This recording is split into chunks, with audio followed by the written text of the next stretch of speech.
I'm hoping to be able to put a little light of hope in people's mind, even if their daily life may not change.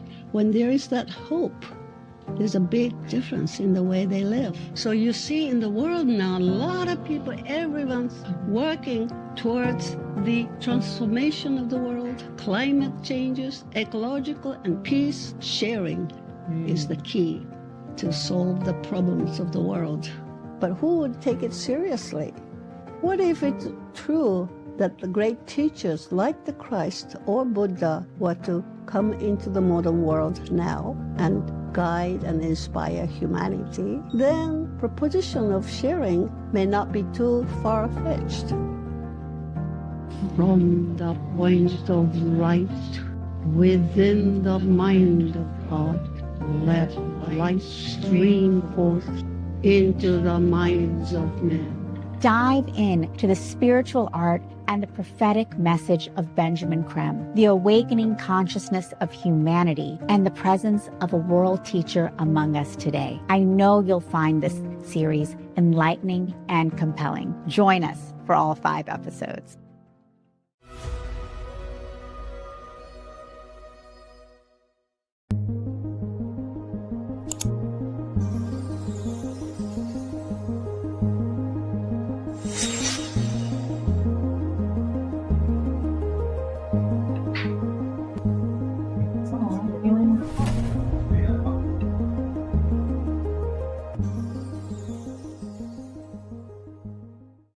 Awaken, align, activate. Join Sacred Fire alchemist Charlie Lamson every Thursday at 8 a.m. Pacific for a live enlightenment, activation, and meditation.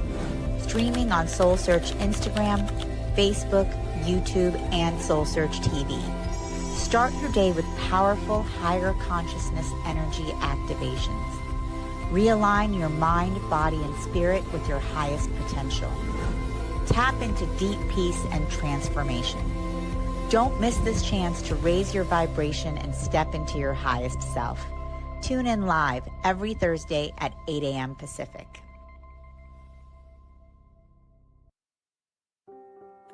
Join us every Wednesday at 7 a.m. for the Radiant Mind Meditation with Dr. John Gray, the #1 trusted relationship expert, the author of Men Are From Mars, Women Are From Venus. What many people don't know is that John Gray spent 9 years as a celibate monk and the personal assistant to the founder of Transcendental Meditation. During this time, he learned powerful meditation practices and techniques, which he has developed and refined for the last 50 years. He now brings us his resonance, wisdom, and energy every week on Wednesdays at 7 a.m. on the SoulSearch Instagram Live, Facebook Live, and YouTube.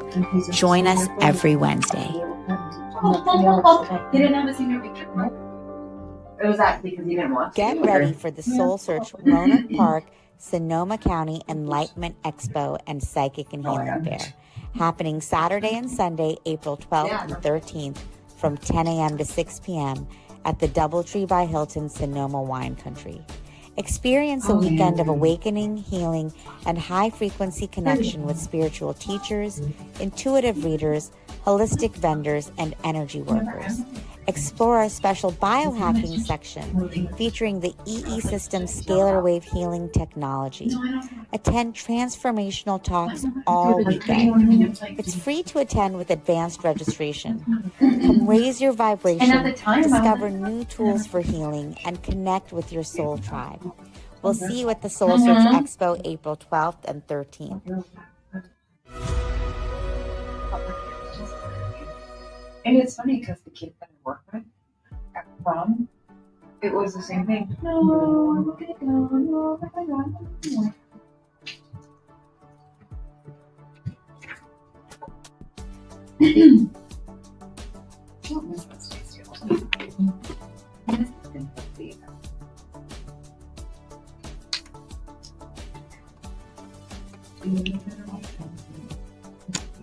Yeah.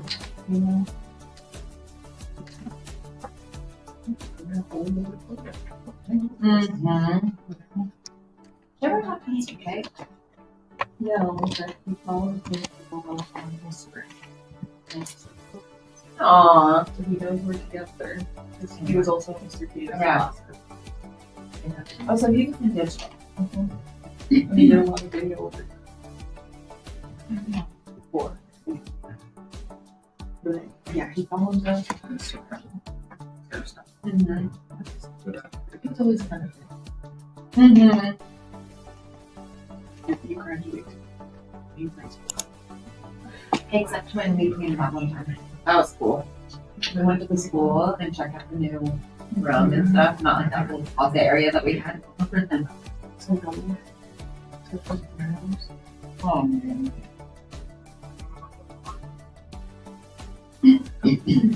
So how are you running? What did you think the other night? Test. Output. You got very Test.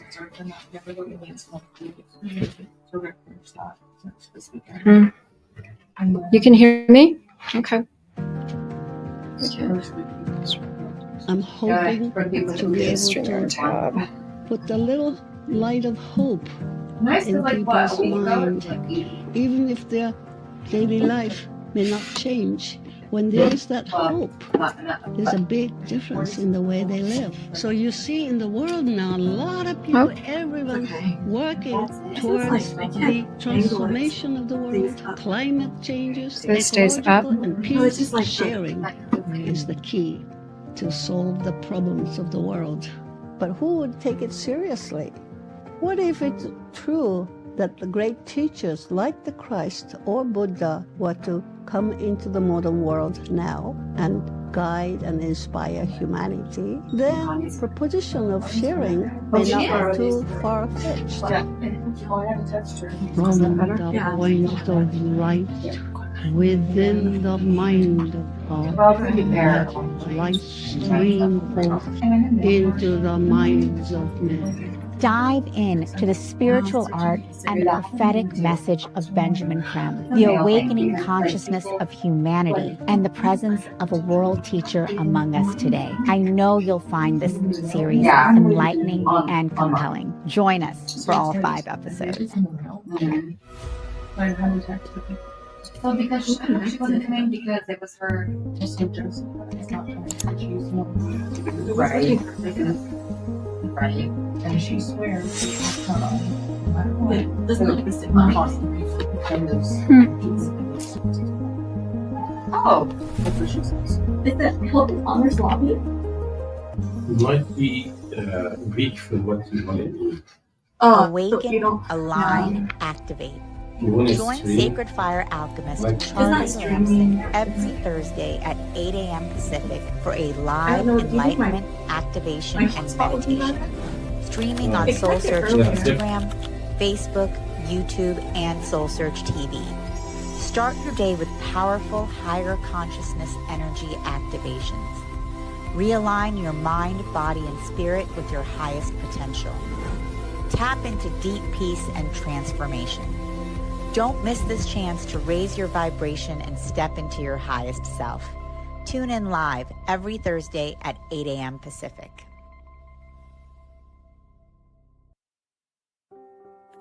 Join us every Wednesday at 7 a.m. for the Radiant Mind Meditation with Dr. John Gray, the #1 trusted relationship expert, the author of Men Are From Mars, Women Are From Venus. What many people you still hear don't me, know Manuel? is that John Gray spent 9 years as a celibate monk and the personal assistant to the founder of Transcendental Meditation. During this time, he learned powerful meditation practices and techniques, which he has developed and refined for the last 50 years. He now brings us his resonance, wisdom, and energy every week on Wednesdays at 7 a.m. on the SoulSearch Instagram Live, Facebook Live, and YouTube. Join us every Wednesday.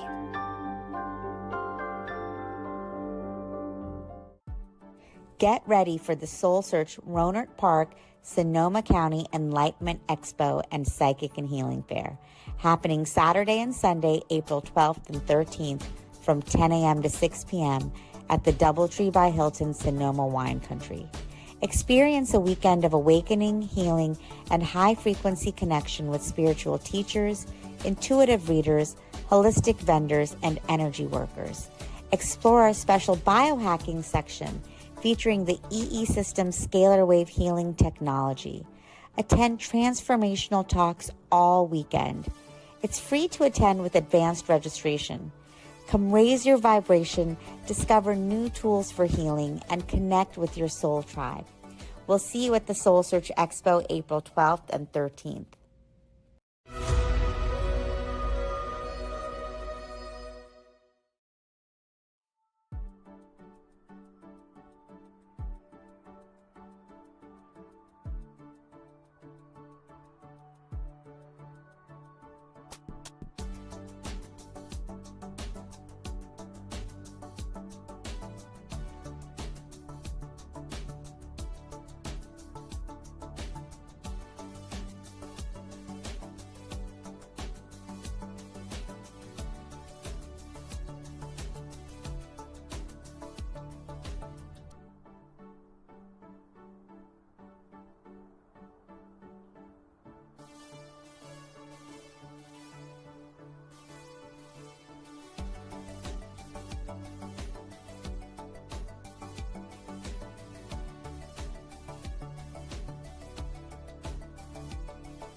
I'm hoping to be able to put the little light of hope in people's mind, even if their daily life may not.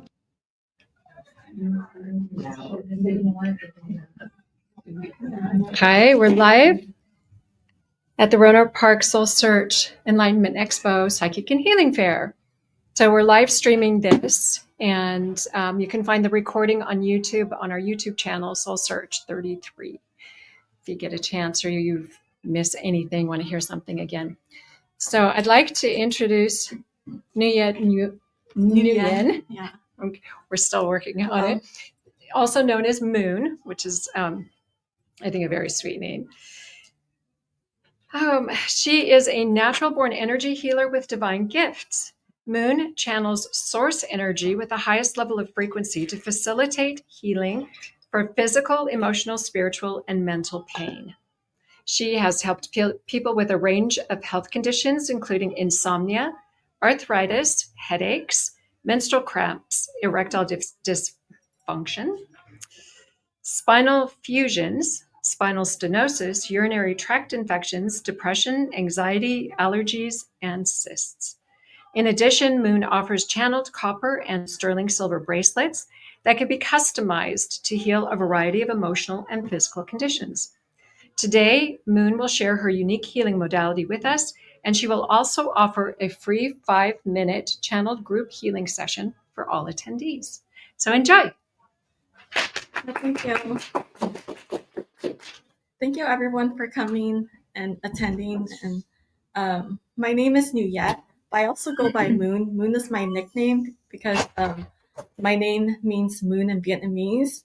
And it confuses some clients because they think I work with the moon because my company is called Wellness and Healing with Moon. Moon is just refers to myself.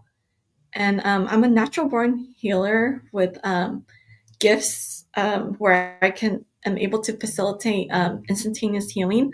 I could do it with touch or without touch, but when I touch a client, the effects are more immediate. And most of the time, the pain reduction is 100% gone. Like sometimes it's within 5 minutes. Depends on the clients, and sometimes it's within a couple hours. So that's why back in December, about 3 months ago, I started incorporating touch. But I've had the same results. My first 6 months when I was doing my healing sessions, I didn't touch my clients, and it's for some of my clients I do follow up, and they told me that their pain never came back. So I have clients who also no longer walk with a cane. So what I do is I channel source energy. So I'm just a conduit or a vessel. So I'm not doing the healing. I'm channeling the energy, and I state intentions in my head. When I first started, I used to use a vocal crystal, and I used someone else's words and intentions. I would use his invocations and prayers written by someone else. But I noticed when I use my own words, it's just more effective, it's more immediate, and it's usually instantaneous. So I switched over to just stating my own words and using my own intentions. So now, and I've been successful. The results are just as effective. And I also have the gift where I'm able to self-heal. So whenever I have physical pain, I can touch myself in an area where I never really have physical pain, but sometimes like if I fall and I injure myself, like I can touch myself in that area and instantly get rid of the pain with my intentions. And I could do the same thing for emotional as well too, with for anxiety or stress. And that's how I started. 8 years ago, I discovered my gift because I injured my back. I worked at a restaurant, and I was doing too much repetitive motion and carrying, like overexerting my body. So then I had to go to a chiropractor, but the pain kept on coming back. So then it did help me, but then I went to a gift shop and I got copper bracelets, and most of my pain went away. And then I thought it was the copper bracelets. But when I went to Sedona, Arizona, there's a healer who told me it's not the copper bracelets that's healing you, it's your intentions. And that's how because I was giving it away to other people, and I was telling them, oh, it's the copper. Mm-hmm. Copper does have healing properties. It's anti-inflammatory, and but it was actually later on that 8 years ago, she told me I can use any object or no object, but I didn't believe her because that doesn't really sound real. She says I could pick up a rock from the ground and put intentions in it and give it to someone, and their pain will go away. Until July of last year, I met this other this other healer. She was Native American. She comes from a family of healers, and she's told me the exact same thing. She says you can use any object or no object, and she had the statue on her table. She says you can hand someone the statue, and I'll and tell them their pain will go away and they'll work. And I was just thinking that's the second person someone told me the same thing, so it must be true. So I started using people's personal objects like their watches, their cell phones, and I was getting results where instantly, like 80% or sometimes up to 100% of their pain was gone. And I tried it out when I was in I'm going to show some video testimonials. Unfortunately, today the projector is not working, so I'm going to you can probably hear the audio of it. And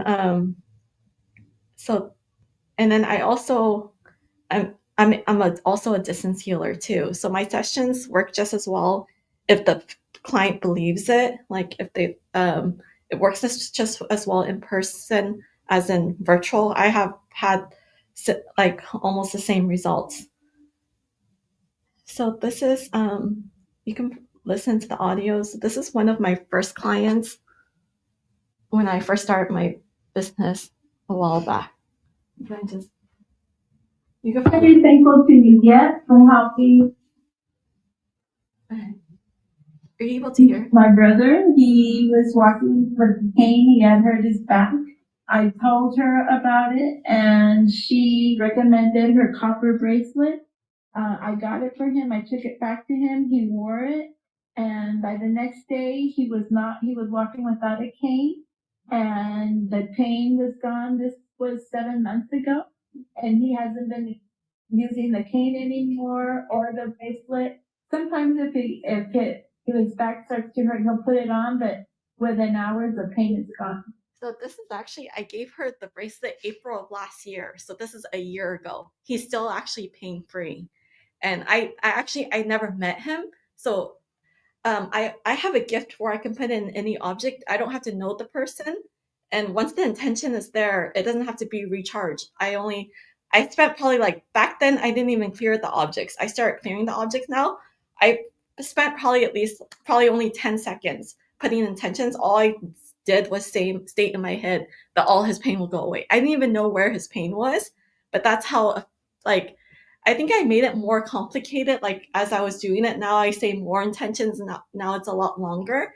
But like when I first started, I would just put one intention, and all I would just say that, you know, I didn't even know her brother's name. I just said her brother's pain will go away, and I gave it to, her name is Rosa, and his name is Hector though. So Rosa gave it to her brother Hector, and at that time when I did the intention, I was not aware that he was walking with a cane.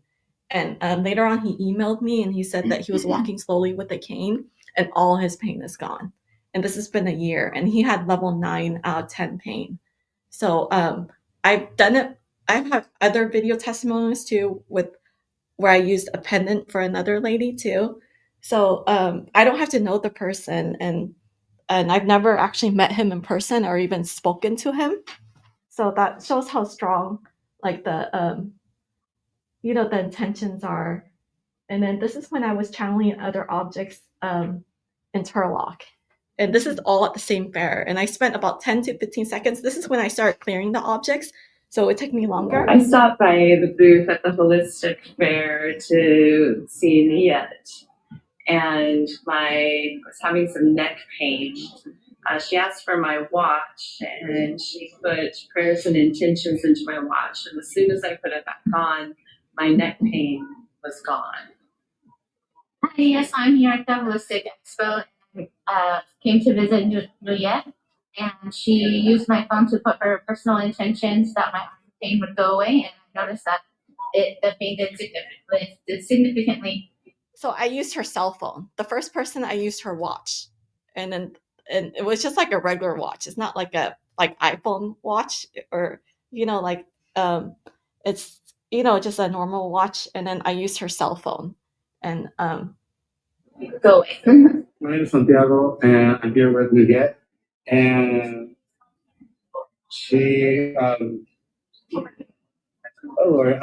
like earlier, like I was feeling like shoulder pain, like collarbone all the way to shoulder pain. I can even do this now. I'm able to hold myself now again, move my arms. Yeah, she did a little prayer on my little bracelet right here, and ever since she did the prayer and I put it back on, I'm able to. Yeah, like my pain tolerance was from 1 to 10. It was I couldn't even barely move my arm or anything. Just to even get out of the chair was hurting. But now it's like 1. I'm like, seriously, it just feels so much better now. So I don't know if you can see it. It's kind of far away, but it's a black thread string bracelet. That's the object I use. See how I'm using any object. So and then there's I'm not gonna show all the videos. If you want to see all my videos, it's on my Instagram. Now I have over 60 videos on Instagram, and I only started recording video testimonials only July 4th of last year was my first time I started doing the videos. So if you go to my Instagram, you could see all the videos. And then I do follow up with my clients. So Linda is one of my clients, or she also goes by, I'm not going to show that one because that one's a longer one, but she had hot flashes, bladder control loss. I didn't even know I could do bladder control loss, but sometimes clients ask for something that I've never done before, and I'm successful. So with that instance, I was successful. I haven't, and she has many other conditions. And then Rachel has spinal stenosis. which causes her to have a severe headache. Okay, so my name is Rachel, and I was describing in the last video about the stenosis. So I have the stenosis between C1 and C2. So basically, like the vertebrae are kind of collapsing and rubbing, and the nerves are inflamed. But what it does cause is this deep, like throbbing kind of headache thing. So that's what I describe as a headache. It's like I think the muscles flare up, and then the muscles around the skull flare up, and that causes this like deep pain. Anyway, so that's the kind of thing that I approached Niet, and I was like, I've got this. It's like almost not functional when I have it, and my left eye is a little off. And so anyway, she handed me this necklace, the rainbow fluorite, and it was instantly gone. And she was like, "How's your pain?" I'm like, "It's gone." It was kind of shocking. But anyway, so it's that, and or the copper bracelet. So at another point, I used the copper bracelet, and also my pain went away instantly. So if I don't have either one of them relieves the pain, this or this, I don't need to have both on.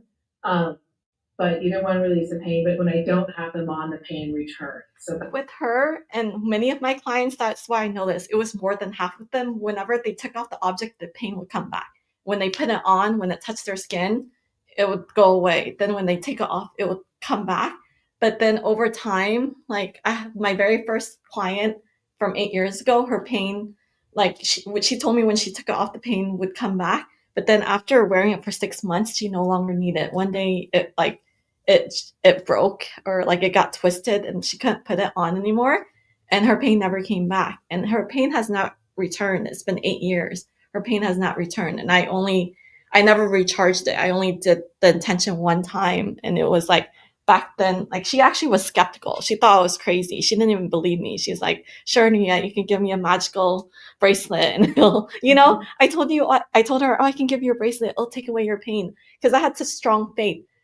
Now that I have more faith in my abilities, like I feel like, or not my abilities, but my gift, like I feel like it's amplified. Like in the beginning, like I'm 100% self-taught. I never went to school, so I'm using my intuition and I'm speaking from the heart.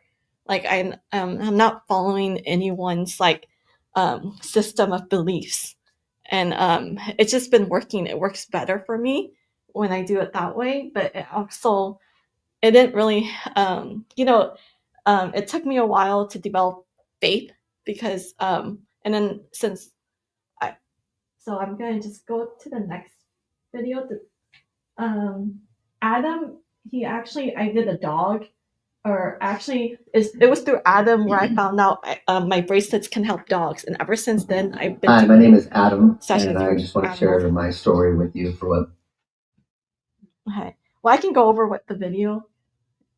Because this one, I think, is something Moon has done for me and my girlfriend and our dog. We met Moon, and she came to our house and did a session with all of us. Well, no, I'm sorry, with me and my girlfriend Sonia separately. I had back pain and some inside pain that would come and go, but the back pain was there pretty much every day.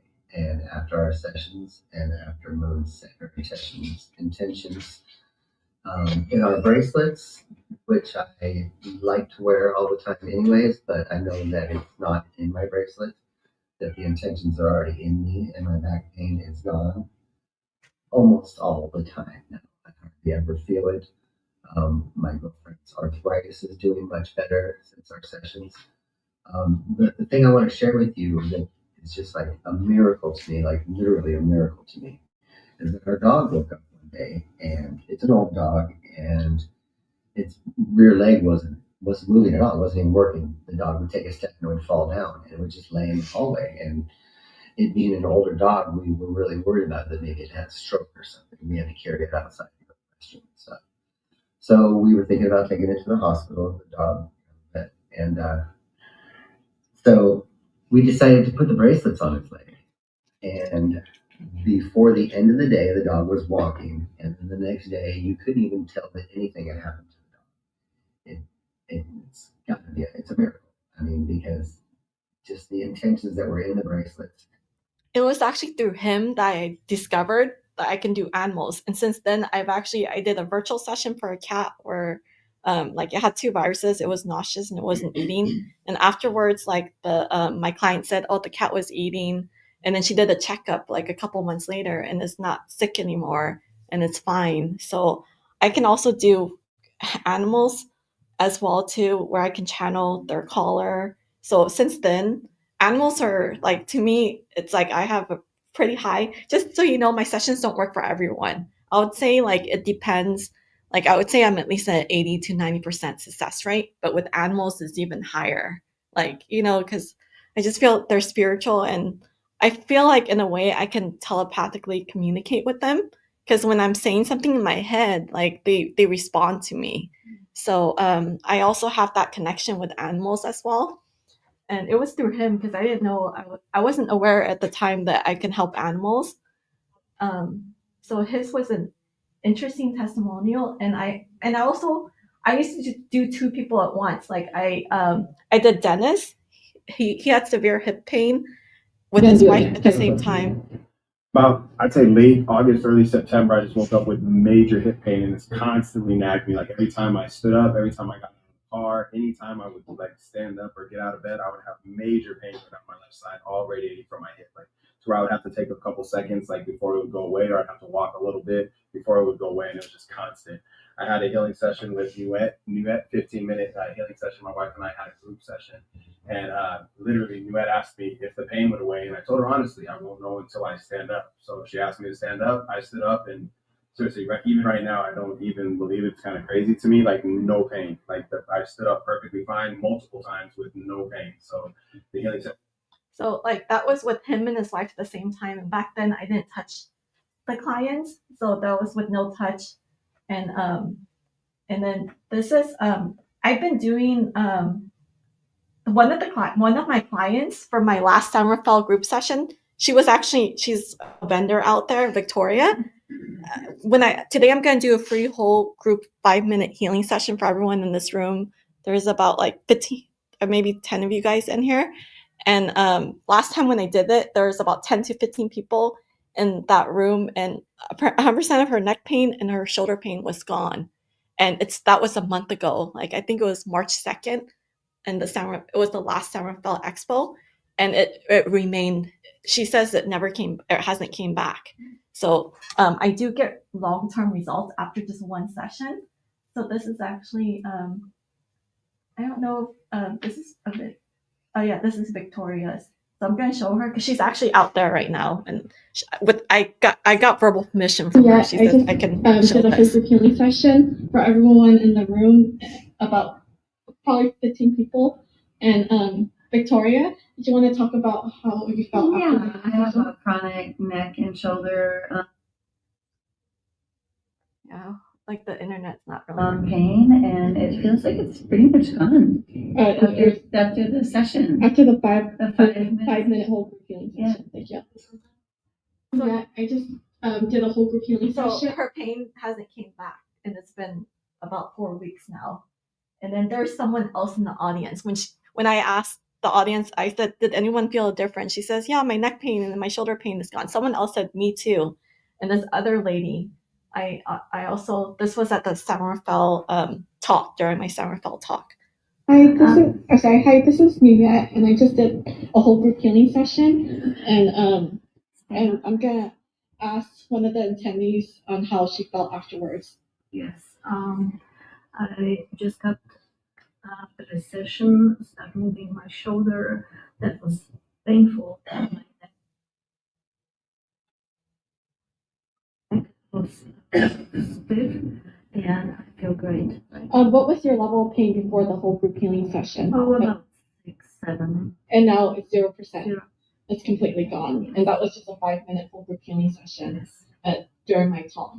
Thank you. So I've been getting consistent results where, like, at the Dublin show, there's actually 6 different people. Some people that they don't want to say in front of everyone, they came up to me after the show and said, oh, my headache is gone. One person said, one of the clients, she had chronic stomach pain for 6 weeks. And this was more like probably about 2 months ago. And she said that pain never came back. So later on, she also did a virtual session with me, and 100% all her pain like in all parts of her body was gone after the virtual session. So so now I'm gonna do does anyone have any questions before? Yes? I have a question.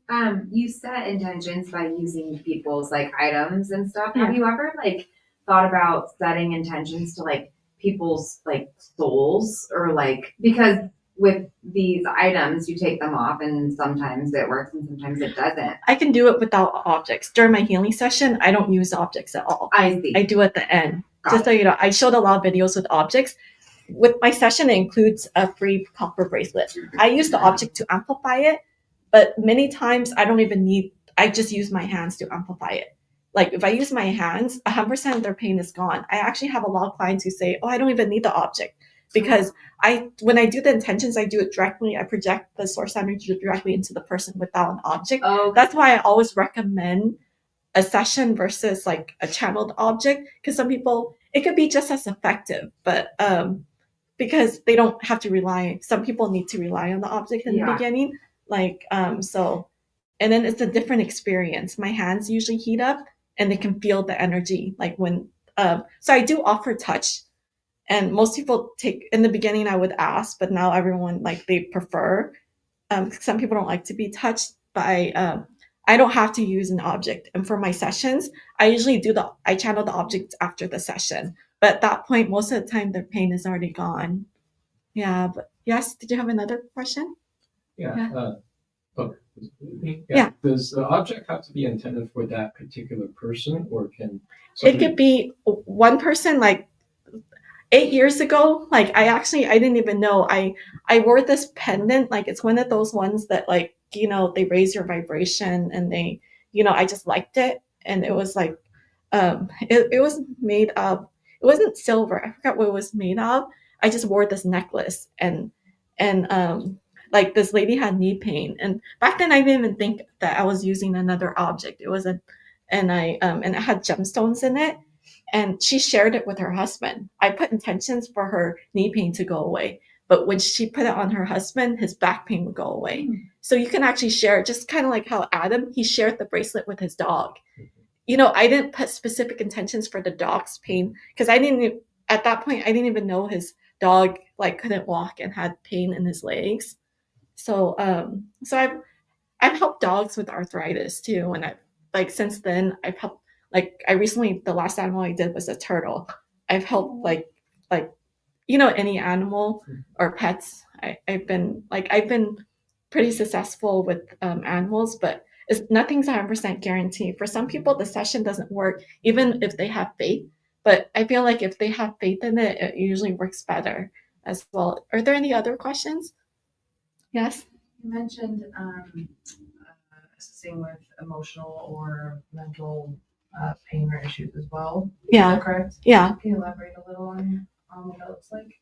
The emotional pain, I feel like, you know, emotional pain manifests into physical conditions is strongly correlated. So whenever I do my sessions, I always incorporate emotional pain in it, like for emotional healing. I always put the intention, because they're tied together. Like, because the trauma, like, I strongly feel like the person's physical pain won't go away unless their soul's healed. So like the trauma has to be healed as well too. So I can do both. Like, and my sessions don't have to be long. I remember back in Dublin, I had this client, she says, I only have 5 minutes. Her name's Ashley. And like, she says, I don't have that much time. I only have 5 minutes. And I felt bad because I only gave her a 2 to 3 minute session, but 100% of her neck pain that she had her whole life and her back pain was gone. And I didn't even, later on, like, she says she was pain free for months, and then she slept on a bad mattress, so she got a re-injury. So then she says 50% of it came back, but she was 100% pain free for a very long time. And then she said, and when I checked back with her, she's like, oh, you also really helped me with my anxiety when you did my anxiety clearing. I felt so much calmer and better. And I honestly didn't remember, because her session was so short. Like, let me see if I may be able to play her. Ashley, I don't think I put her video on here, but she's, sometimes I play her video. You can see her video. I just reposted it on my Instagram.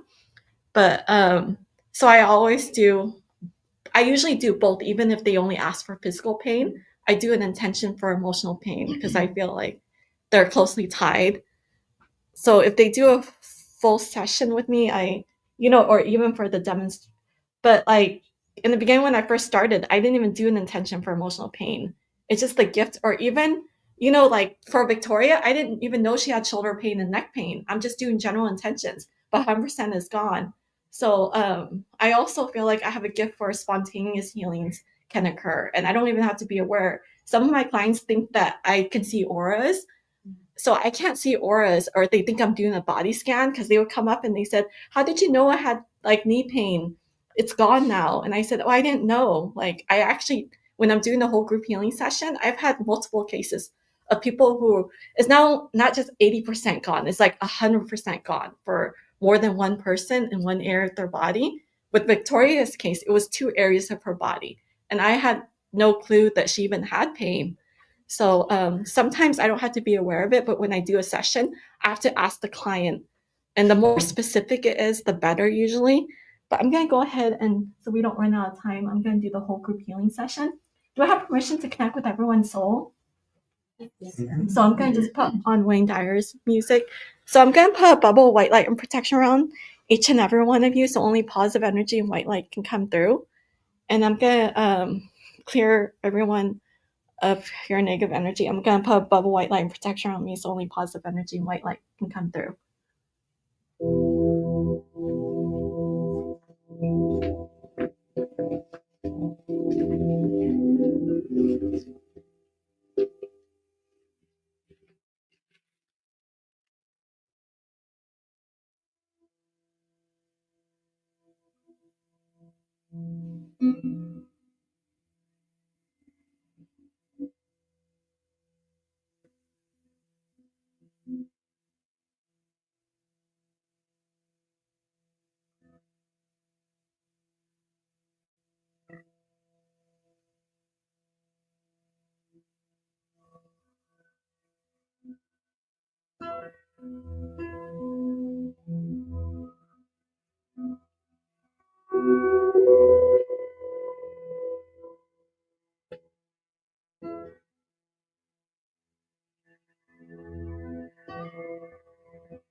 I'm gonna stop there. Does anyone want to share if they felt? Does anyone want to share? Like it could be emotionally as well too. You felt emotional difference. Okay. Okay. So, does anyone in the room have chronic pain? And I'm gonna do a free healing demonstration for anyone that wants to volunteer that has chronic pain. Okay.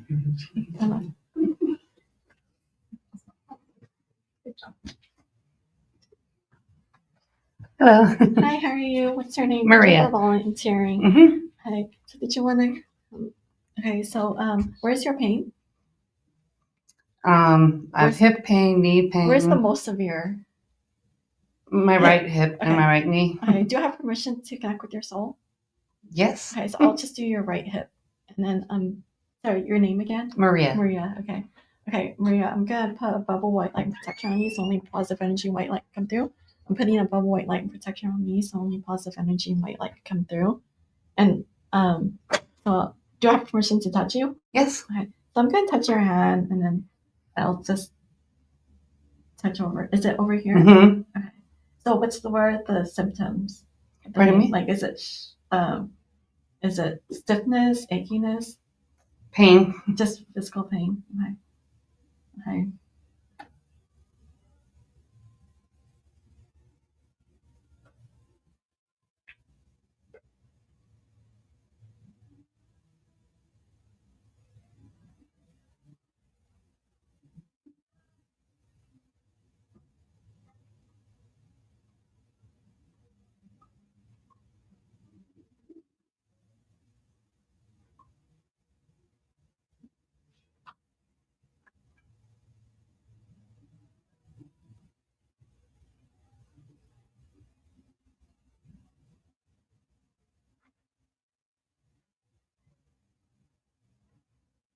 Okay. So do you feel any difference?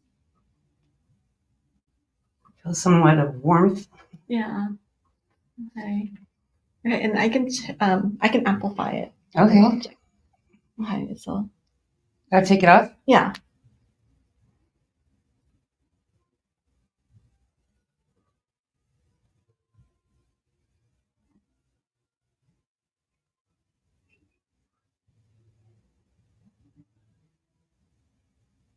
Okay. Thank you. Yeah. Thank you so much for volunteering.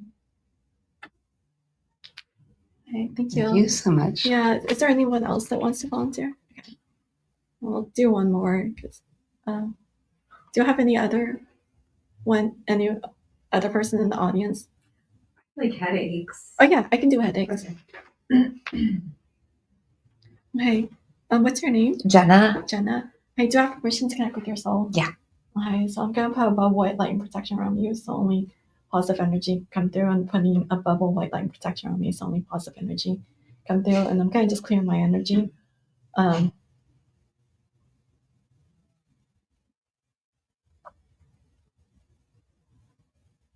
so do I have permission to touch you? Mm-hmm. Okay. So.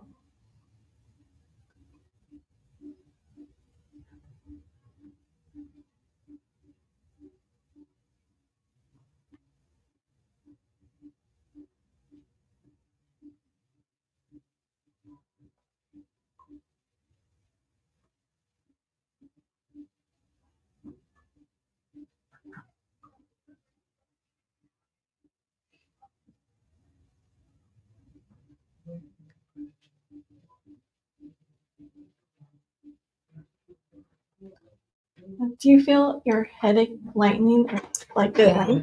I do. I feel like there's something going on in there. Is your headache still there? A little. So most of it is gone. Uh-huh. Okay, most of your headache. But just so you know, since even if I'm not touching you or not presently in front of you, it's still working. So maybe like 5 minutes later, it might be completely gone, or so it's still working. Okay. Yeah. Thank you for volunteering. Yeah. Thank you. Yeah, and then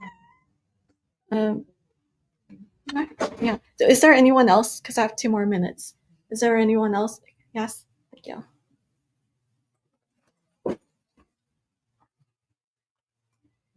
Hi, thank you for volunteering. What's your name? Asha. Asha? Okay. And where is your pain most severe? I have in the middle of my thigh. I have here back of my head. Okay. Which is where it's most severe? Right now, here. In your thigh. Okay. Do you want to come over here? Okay. Do I have permission to connect with your soul? Okay, I'm going to clear my energy. I'm going to put a bubble white light protector on you, so only positive energy and white light come through. I'm putting a bubble white light protector on you, so only positive energy and white light come through.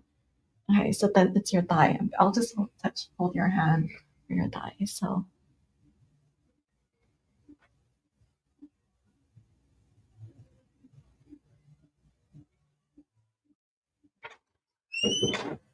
Is it achiness or soreness or just pain on your right thigh? It's ache. No, it's not. See if it's true.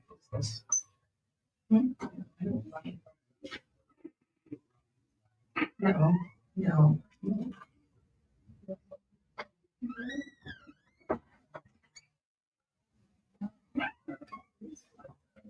Okay. Do you feel any difference in your right thigh? No. Okay. So did you feel? Okay. But did you feel the energy? I felt the energy. Yeah. From your hands. Yeah. Sometimes it doesn't work immediately, so it's not always instantaneous. But also, there's a possibility. Yeah. I have a bangle though. Oh yeah. Okay. I can channel that too. Yeah. Hopefully, it works later.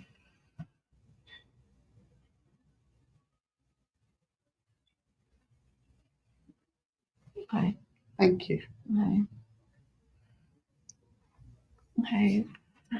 Okay. So thank you everyone for coming up and attending my presentation, and for all the volunteers as well.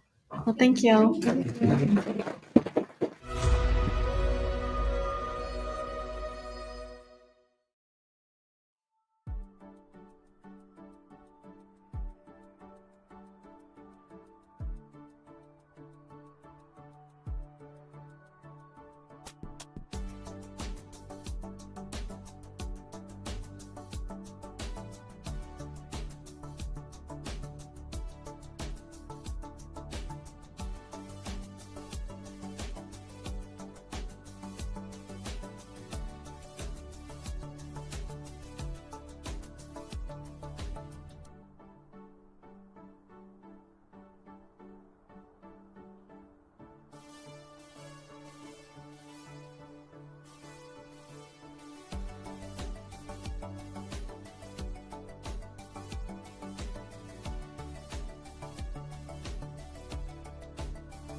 I mean, you can kind of witness some of my live healings.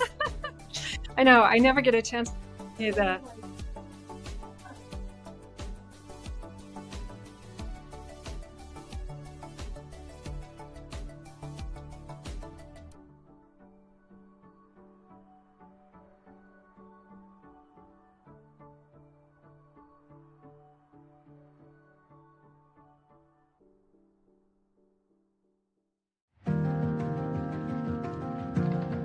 I'm hoping to be able to put the little light of hope in people's mind, even if their daily life may not change.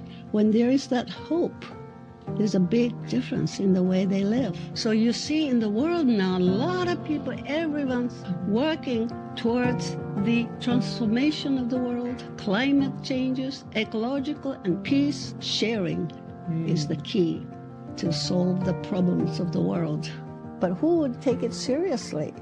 What if it's true that the great teachers like the Christ or Buddha were to come into the modern world now and guide and inspire humanity? Then proposition of sharing may not be too far-fetched. From the point of light within the mind of God, let light stream forth into the minds of men.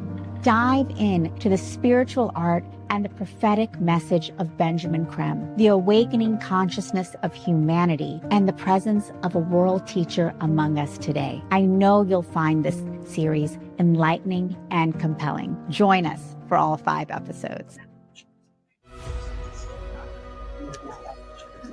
How you doing? Wonderful. So great to see you.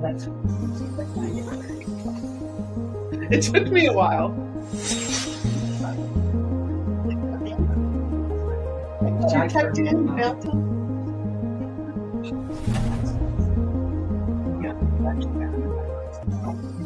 Well, we're used to hanging out a little more. Oh, really? Awaken, align, activate.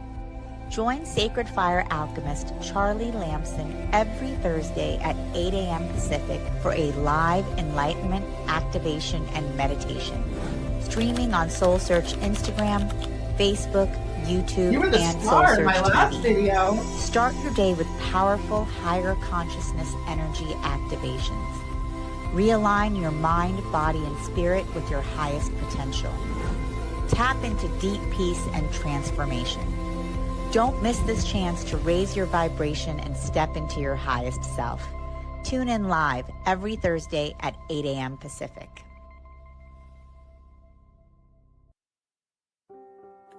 Join us every Wednesday at 7 a.m. for the Radiant Mind Meditation with Dr. John Gray, the number one trusted relationship expert, the author of Men Are From Mars, Women Are From Venus. What many people don't know is that John Gray spent 9 years as a celibate monk and the personal assistant to the founder of Transcendental Meditation. During this time, he learned powerful meditation practices and techniques, which he has developed and refined for the last 50 years. He now brings us his resonance, wisdom, and energy every week on Wednesdays at 7 a.m. on the SoulSearch Instagram Live, Facebook Live, and YouTube. Join us every Wednesday.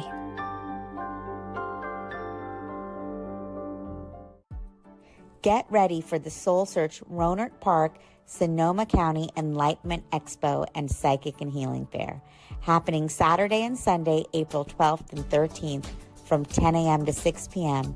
at the DoubleTree by Hilton, Sonoma Wine Country.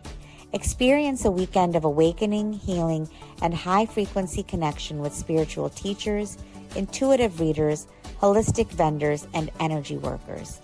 Explore our special biohacking section featuring the EESystem Scalar wave healing technology. Attend transformational talks all weekend. It's free to attend with advanced registration. Come raise your vibration, discover new tools for healing, and connect with your soul tribe. We'll see you at the SoulSearch Expo April 12th and 13th.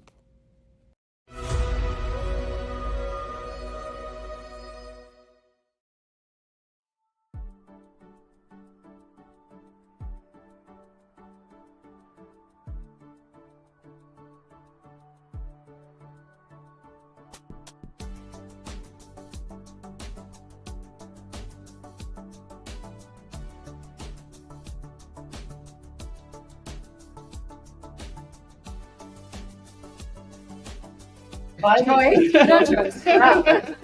Some people.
I'm hoping to be able to put the little light of hope in people's mind, even if their daily life may not change. When there is that hope, there's a big difference in the way they live. So you see in the world now, a lot of people, everyone's working towards the transformation of the world, climate changes, ecological and peace. Sharing is the key to solve the problems of the world. But who would take it seriously? What if it's true that the great teachers like the Christ or Buddha were to come into the modern world now and guide and inspire humanity? Then proposition of sharing may not be too far-fetched. From the point of light within the mind of God, let light stream. There we go. All right, we are live. My name is Allison, and on behalf of SoulSearch, we're delighted to have you here today. Thank you for joining us, and it is my pleasure to introduce Catherine Goldsby. And I'd like to give you a little bit of her background. She is well known in the San Francisco area and beyond for her Romani style of card reading with regular playing cards. Catherine brings 5 generations of reading experience and compelling intuition to her private clients and students. Her classes highlight the Tree of Life card spread, the meanings of red, black, and face cards, as well as the values of numbers in their various positions. Catherine's Sicilian background makes this special because she doesn't draw the cards for a client's reading, they do. Catherine has also been a gifted aura reader since she was a child, and generational skills and energy work have always been a deep and integral part of her life and her work. Today, with Catherine, we will learn about the genetic and social aspects growing up in a family where metaphysics were the norm, or not. Enjoy. Thank you. Thank you. Welcome, everyone. Welcome, live streamers, all of you out there. And so here we are at another Soul Search event, and I am seeing some familiar faces today. And so some of you were at my last gathering when we were in San Rafael. When I was in San Rafael last time, and you'll see it at my YouTube channel, the video is available there, I spoke about coming out of the psychic closet, what it's like to move into these times. Everybody's changing and moving and growing, and how it seems like connections are happening more and more. In that video, you'll see that I also joked about, well, we were doing this in the 80s, and we were doing this in the 90s. And so here we are. We finally got this far now. So today we're going to talk about generational abilities. And so some of us, we have a parent or a grandparent or even a great-grandparent where we know that some of this stuff has been passed down through families. And so a lot of us went through a little bit of shame, maybe some guilt. We fuzzed out the radio, as we say. We kind of tuned the signal out because we didn't want to be out. We didn't want to be known for this. Maybe that great-grandmother or grandmother who was the psychic in her beauty parlor was embarrassing, or just something to keep a secret, but everybody knew the secret. So what we're going to do now is we're going to go ahead and ground our space. As always, you never have to do what I say, but if you would please all rise. And so what we're going to do today is a little different than last time. I'd like for you to get your feet shoulder width apart, gently tip in your toes ever so slightly to align your pelvis. We're going to bring our hands, you can do it this way or this way. Bring the hands down, down, down. We are all just atoms. Nothing is really real. We can go in between the spaces and go down, down, down through the concrete, through the core, and then bring that core energy of the earth up, up, up, up, up, up, up, with a transition at the heart. Energy up, up, up. Let's go ahead and open our lotus. Get a nice big ball of energy. Bring it down, down, down, down to the heart. Transition to the belly. Releasing all judgment and stuff, electricity. Shake it out and have a seat. Very nice. Well, I feel better. And so I have some notes here, but it's so rare that I use them, and I just kind of wing it. And so just by a quick show of hands, hand, who here is adopted? No one today is adopted. We'll talk about that a little bit, though, in case you know people that are adopted. Okay, who? Yes? I was going to say my mom. Cool. We can talk about her. We can talk about that. Very good. It's good to know that. And so then who here is currently working in the energy arts, psychic arts, something like that? Meh. Good. Okay, a few of you. How many had parents that were hippies or new age people? Or yep, we're still here. And then who definitely had grandparents that were very, very religious? Perhaps. There go the hands, right? And so again, I'm just kind of reading the room, not psychically, but energetically. This helps me kind of guide what we're going to talk about today. So about me, when she mentioned Sicily, that was interesting, and that is true within my look and within my genetics. And last time I talked a lot about my San Francisco Summer of Love hippie family and how we worked our way through coming to these current times today. But this time I'm going to talk about my Oregonian family. My mother's from Oregon, and that lineage is the pioneers in the covered wagons coming across as Quakers. And so these were Quakers that were seeking religious freedom, very connected to nature, religious, but in a looser sense. The reason that they survived is because they cooperated with the Native Americans. They were honored and actually protected by the natives even after they came into the Oregon Territory. So it's still a rough story, when you take over somebody else's land and that kind of thing. But what I learned growing up in Sunnyvale, traveling to Oregon, is I got to drive back and forth with Mount Shasta right there. And so we're very connected to Mount Shasta for many, many reasons. My children learned to pump water out of the glacier because at campgrounds there, they actually have places where you can gather water from the glacier. I wanted them to know what it was like to carry water. Oh, Mom, we got to carry water again, but it's like so many people around the world don't have the luxury of just taking a shower and things like that we do. So when I was a child up in Oregon, it was gardening, canning, quilting, fishing, family gatherings around the dinner table. We held hands for our family prayer. It wasn't this kind of prayer. It was the hands around the table prayer. And so there was nothing to hide. There was nothing woo-woo about any of that. And those traditions have carried on very comfortably now through my family, where on the San Francisco Sicilian side, they went full on Catholic. And a lot of us have chosen to separate from that a little bit. I still respect any place of worship for a gathering. You guys know the singer Chris Isaak? Yeah. Right?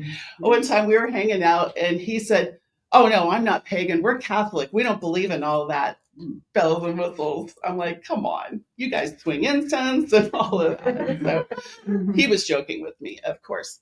And so I am pagan in the form of earth worshiper. I don't use the term Wiccan like a lot of people do, which is fine. I still do the cards and all those things.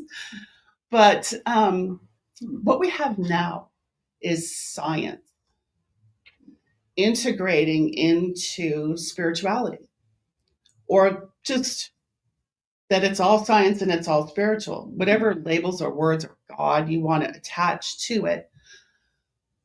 What we have genetically is important. The two parents that get together, whether we know them or not, whether they were in our lives a lot or not, created us. They came together and a child was born. What they have now on film, look it up, feel free to Google anything you wish to look up, is they actually have imagery now of some form of biophoton, some form of energy, some outside source that creates light when the sperm and the egg unite. It's not necessarily from the mother's body, as far as they can tell. And so they're still researching this now that they have this evidence of this spark of light. And sacred geometry is back again. All right. And so we know now as the egg divides, right? And the cells start to get an assignment.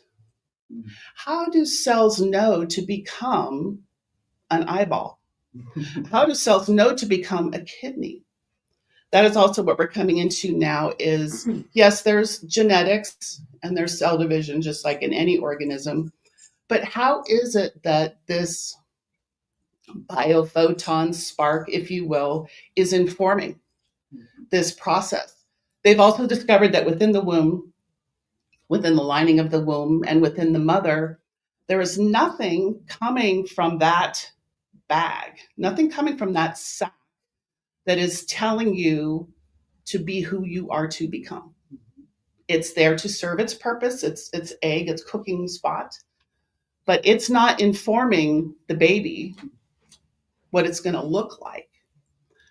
So a lot of the more spiritual people now are definitely feeling confident that this bioforce, these biophotons, which are available to us at all times, is actually bringing in your spiritual information, your spiritual lineage, your genetic information that's going to go into your chromosomes.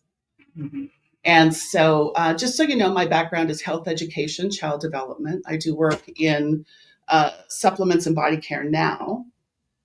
But my background back in the day, it was just about the food pyramid and exercise and all of that stuff. It wasn't until I really got into the child development side of things that we had to start learning about these different personalities and how much a parent is influencing the child and how much an educator can foster bringing out their natural, true nature. We have to be safe. You know, if you want to smear glue on your arm, that's fine. We're going to help you rinse it off. But, you know, everybody needs some glue, so you got to share. It's fun to explore and dabble in the mediums. And so we don't want anybody to be bad or wrong. But I was told by my father, don't be like your grandmother. Stop with the crazy talk. What? What about grandma? So I come from a lineage of people that are extremely sensitive, which would be the best word to use. Some say intuitive, some say psychic. I call it sensitive.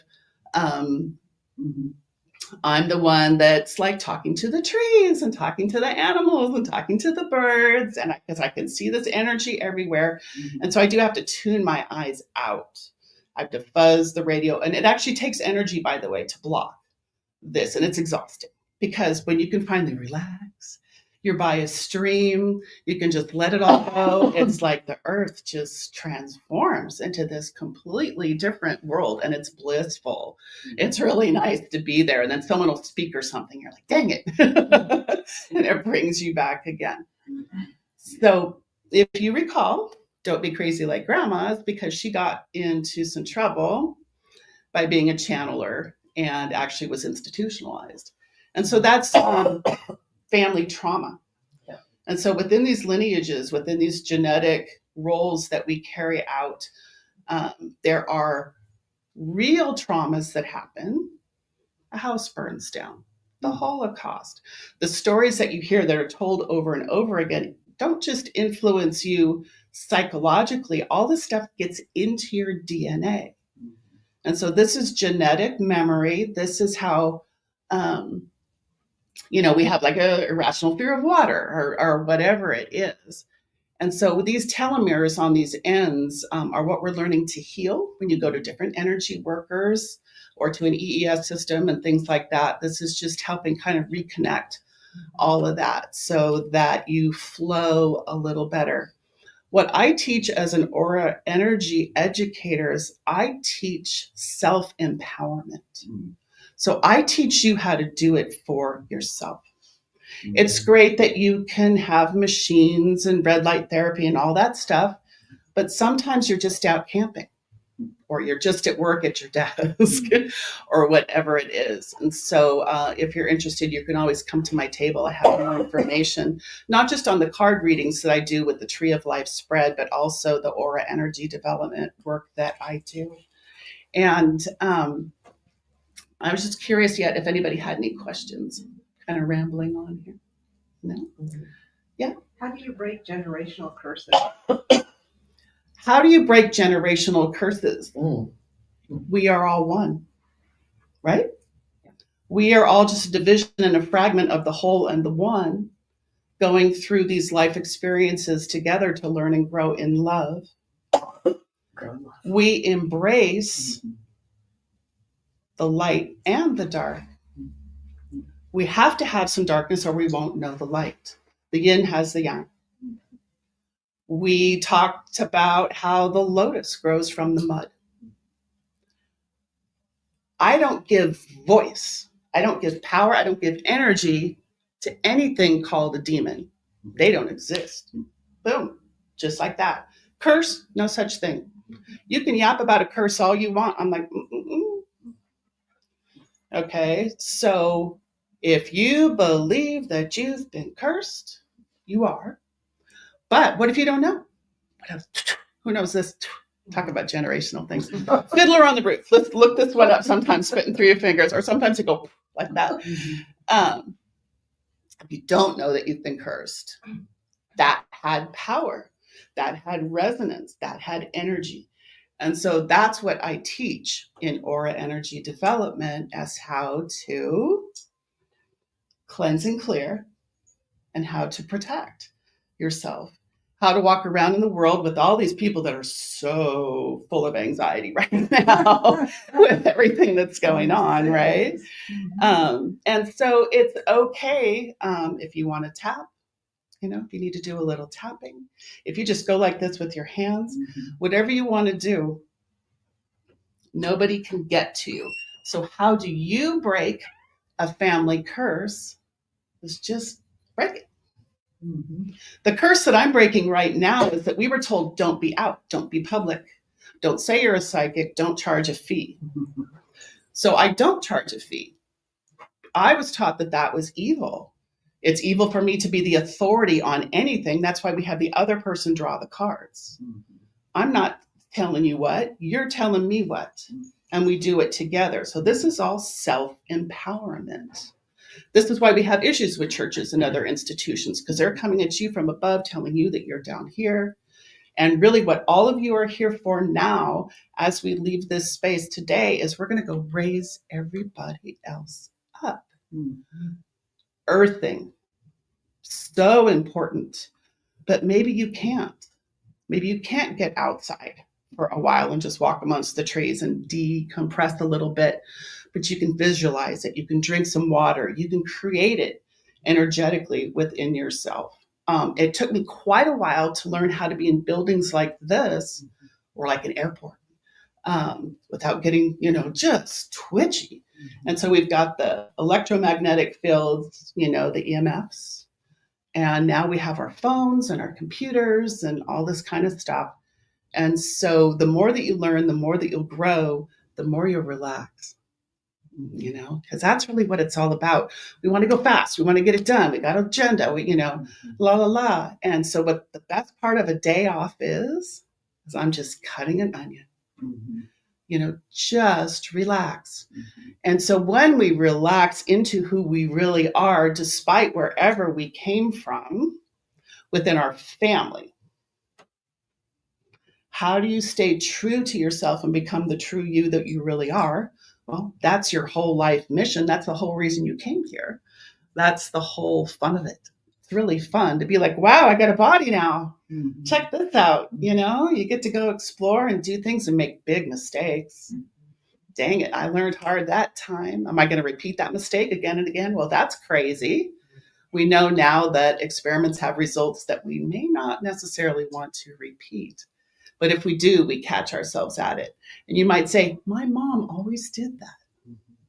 Now here I am, and I'm doing it too.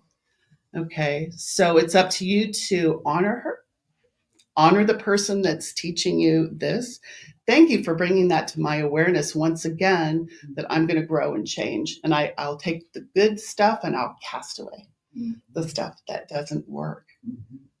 All right. You had mentioned that your mother is adopted. Mine too. Yours too. They carry that trauma,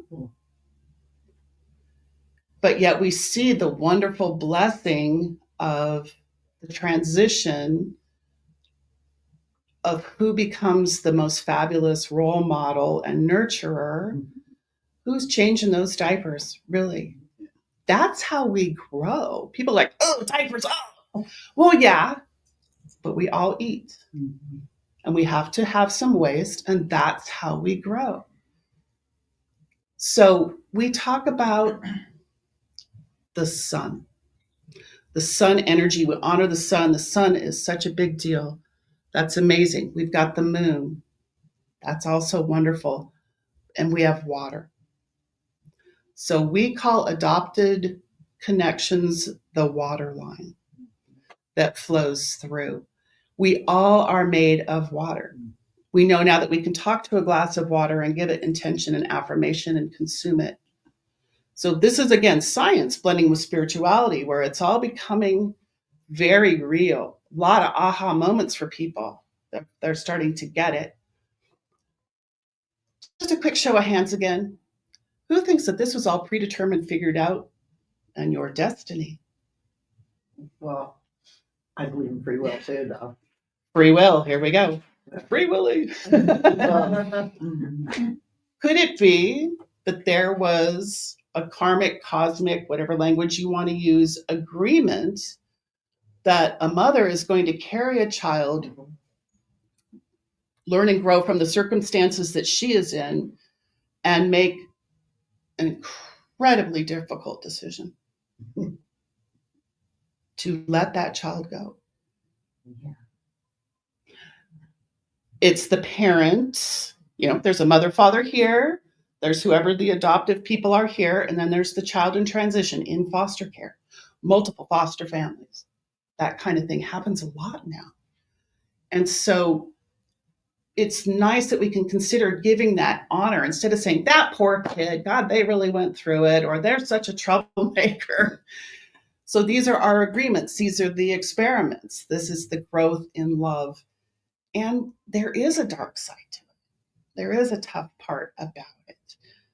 So we now can facilitate, we can support and help people with, their processes that they are going through. And even the tough situations that I have been in, it's sad or upsetting, and yet I still have to take a moment, take that breath, and have gratitude for this difficult situation. And I work with customers. I've actually had a customer say to me, I feel so sorry for you that you have to work here. Wow. And I was like, have a nice day. Just how to bring it around more positively.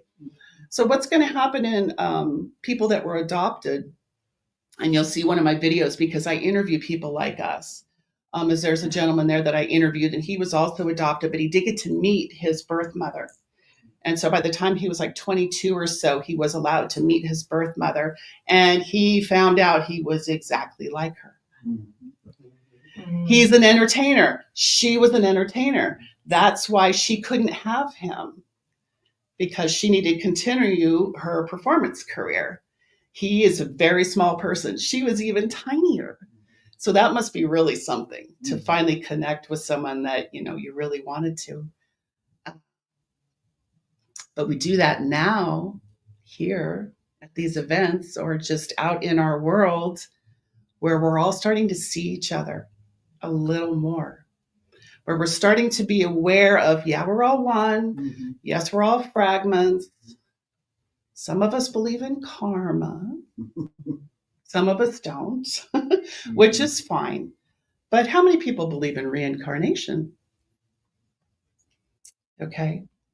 And so when I am open and loving to people that I meet in the most random situations, and we have a bond, I can't say it out loud because that's too weird. to be like, oh, we had so many past lives together. I know you. Don't you remember when? So some people choose to kind of maintain that memory, or at least the energy feeling. So we do cross paths with our soul family. We can reconnect and regrow and do more things together again. Now, sometimes you run into someone and it's like, oh, not you again. I remember this feeling. You chopped my head off or whatever it was. So it's like we can decide at that point, do we want to vibe with this? Do we want to roll with that? Maybe we should. How can we learn and grow and develop from a connection that was actually negative and turn it into a positive and serve each other in love? How to fully embrace things that we hate. And I think there's a few things out in the world right now that we're hating pretty much through generations. Okay.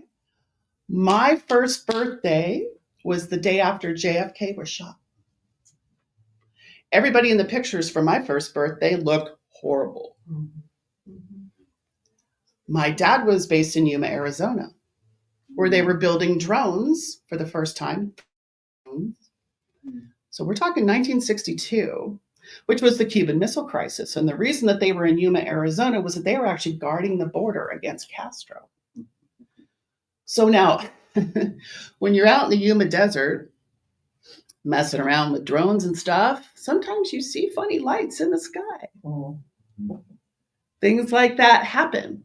So my dad went on through his career at SFO and being an executive and everything, and then, finger quotes, retired, went on to the International Airline Safety Council.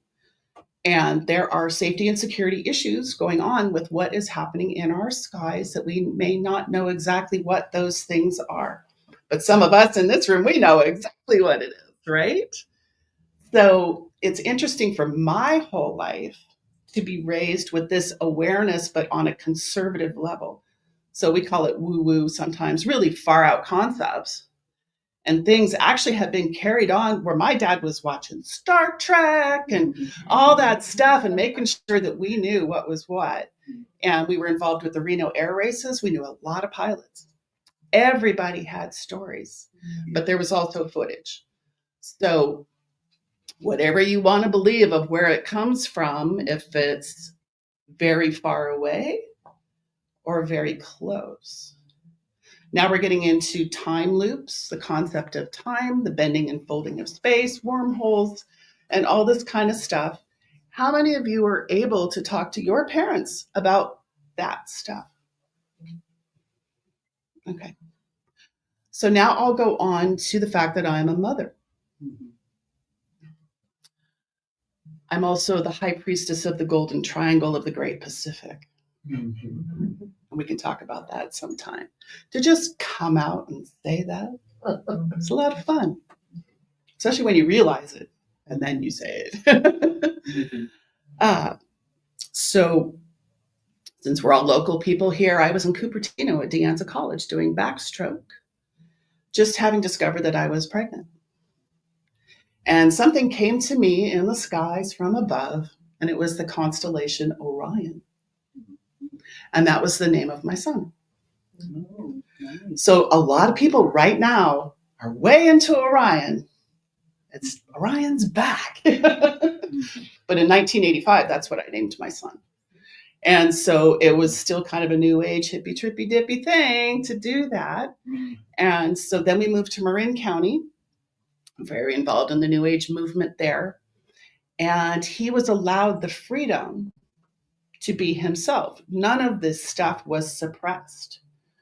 And he was just, learning about being on Earth and doing all the things we do.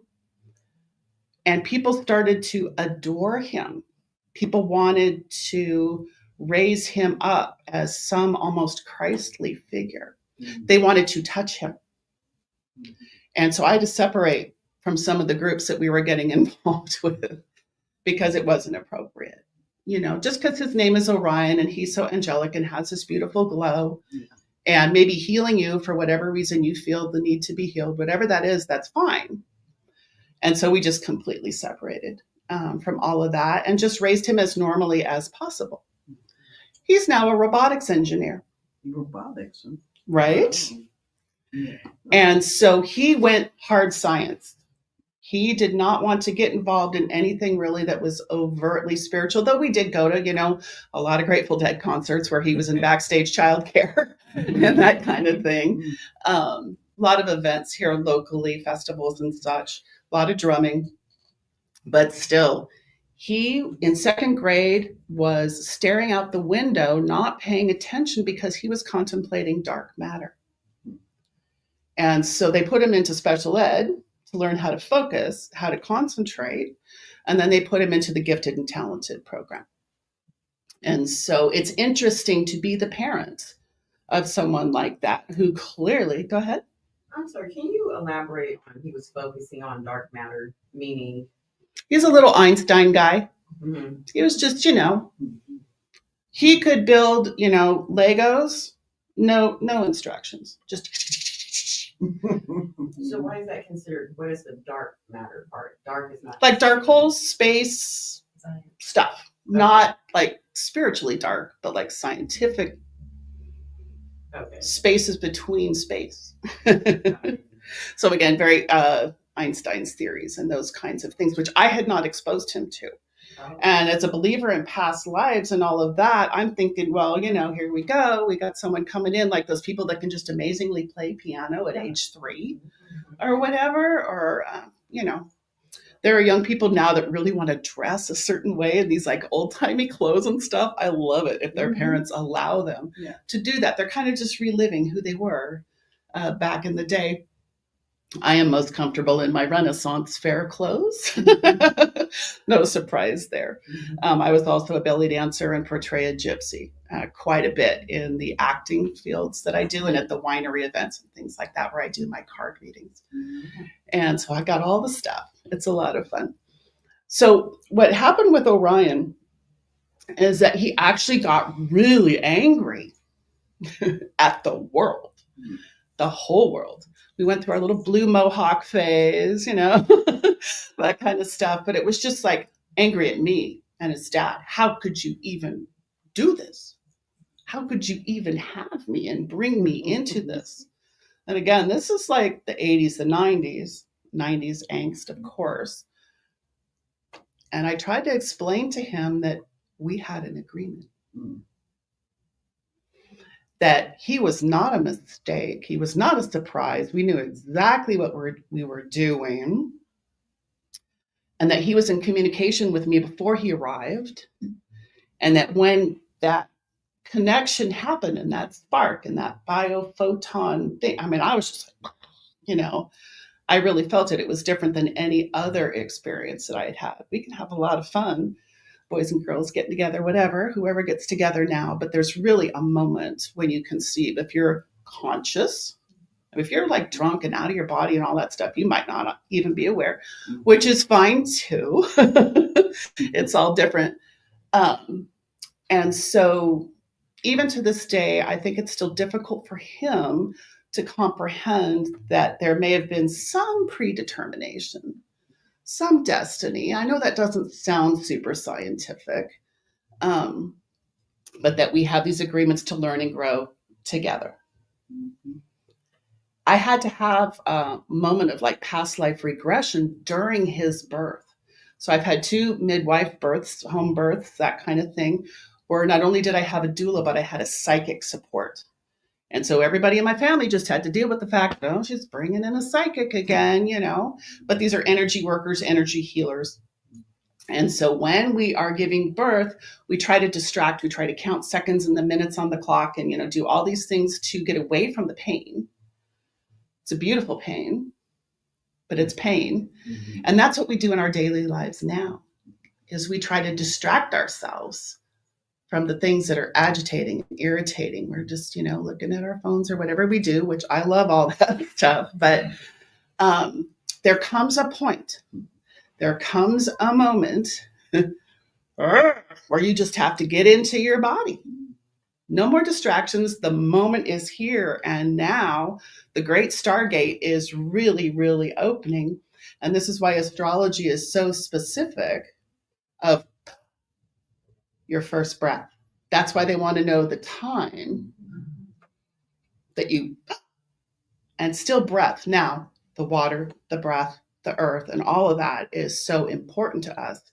And the depression and the anxiety and the other things that are going on is when we're not all properly connected to this. And it's the majority of people.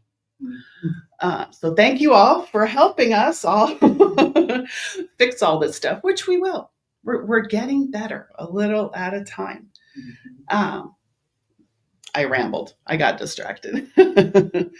I will let you know that I have been tested.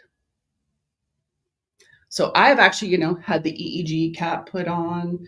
I worked with a company developing a healing system called Brain Paint. These are things that you can look up. I've played a piano with my brain. I have done art with my brain.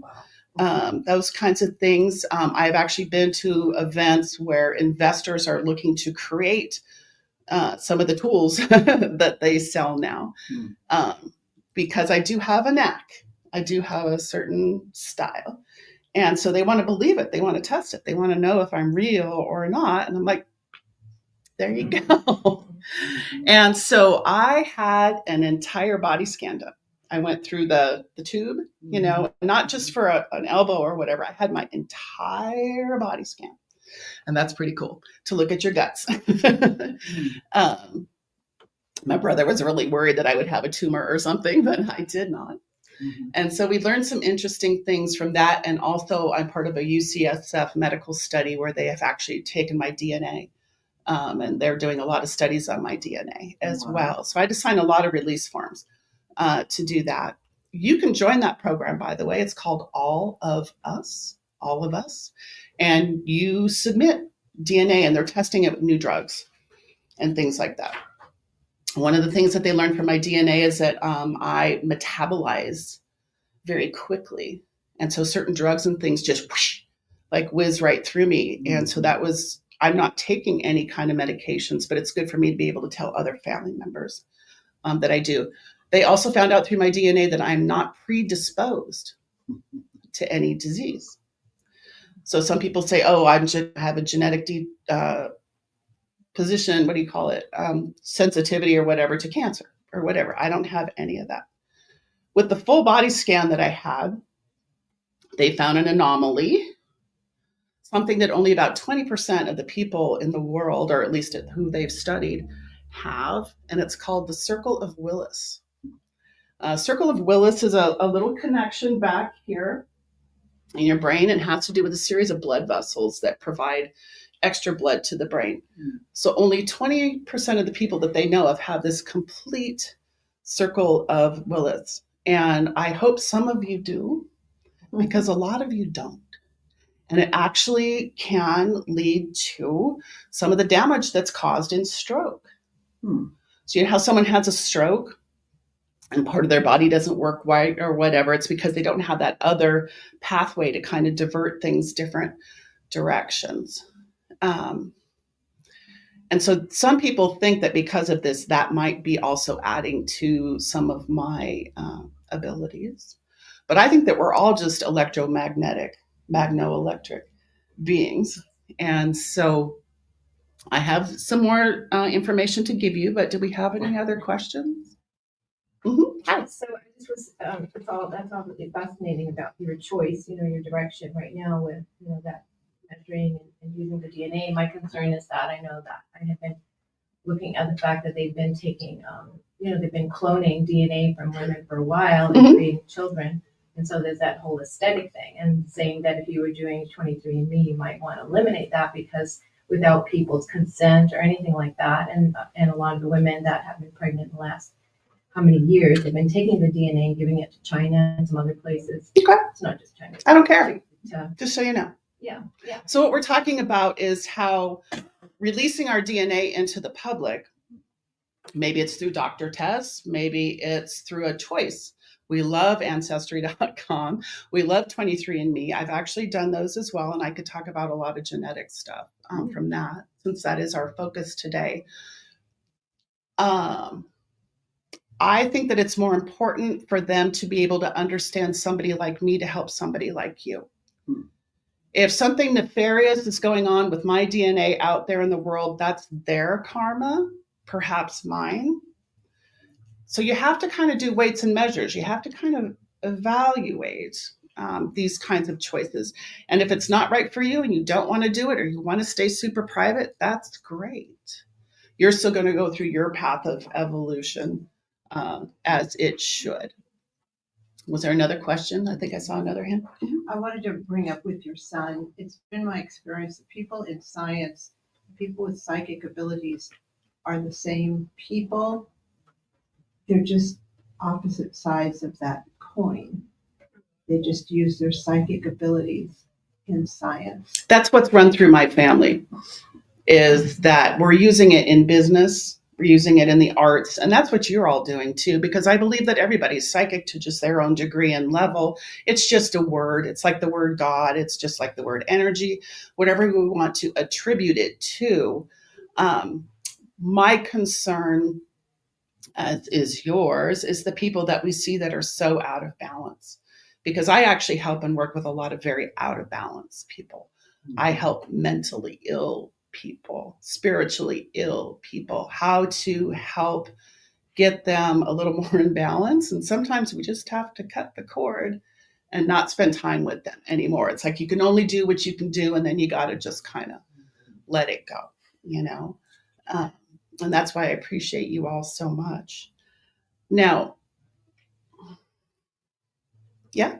So on a generational basis, you know, if you see that there's a strain, for instance, in the mental illness aspect, that you see on a certain, you know, my mother's side of the family, where, you know, find out like only 10 years ago, my mother died at 86, that she had a sister who it turned out she was deaf and mute, and they ended up putting her in a penitent state hospital at that time, years ago.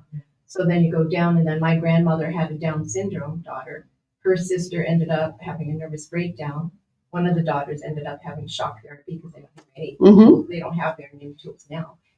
But and then in the end, and then my sister, who was the youngest of 7 children from my mother, ended up with schizophrenia, perfectly beautiful, intuitive little girl. And then with her first baby ends up with schizophrenia, and at least at this point, you know, it is in a group kind of home and has some mobility, but you know, she's lost all of her artistic ability and all the drugs. But just looking at that stream, and then I've done some different biological work, you know, with my grandmother with loss of children and stuff, because a lot of women never express the grief. And so then it gets carried. So on the mental illness side, you're saying, well, it just doesn't exist for me. You know, I mean, I was suicidal initially, and I was told it was a vaccine injury when I was young. But my spiritual kind of guidance, you know, from what I chose to come for changed. But so what can be done as I see some of these, I've never given up on my sister or the other children that are continuing to be born. Let's all take a breath. Wow. We're holding space. I have a list here of all of my teachers and who have influenced my growth and development. After 7 years with Ram Dass, facilitating his events, not just the benefit concerts and the fun stuff, but working with him and Stephen Levine and the Death and Dying series that they did. Sometimes someone just needs to have space held for them so that they can speak their truth.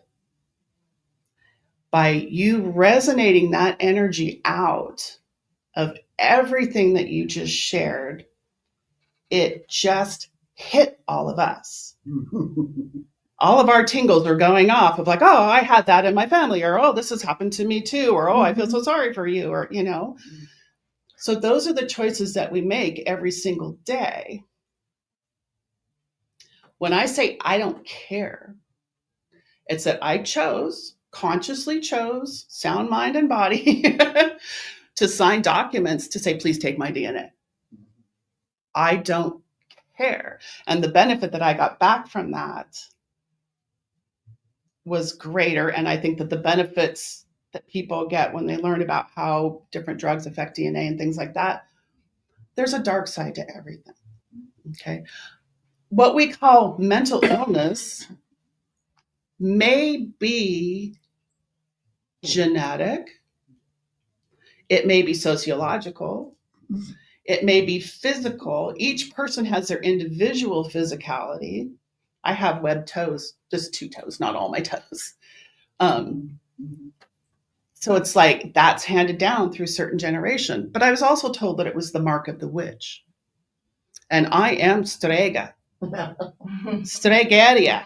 Nona strega. This is me. Find out what the word stregaria means. Do you even know what a strega is? Okay, so what happens is that all these different family members are bouncing off of each other. Yeah. You're acting the way you act as a Down syndrome person, which is a glorious angel. Mm-hmm. Oh, what they bring, the work that they do. Everybody's focused on autism now as well. So we have different phases of what is popularized and everything. That is the karma. That is the generational experience. That is the learning and growing together that we do to have me finally be brave enough to come to an event like this and have a table where I was told as a child, do not do that. That is bad. Do not tell people that you're psychic. Do not charge money. Right? And so now I am breaking that cycle. And so now my new thing is setting time limits, because when you come to my table and we get going and we're hanging out, it's just like, we're having a great time. So and just in a quick wrap up here, I do events in Los Angeles as well. I was at a thing called Connect West. It was sort of a networking thing, but it was more on the business side of how to find hotels and places to hold your events and things like this. And so what was happening is that we were all we would call it the straights, like we were in our little business suits and our briefcases, that kind of stuff. But then when I would talk to people about what I do, they would start to come out. They would start to say, oh, I've been doing yoga since I was this, or, whatever. I was at the Conscious Life Expo in Los Angeles and was with a big psychic group. And the psychic lady, she finally just looked at me and she goes, you have an angel standing behind you. And I was like, cool. I'm not going to say, oh, that's Metatron, no big deal. That's my buddy. One of the things that I said to her is that, no, I'm not interested in getting a message from a loved one from beyond, because I don't want to interrupt them. Some people are really into their spirit guides, their ancestors, and all of that, where I choose to go ahead and kind of just keep it real right here on Earth, because they've got their own stuff to do and they are going to reincarnate. And so me always going, oh, I miss you, may not help them. But you know what? Now we're getting into multidimensionality. Maybe they could already be reincarnated as somebody else and still be your guardian angel at the same time. Okay, room for one more question. Anybody? We're wrapping up today. Okay. Gravity. Tell me a little bit about gravity. Gravity can be overcome. Yeah. You can touch the chair, or you can have your hand go through the chair. We chose to be human beings on this earth at this time. As angelic or spiritual or far out, whatever we think we are, enjoy the ride. Get into that gravity, the gravity of the situation, the tension of the moment. And do you allow someone to trample all over you with their energy and their gravity? Or do you go ahead and, again, 5th chakra, speak it out? How to take it from the belly, rise it up through the heart, and speak. And that's where we're headed now, is learning how to, instead of hiding and sheltering and not connecting, it is time to speak our truth, be ourselves, dress any way you want to dress, dance any way you want to dance, and have fun, because you're on Earth. Enjoy. Thanks so much. All right. I'm Catherine Goldsby. My business name is One Gold Energy. So you can find me at onegoldenergy.com, and you're welcome to join me today at my table. We'll see you soon. Thank you. I might come take a table. Yes, I'm doing readings all day and tomorrow. Yeah.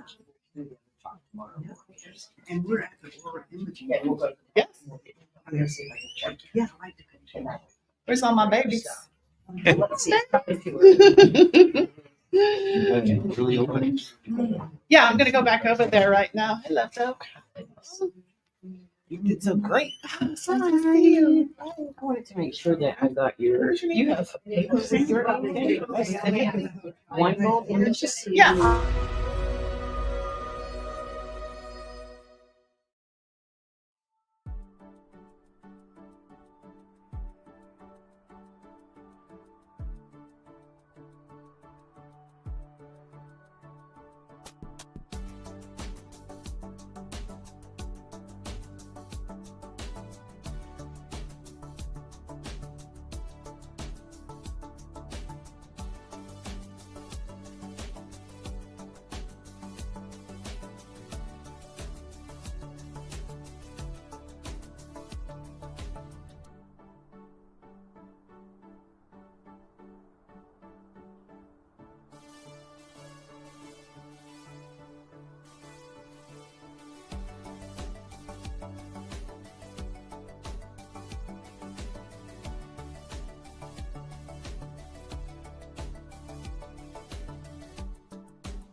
I'm hoping to be able to put a little light of hope in people's mind, even if their daily life may not change. When there is that hope, there's a big difference in the way they live. So you see in the world now, a lot of people, everyone's working towards the transformation of the world, climate changes, ecological and peace. Sharing is the key to solve the problems of the world. But who would take it seriously? What if it's true that the great teachers like the Christ or Buddha were to come into the modern world now and guide and inspire humanity? Then proposition of sharing may not be too far-fetched.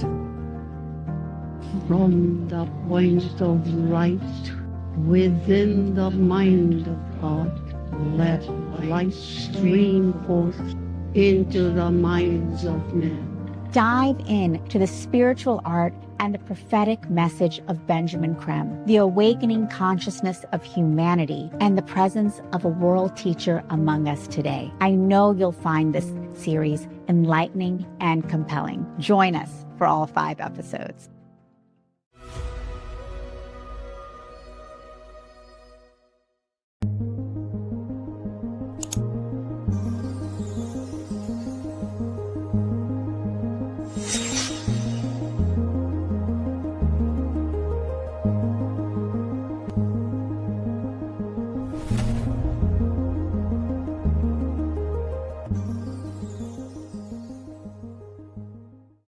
Awaken, align, activate.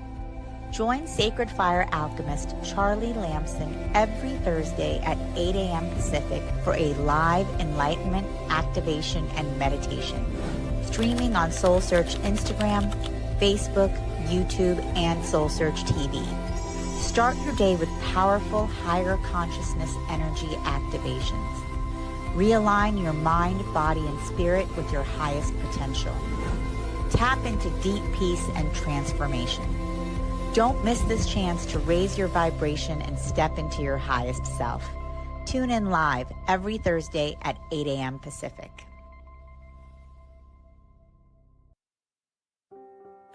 Join us every Wednesday at 7 a.m. for the Radiant Mind Meditation with Dr. John Gray, the #1 trusted relationship expert, the author of Men Are From Mars, Women Are From Venus. What many people don't know is that John Gray spent 9 years as a celibate monk and the personal assistant to the founder of Transcendental Meditation. During this time, he learned powerful meditation practices and techniques, which he has developed and refined for the last 50 years.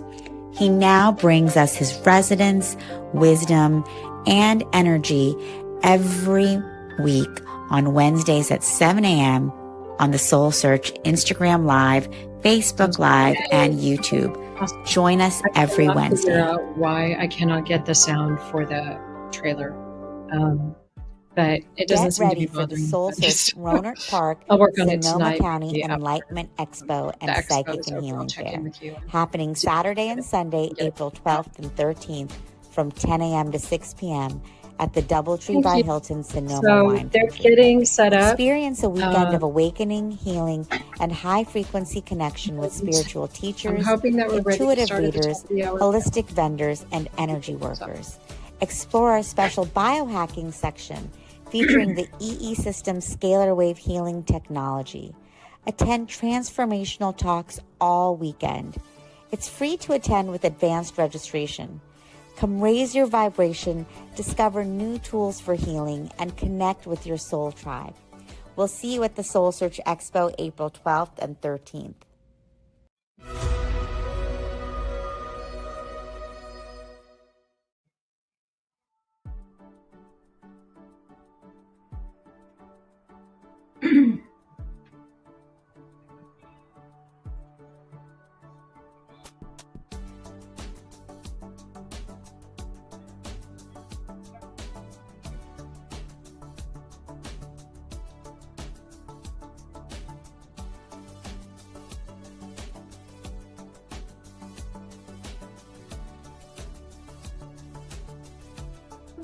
You hear it. You're not kidding.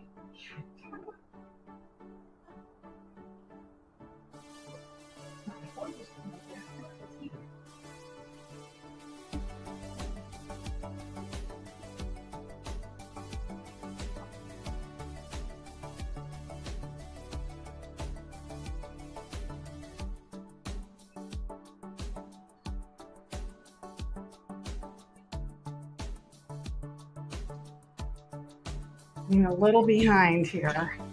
Well, it's good to be busy. Yes, If you need that chair. Just hanging out while you guys get ready. And do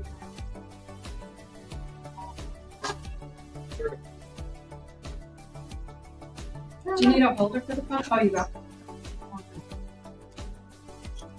We've got a little. Is there a bathroom right there? It is right as you exit left. We've got a little stand here too if you wanted. I do. It hooks onto it can hook at the back or at the front. And that's for a phone? That's for, I mean, as long as your phone fits. I'm hoping to be able to put the little light of hope in people's mind, even if their daily life may not change. When there is that hope, there's a big difference in the way they live. So you see in the world now, a lot of people, everyone's working You try that side, I'll try this towards side. the transformation of the world, climate changes, ecological and peace sharing.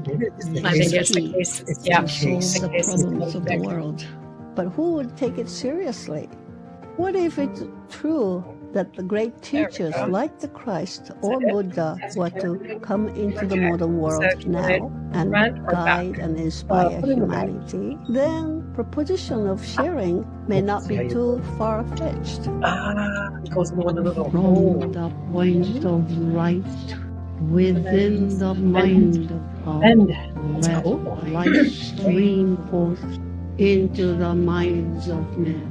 Dive into the spiritual art and the prophetic message of Benjamin Creme, the awakening consciousness of humanity, and the presence of a world teacher among us today. I know you'll find this series enlightening and compelling. Join us for all 5 episodes. I'm going to lower it just a little bit. So you've got the tabletop and your display.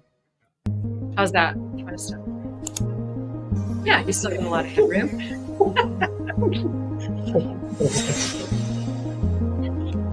There we go. All right. Move this one back.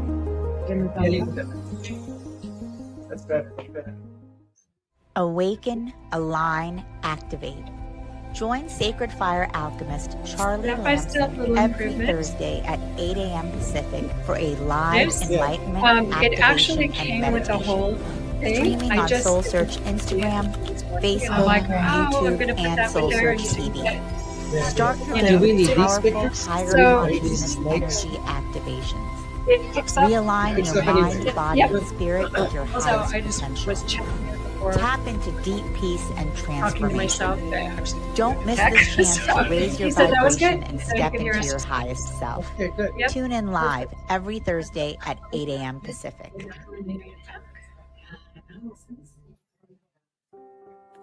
Join us every Wednesday at 7 a.m. for the Radiant Mind Meditation with Dr. John Gray, the #1 trusted relationship expert, the author of Men Are From Mars, Women Are From We'll be starting in Venus. just a minute What or many two. people don't know is that John Gray spent 9 years as a celibate monk and the personal assistant to the founder of Transcendental Meditation. During this time, he learned powerful meditation practices and techniques, which he has developed and refined for the last 50 years. He now brings us his resonance, wisdom, Live stream we are live. All right. My name is Allison, and on behalf of SoulSearch, we're really happy to have you with us today. Welcome. And I'd like to introduce our speakers, Renee and Anthony. What I'd like to share about them is that they are modern mystics, teachers, healers, and visionaries. Renee and Anthony are the voices behind Blue Soul Earth, which is focused on igniting global consciousness and bridging the worlds of science and spirituality. Their teachings, workshops, darshans, memberships, programs, and sacred retreats focus on universal consciousness, heart-centered living, and our human existence. As a channel of Mary Magdalene and Yeshua, Renee and Anthony today will channel their energies so we will discover the divine feminine in all of us, and as we experience the energy of the all that is, of Source and of universal consciousness. We will learn together how to ebb and flow to create harmony and flow in our own lives. Enjoy. Welcome. Thank you. Thank you, Allison. Thank you so much. Thank you, SoulSearch.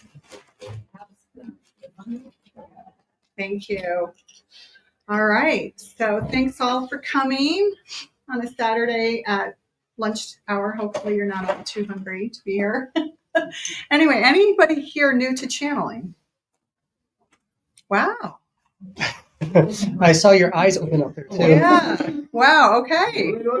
That's the most number so far, I think. Yeah. That's exciting for us, right? Kind of old roots. I think it's more exciting for them, actually. I've been doing it for 10 years, so.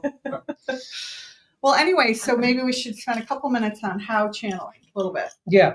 So what is channeling? We all have the ability to channel. Some just do a little bit easier than others. For me, it just came to me. It was nothing that I studied. One day, energy just started flowing through me. and it took a long time to be able to control it.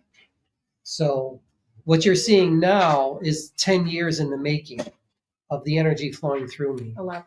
11 years. It's been so long, I don't even remember anymore.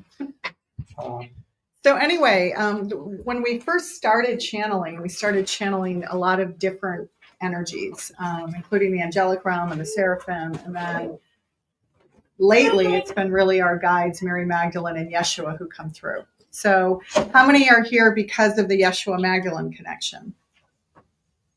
2. Okay, that's interesting. All right, well, we're going to have some fun with this. Okay. We're going to have some fun with this. So you want to speak about how the energy works? Yeah. So the energy, when it comes through, actually what it does, it comes through first, Renee, and then it flows into me. When I go into channel, you'll start seeing my breath is going to slow down. My eyes are going to, they'll start, when I go into channel, I'm going to be looking at you a great deal as well. And my breath will change a little bit. My facial expressions are going to change. The first thing that will come through will probably be our guides, which is really my higher self connected with everything. And then Yeshua will come through, which is Jesus. And then probably Marion of Magdal. But I'm never 100% sure how it's all going to work. We kind of just flow with the energy. And it also depends who's in the proverbial room. So in a way, a couple of you came by our booth earlier and was asking about like what the channeling experience is like. Think of it as your higher self speaking to his higher self at a soul level. So sometimes something that might come through in a channeled experience won't be what the physical you expects, but at some innate level or something, some light bulbs will go off for you. Oh yeah, we were talking about it earlier. She's doing a session right after this. So it's good for her to get a sense of this. You're taking notes, yeah. It is really like a soul-to-soul communication. So that's why we never really know how a session's going to go. But those are the prime energies that we channel, and even wrote a book, The Untold Story of Mary Magdalene's life story and her teachings, that just came out 2 months ago. So it's pretty kind of fresh off the press. And it is channeled, although we're not calling it channeled for obvious reasons, because we want it to reach more people. So anyway. Any questions? Are we allowed to record your channel? Sure. I mean, I don't know what SoulSearch's thing is, but sure. Yeah, we don't mind that. Are there any questions right now? When I do go on the channel, it's basically like just it just expands my consciousness, and then things start coming through. Yeah. Yes. Question. I won't be recorded.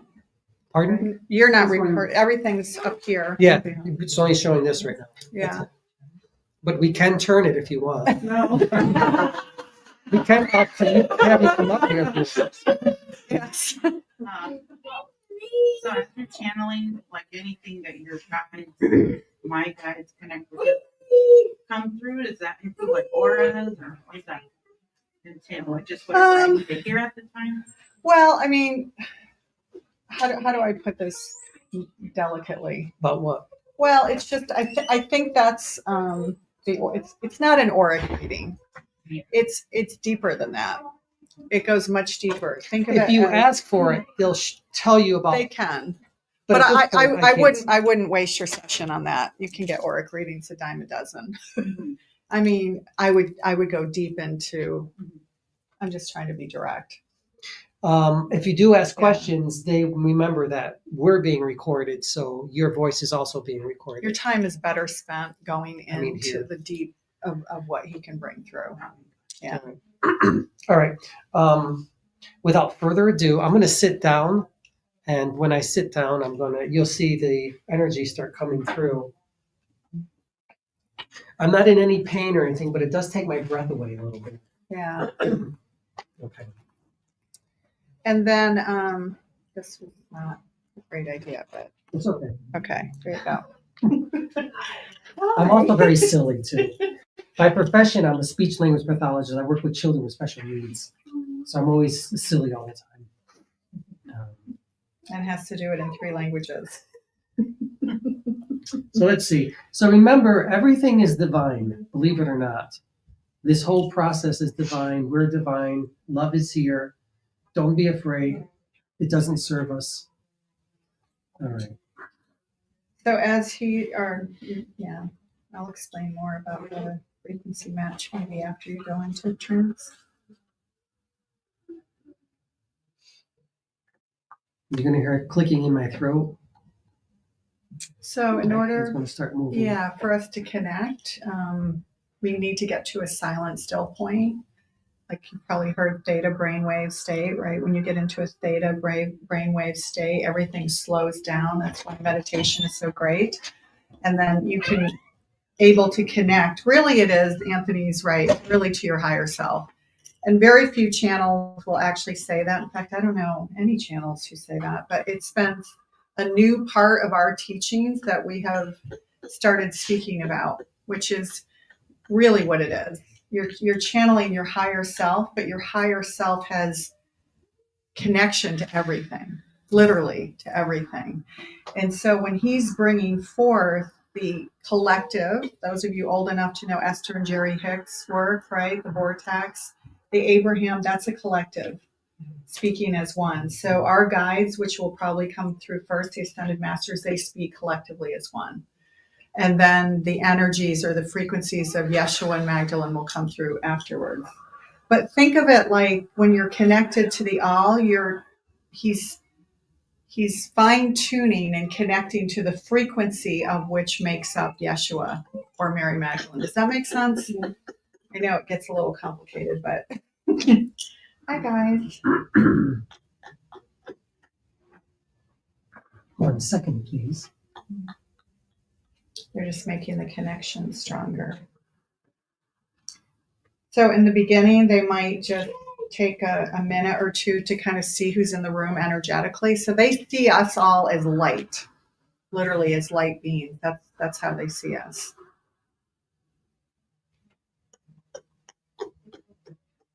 It's good to see you, Gaia. Good to see you too. Thank you for receiving us. It is an honor and privilege to be here with all of you. Ah, yes, we know where we are now. We see you.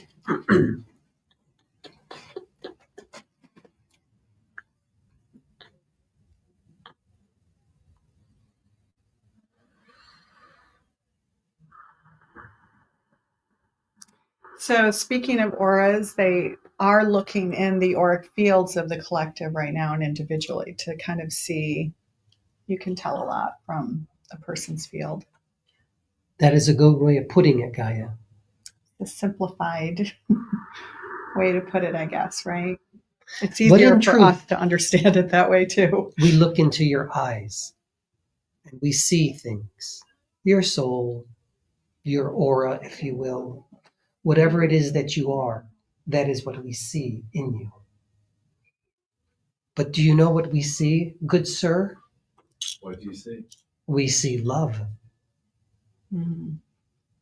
Are you of love? Yes, I am. Good. That's the most important thing then. To be of love, divinity, to know yourself again.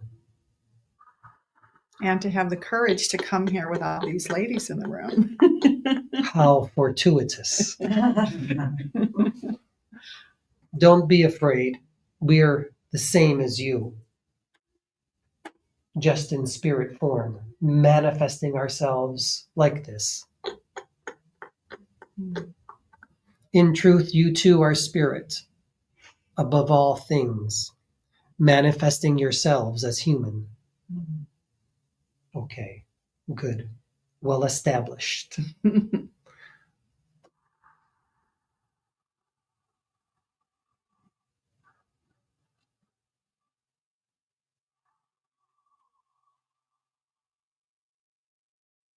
They're like, so when his eyes kind of darts, or sometimes when you see him do that, it doesn't mean no, it means She is clairvoyant. In the Akashic records.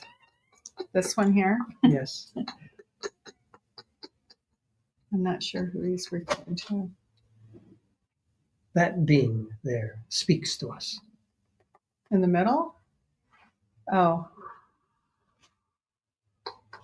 The one who's doing a session with us after. Clairvoyant, you said. Yes, she's speaking. Ah, interesting. It. Don't take In that. truth. Don't take that personally. There is no he, there is no she, there is only source, energy. That is all. Good. 1 second, Gaia. Yeah. Does anyone have any questions for the guides before Yeshua comes through? You know, the best part of being human, do you know what it is? Sex. Bring that up when Mary Magdalene comes through. She'll be happy with that one. Relationship. Mm-hmm. This is the highest of that for me. And what would that be? Sex? With a true love, with my true love. Yeah. Okay, good. My twin flame. This. Touching. There's better sex with soulmates than twin flames, by the way. That's another story. Good to know. Just a touch. That's all it is. There is a chapter. We seem on to know sex you book. from somewhere.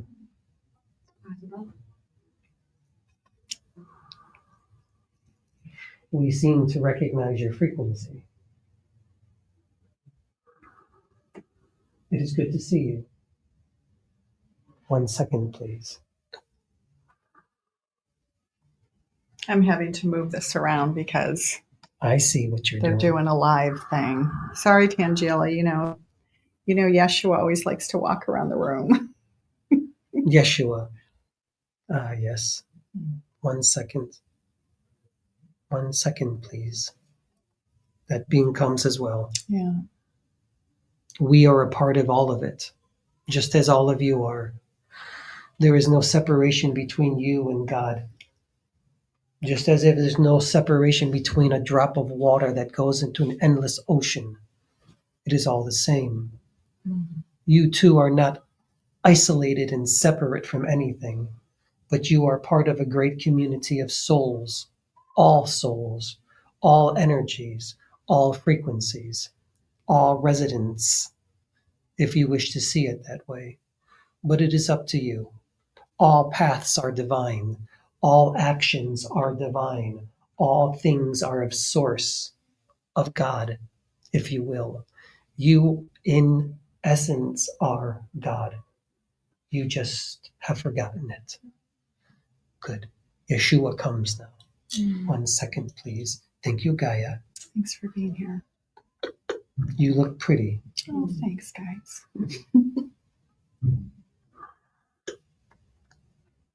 Truth is, Yeshua tells me I look beautiful more than Anthony does. Working on that.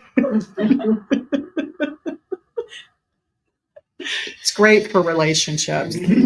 Just call Yeshua through. It's impossible to get mad at him.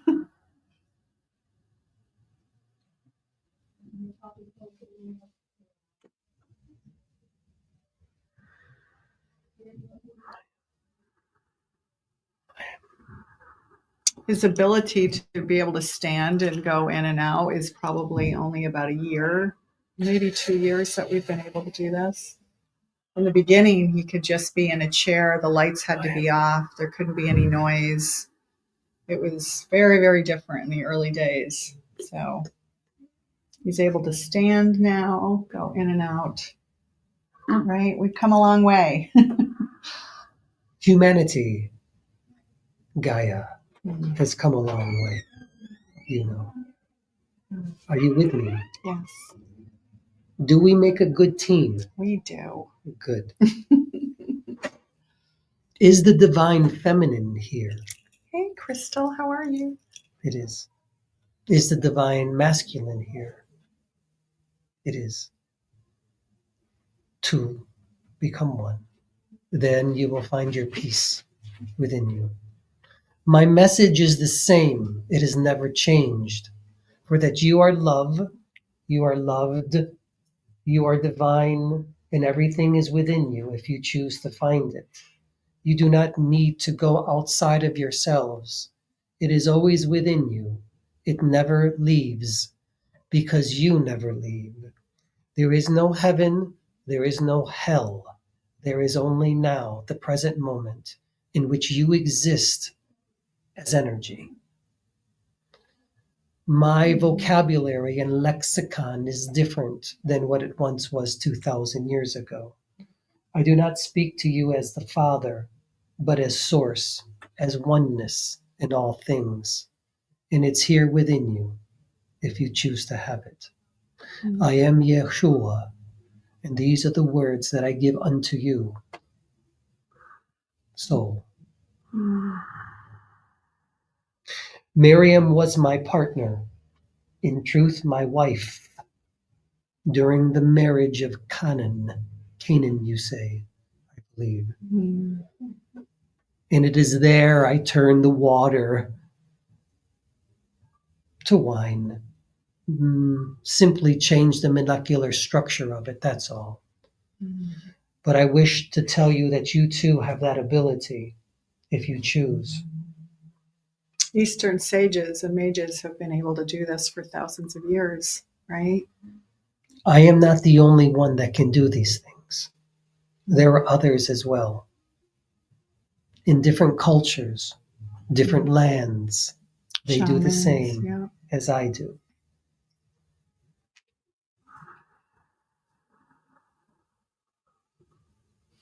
Habla español, señora. Sí, señor. Qué bueno verle otra vez aquí. Gracias. Gracias a usted por estar aquí con nosotros. Es una bendición. Usted es una bendición también. Que Dios está con usted. Always. Always. And forever and ever. I am with you. Thank you. I am with all of you. And I don't leave. Even if you ask me to leave, I don't. I just step behind a bit. And then when you need me again, I will be there for you. We are always there for each other, all of us. Always and ever and ever.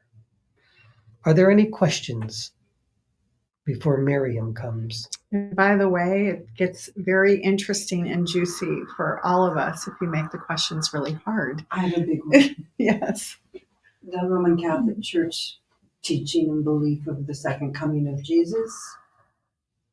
I believe it will be an awakening in each of us that we are channeling you, consciously living the Christ and Krishna. Yes. Or will you really be coming in person and saying, here I am again, folks, I've been born? Or is it going to be both? Can you tell me the big answer, please? So the question has to do with the second coming. Second coming, third coming, fourth coming, fifth coming, sixth coming. Which is it now? That actually gave me a big answer right there. It's endless. It's always. It's always here. Because it's coming through all of us in our own unique way. So Anthony's full embodied channel of the energy, but the woman who did the artwork, Dunya, a friend of ours who did the artwork on this book, we channeled Magdalene to get the picture right for how it most depicted her. But Dunya was doing her own channeling of Magdalene to get this right as well. So think of it always as a symbiotic, collaborative effort. It's always collective, always. May I tell you something? So yes, coming through all of us. I am not who you think I am. Okay. Nor are you who you think you are. I can manifest myself as Yeshua, Jesus, again. But that is not who I am. I am a soul, a being, consciousness, pure, energy, as you are. But I will manifest myself again with a consciousness that you call Christ, which is pure love, universal. And you all have it within you. The second coming of Christ, well, that is now, I suppose. and it will come through all of you. Yeah. That's how it works. In your own unique way. It's Palm Sunday tonight at 5 p.m. Is it? And I believe it is also Passover. Pesach, the Paschal Yeah, lamb. lamb, as you call it. Yeah, I was born on Palm Sunday. Love you, Jesus. Anthony calls him the J-Man. Anthony's my favorite name. Always has been for guys. So where I got someone else. I'm not worried. She's a funny being, isn't she? Yes. Are we ever seeing our loved ones? They're gone. Your loved ones. Mm-hmm. You say they are gone. They're more alive than we are here, actually. Where did they go?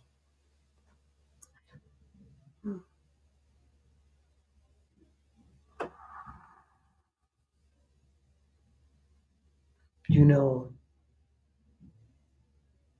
after my crucifixion, I didn't go anywhere. All I did was step out of one reality. And then I stepped into another one. Your relative simply just stepped out of this vibration. They are spirit. They are divine love. And they are always here with you. How are you, soul? It is good to see you. I like your rosy cheeks. I hope that answers your question. For they are always with you. They don't go anywhere, really.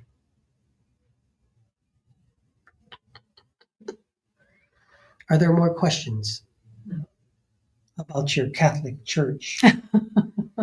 I was not Catholic, nor was I Christian. I was a Jew, and I practiced Judaism.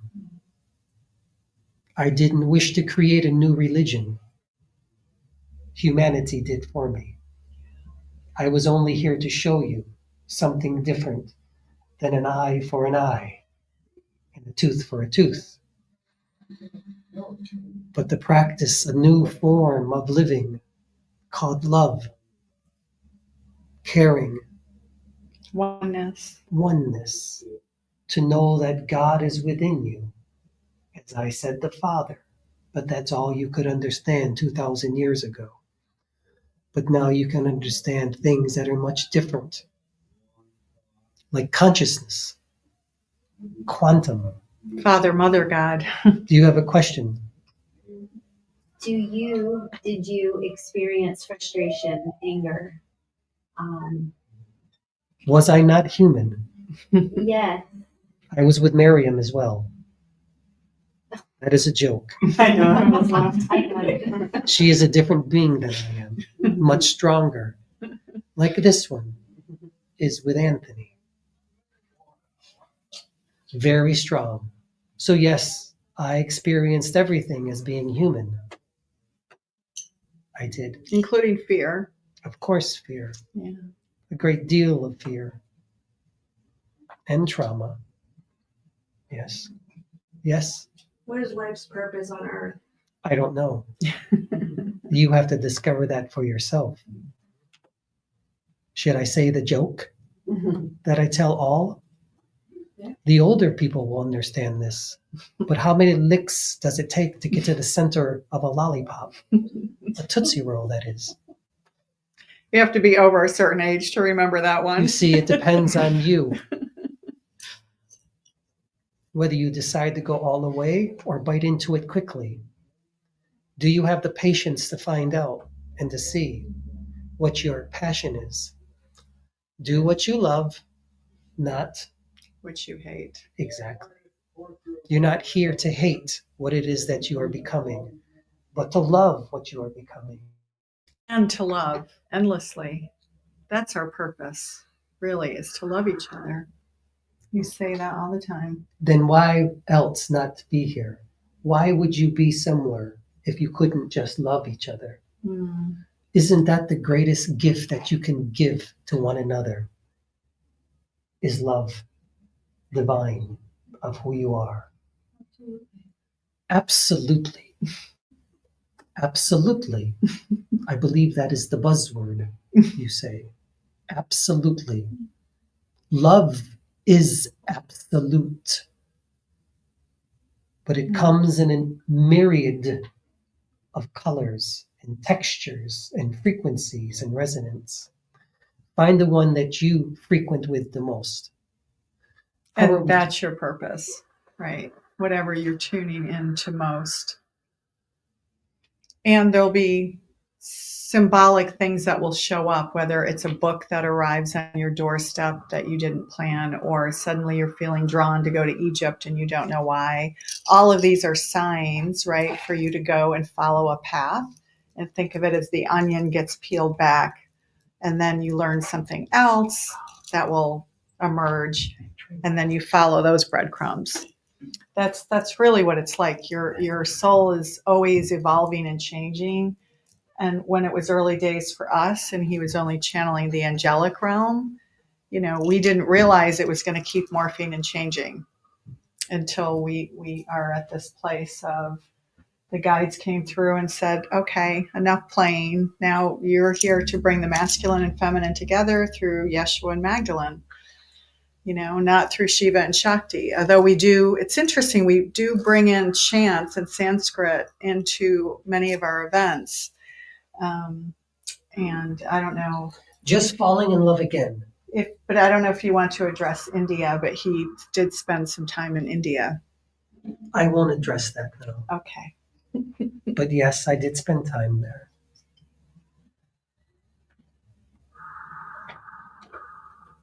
The best part of being human is to experience humanness through one's eyes and touch. Yes.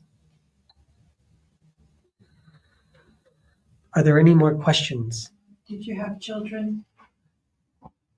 I had one in this earth vibration, as you call it. Has the lineage continued down to this day? That's a good question for Magdalene, actually. Not to say that you weren't passionate about this topic, but she has a lot to say about her daughter, Sarah. If you wish to turn it, you can. But how are you? Are you doing better?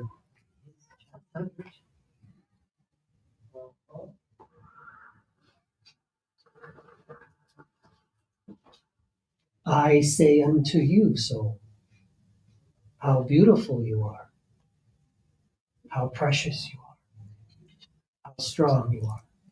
You're still not on camera, don't worry. And I still see you, and I still acknowledge you. And I wish to tell you that.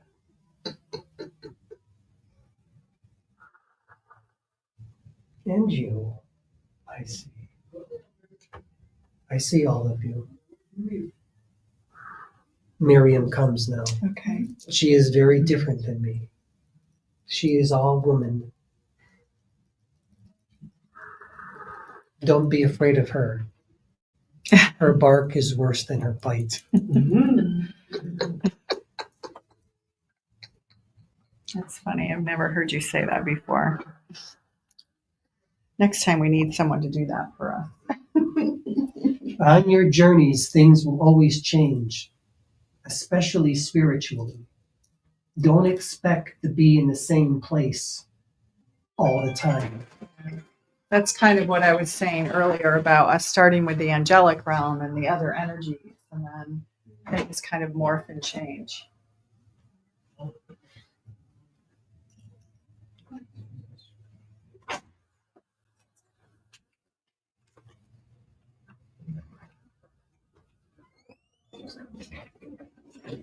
One second, please. Let them leave.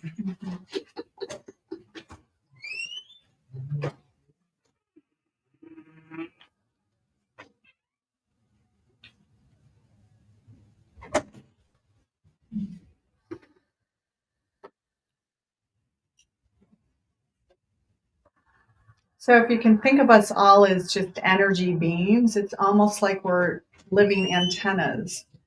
So the antennas are literally going out and matching to the frequencies of what you're channeling or what you're bringing in. That's really what's happening.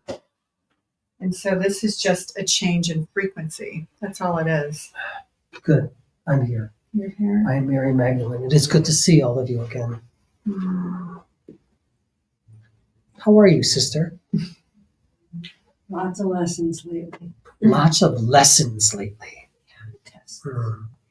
Tell me, when are there not lots of lessons? Never. When do you not have preoccupations and worries, drama and trauma within you? Ladies and gentlemen.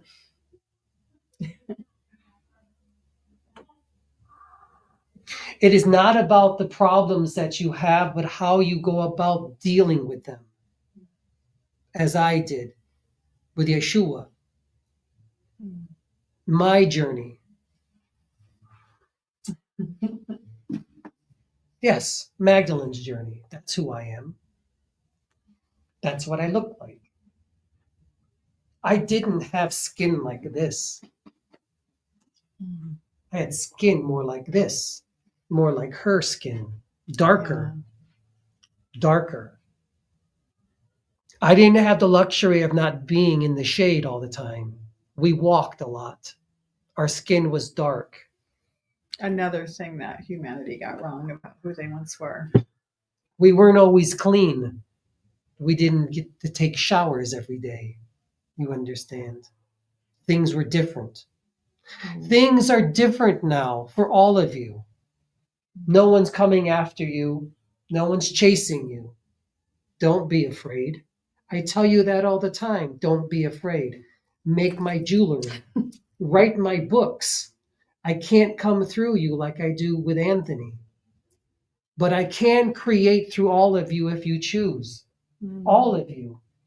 I will come through all of you, even the male energies, as I do with him, to show you and him back there that I am feminine. And not to be afraid of embracing the feminine.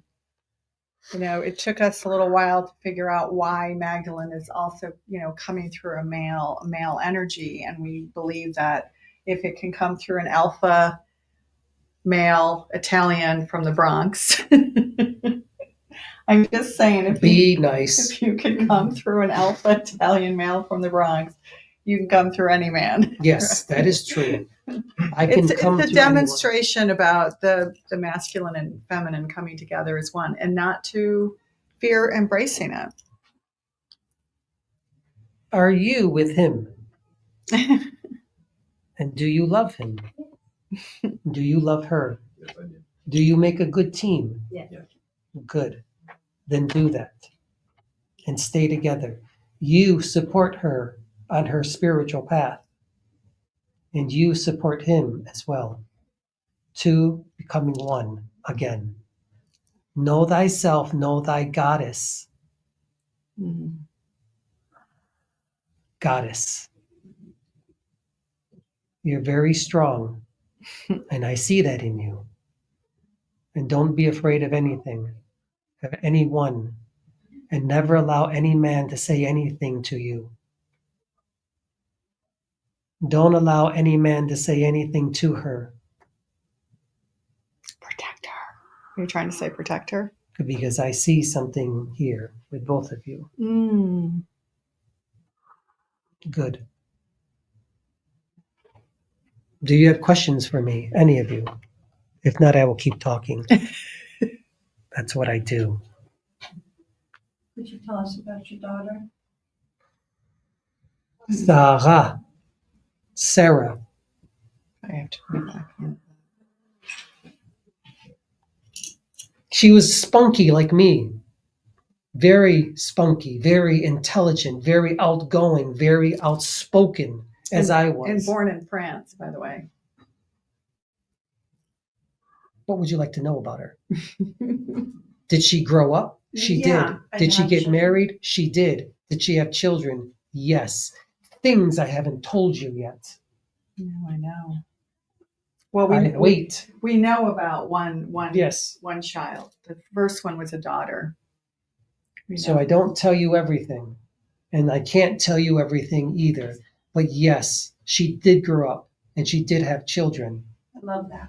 And she was very successful at what And she was moved doing. to England, actually. Yes. Moved to England. Okay. Thank you. Thank you for the question. Any other questions?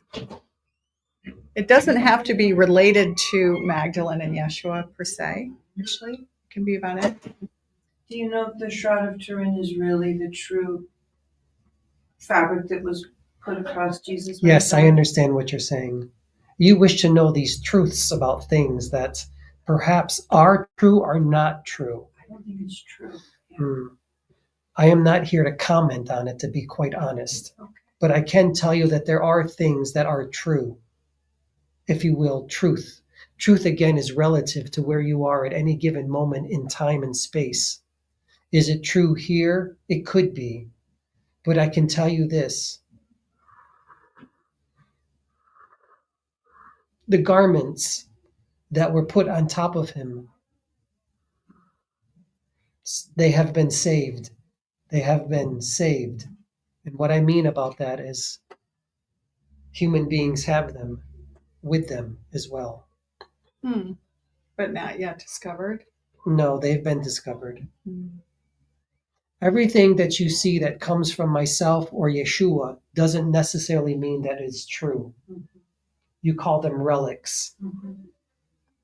But they do hold energy. Yeah. Okay. Yes. What was your role in the school of Isis in Egypt? Oh, very good question. Yeah. I was an adept of the school of Isis. Although I didn't go to Egypt as often, I did practice the Isis energies. And part of it was sex. Tantric? Yes, a great deal of it. It was one of the main energies that I showed Jesus, Yeshua, how to maintain it so that he would eventually be able to hold this energy as well as he went to the cross, you understand. But I had a great deal to do with the Isis Hathor energies. It was a practice specifically for women only. And it was very important to us. And you said also several of the female apostles were also part of the Isis teachings. Yes, they are. Yes, and they were. Not all of them, but you had said that you met several of them. Yes. Through the Isis. Isis was very important to us, especially females. We practiced a religion, Judaism, that took all of our rights away. But practicing Judaism was who we were because we had to. But we did practice the Isis energy as well. Not always as a religion, but as a way of living, a way of life. Very good question. Yes. What's the most important thing you taught your daughter? Oh, I love that question. It's a beautiful question.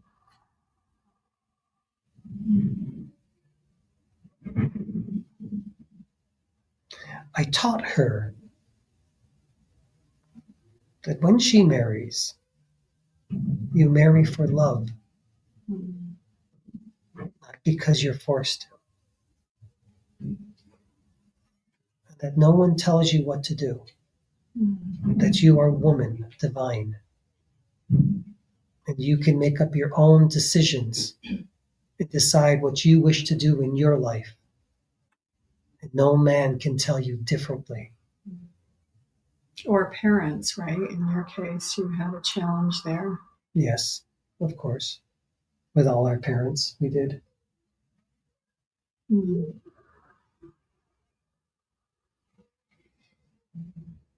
It is good to see all of you again. The few that are here, that frequent with this energy. Not everybody will resonate with my energy. I don't expect that any of you or all of you should.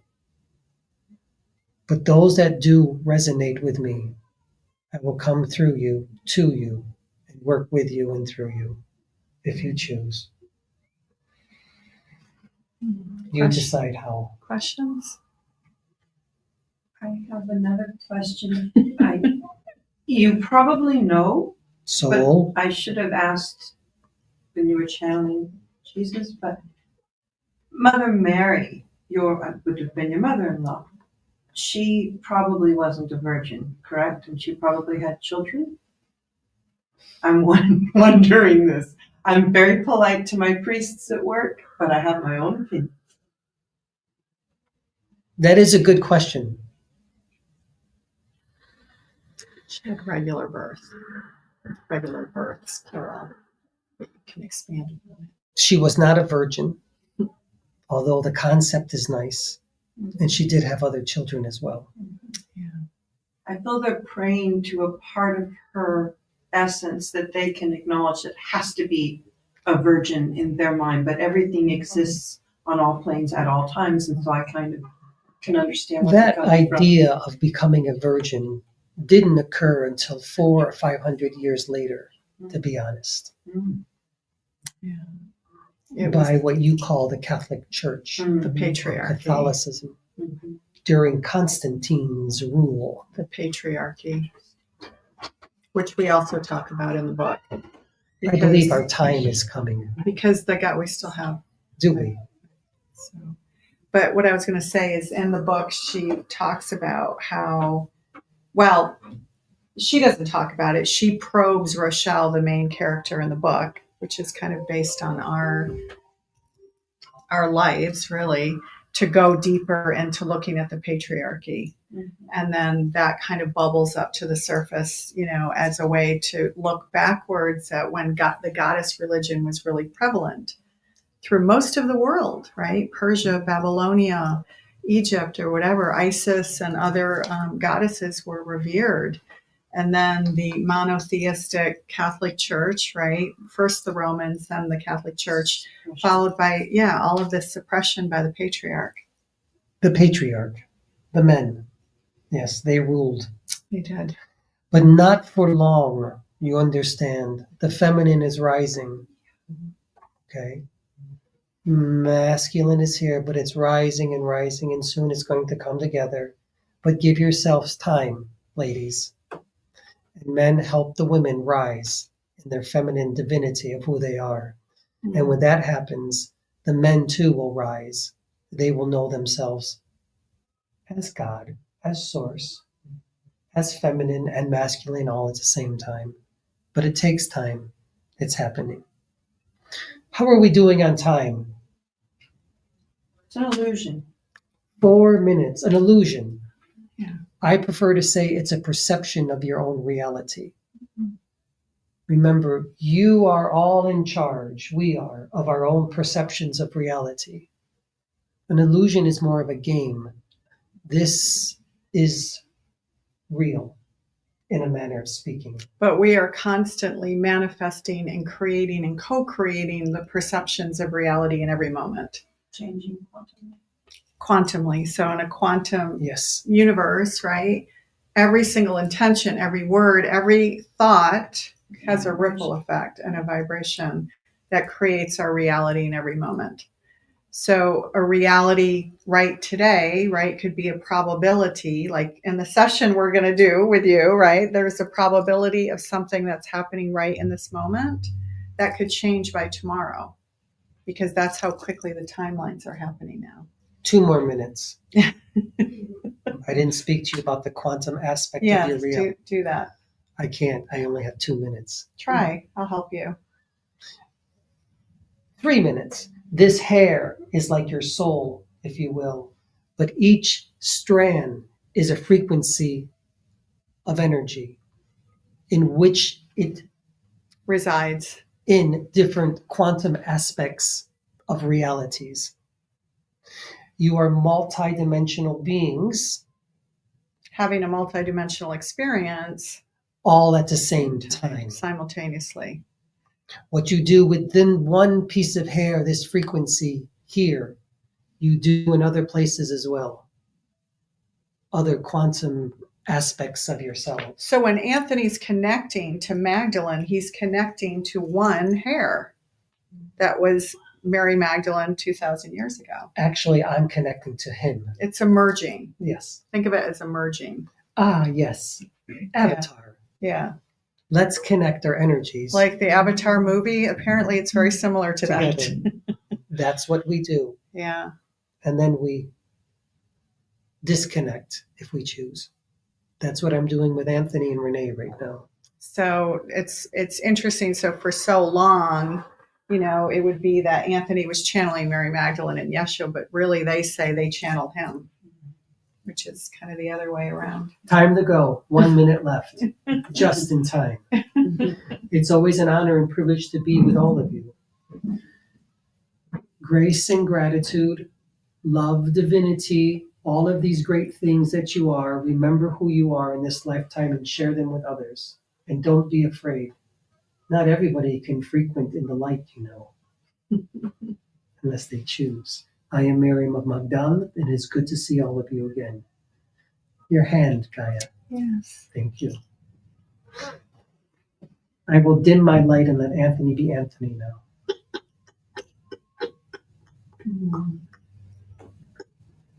So one of the analogies we use in the book is Angelo, based on Anthony's character, comes out and says, oh my gosh, they've showed me something different tonight.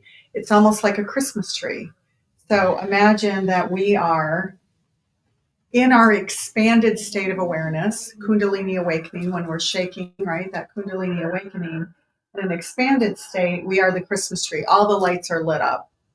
But then when we go into fear or we contract or we go into our lower self, the lights go off. Essentially what's happening. So how they showed him was that their lights are dimming and going back offline, almost like the analogy of the technology, in the cloud. Their lights are going off and Anthony's light is getting brighter. And he's coming back online. I'm back online. Anthony's back. Thank you, everybody. Yeah, so he's always there. So anyway, yes, thanks for being here, and come by our booth, and we have books. If you want books, we will sign them for you. We will sign them, and if Anthony's in a session, Yeshua will sign it, or Magdalene will sign it. Purchase our jewelry. It's all been energized with Jesus and Miriam. Yeah, it really has. Because I wear it when I channel. And then the only other thing we want to mention, because our friends keep telling us we forget to mention them at things like this, we have a membership program. Yes, we have membership programs also. Forgetting to mention it. And we're online twice a month. Magdalene Sisters is for women only, and that's $22 a month. And we meet twice a month in a sacred container where Magdalene comes through and it's channeled information. And then if you miss a recorded, if you miss a session, there's recorded replays. And then our other membership program is for men too, Blue Soul Ignite it's called.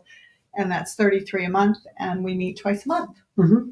Once in the morning to accommodate those. And Yeshua comes through and teaches. Yeah, it's so the difference between them is some people are in both memberships, but Blue Soul Ignite is more teaching of esoteric ancient wisdom. So we kind of go deep into, right now we're going into the soul, going deep into the soul. So anyway, we keep forgetting to mention those are our memberships. So anything else? That's it. Yeah. Thank you. Join us. Come to our booth. Yeah. Thank you. Come to our booth. Thanks for being here.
I'm hoping to be able to put a little light of hope in people's mind, even if their daily life may not change. When there is that hope, there's a big difference in the way they live. So you see in the world now, a lot of people, everyone's working towards the transformation of the world, climate changes, ecological and peace. Sharing is the key to solve the problems of the world.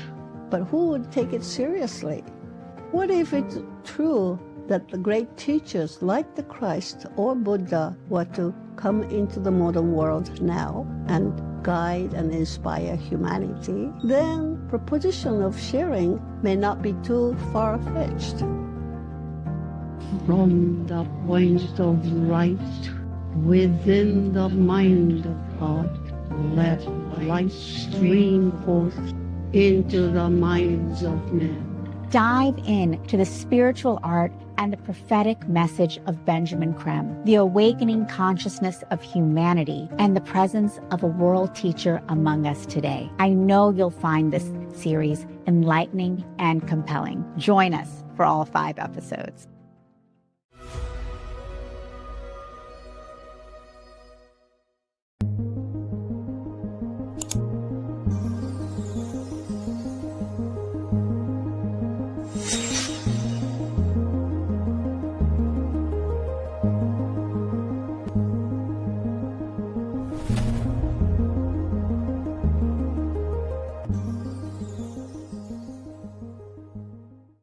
Awaken, align, activate.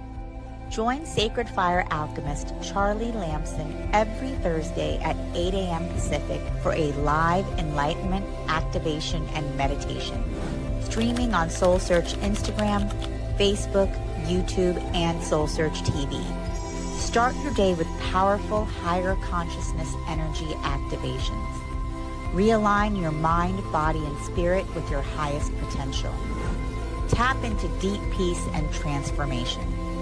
Don't miss this chance to raise your vibration and step into your highest self. Tune in live every Thursday at 8 a.m. Pacific.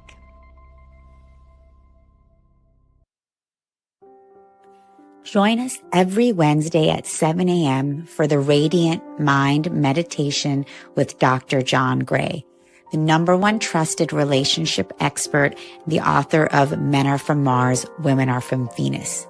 What many people don't know is that John Gray spent 9 years as a celibate monk and the personal assistant to the founder of Transcendental Meditation. During this time, he learned powerful meditation practices and techniques, which he has developed and refined for the last 50 years. He now brings us his resonance, wisdom, and energy every week on Wednesdays at 7 a.m. on the SoulSearch Instagram Live, Facebook Live, and YouTube. Join us every Wednesday.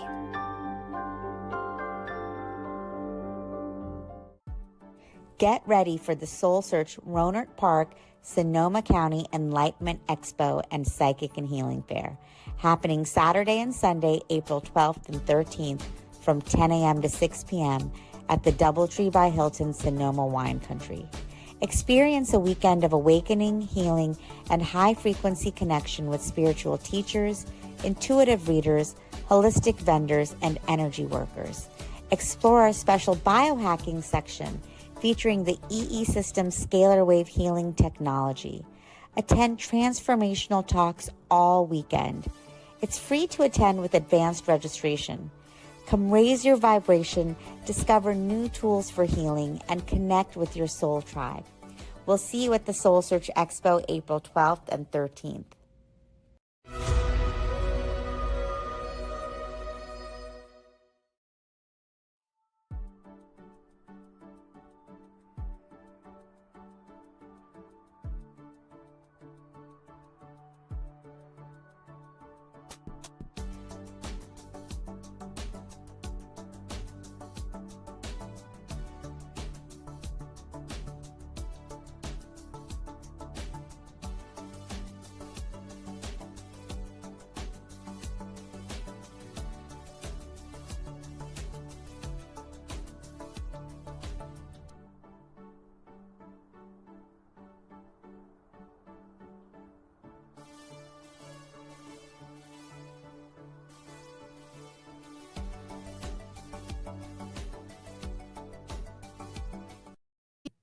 hoped it was real. Yeah. So I had Mohs surgery, which is cancer removal right here, some skin cancer. So I put a picture on Facebook with this horrible looking thing, and I said I was hiking, and some bobcat attacked me and knocked it out on the way across, and it fell over my feet. Yeah. So we're live, and everybody just got that wonderful story. All right. If you missed it, if you got half of it, this is recorded, and you can find it on our YouTube channel at SoulSearch 33. So. Awesome. Yeah, my name is Allison, and on behalf of SoulSearch, I'd like to welcome you today. We're really happy to have you with us, and it's my pleasure to introduce Ted Harris. And I'll tell you a little bit about him.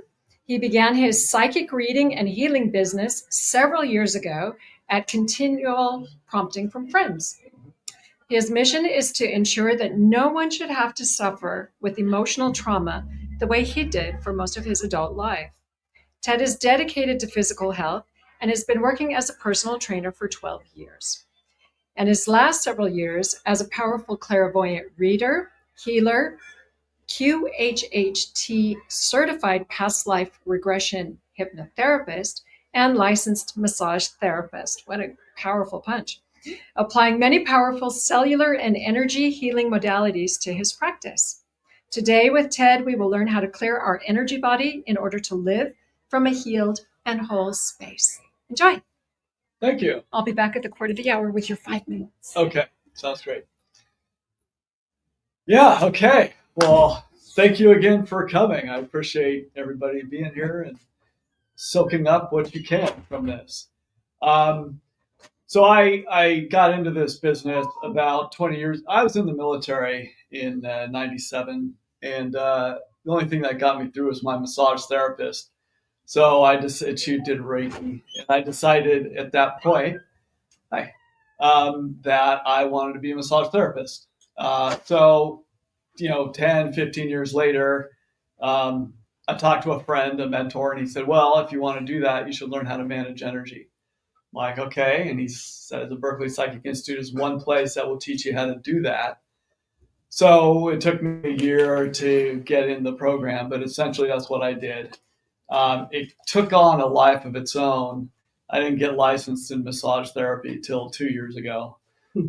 So it was a very kind of meandering story. So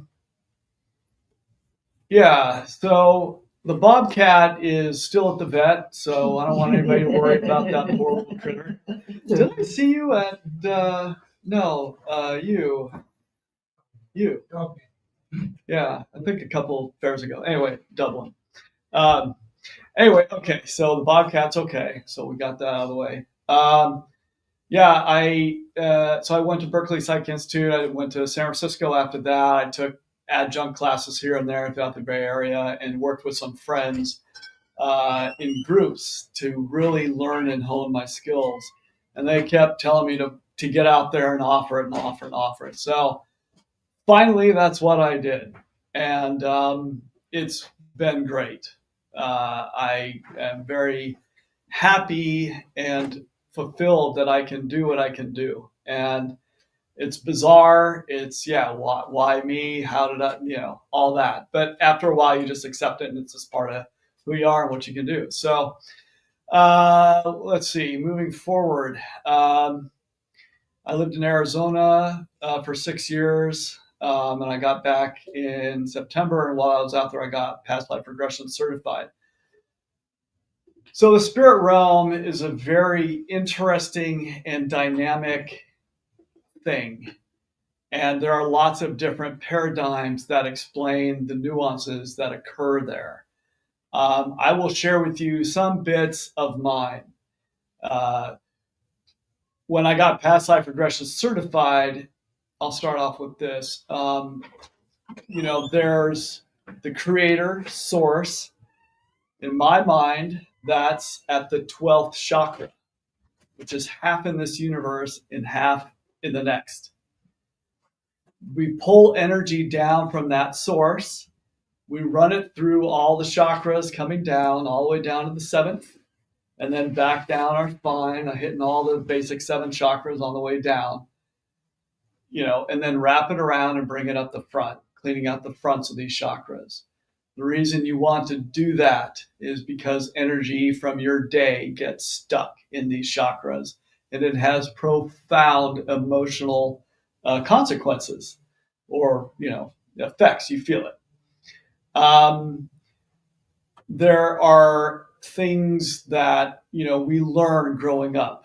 Look both ways before you cross the street. That is programming.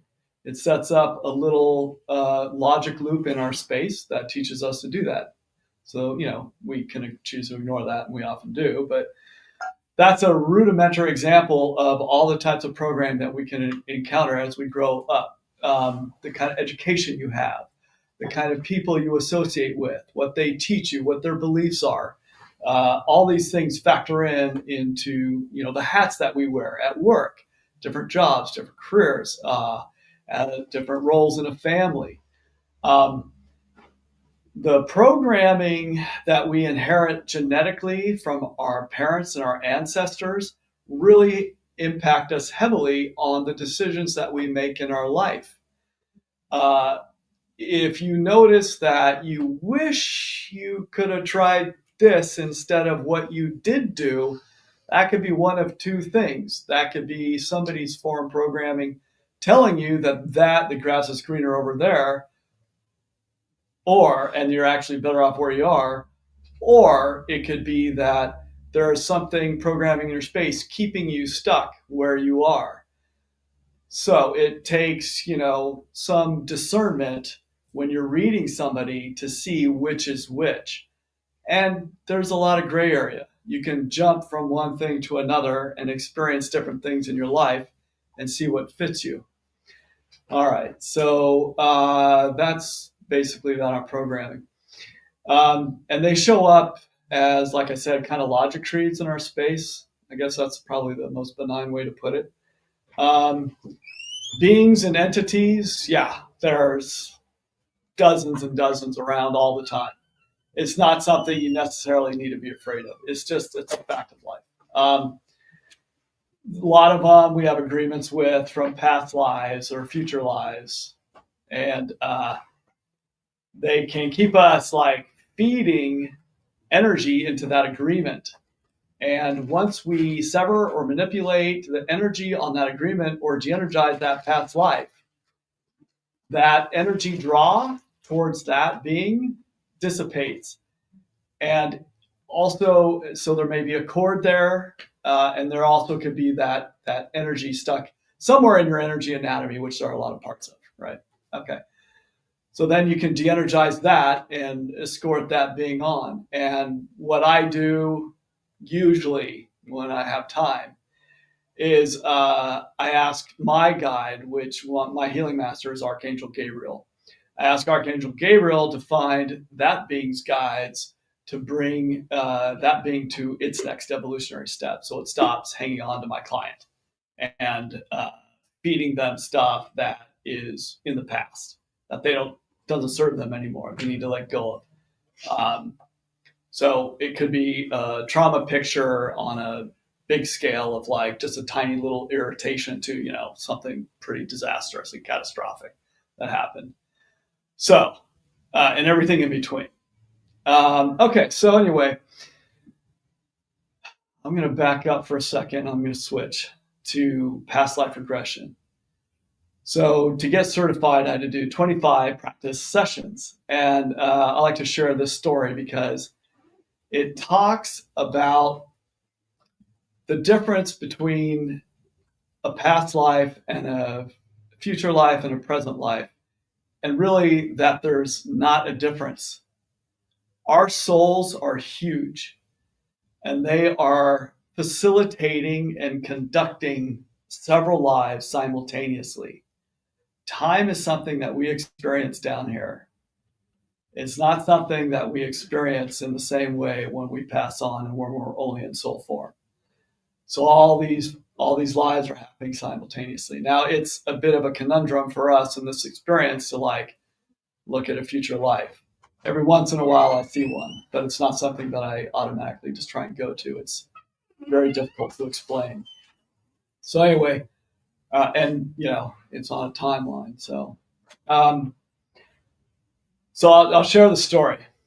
So I was living in Phoenix, and I had a practice client come in. She was 27, 28, very heartfelt woman, just very loving. And she had just moved there from Washington and decided to volunteer for my thing.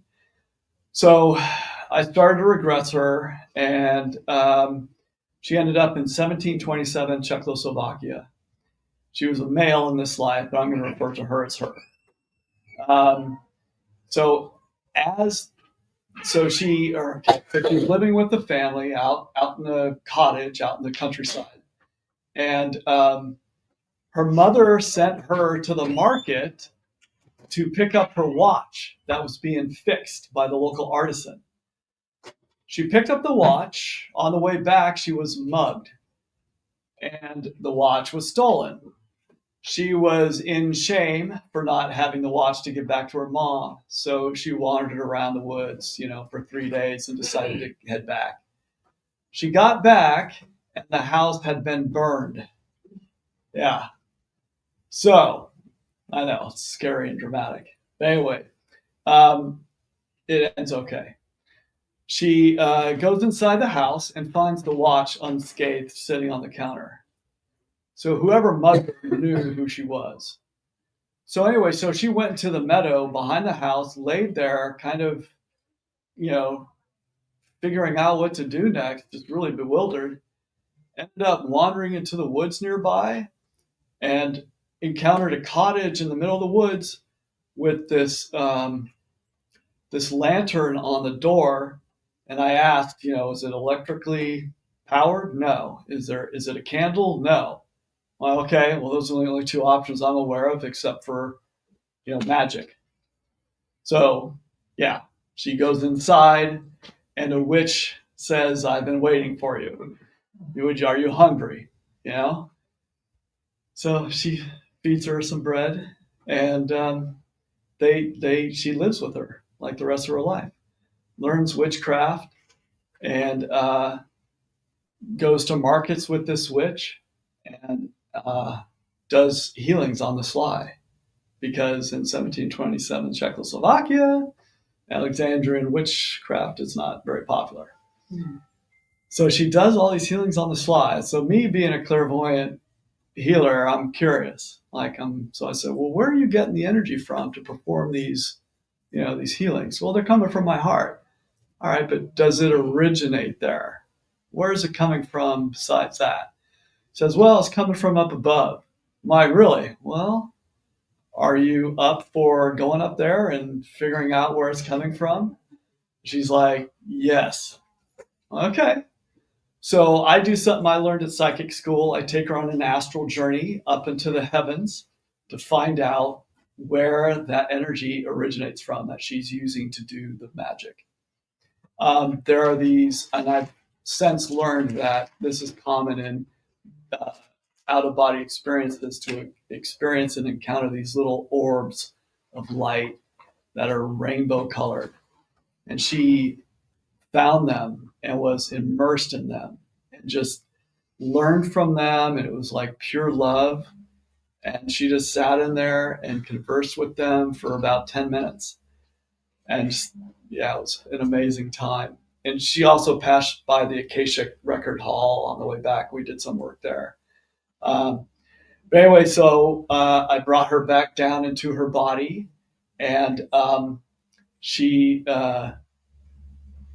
reintegrated, and then kind of so her body in this past life is getting older, but the witch is not. The witch is not getting older. So as she's getting older, the guy that attacked her and mugged her found the witch, and the witch had confided in her during their life together that was actually her son that she had to separate from at birth because she couldn't care for him. All right. So he found her, and they all, he started circling the house, and they both put up force fields to keep him out.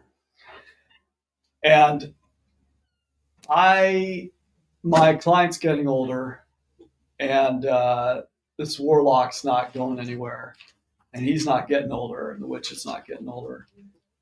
So I'm just like, this is a problem. We got to solve this. So what I did was I asked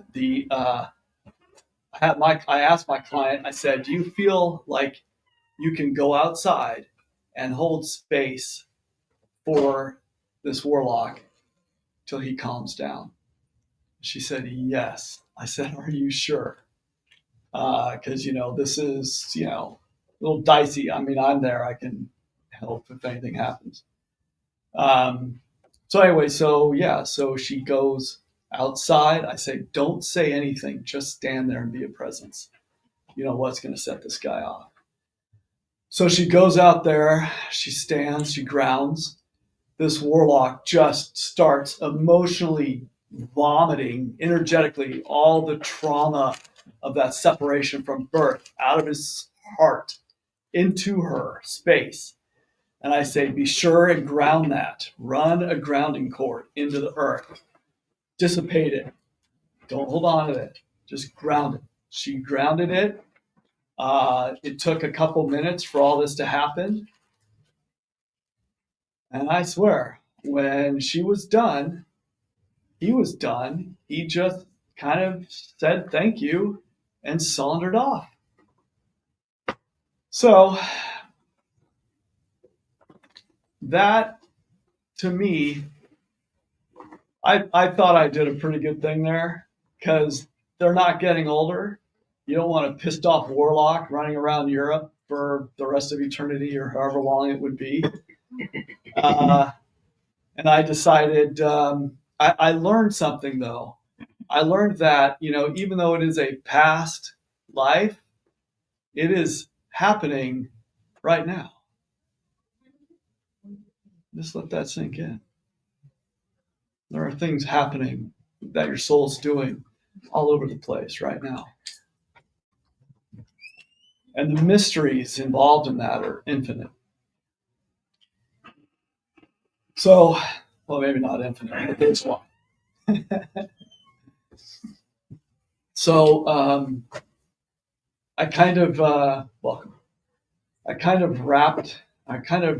wrapped up that life. I can't remember exactly how that happened, but everybody was, content. I think she lived out her days with this witch and passed away. And, then we did the past life review part of the past life regression, which is you go up, you meet with your council of beings and, your spirit family, and you they talk to you, you talk to them, and you review what you came down to do, and you see if you did it. And if you didn't do it all, then that could be on the list for the next go around. So that is kind of how it works. There's nuances and negotiations that can happen both in that meeting and while you're down here. And that's something that's a little involved, but that is possible. All right.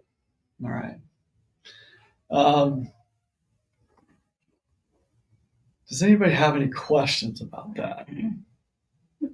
What are you trying to illustrate with that example of your past life regression consultations? Sure. What you want to teach us, please. Yeah. Just that there are multiple lives happening simultaneously. They're not statically defined as in the past. They are changeable.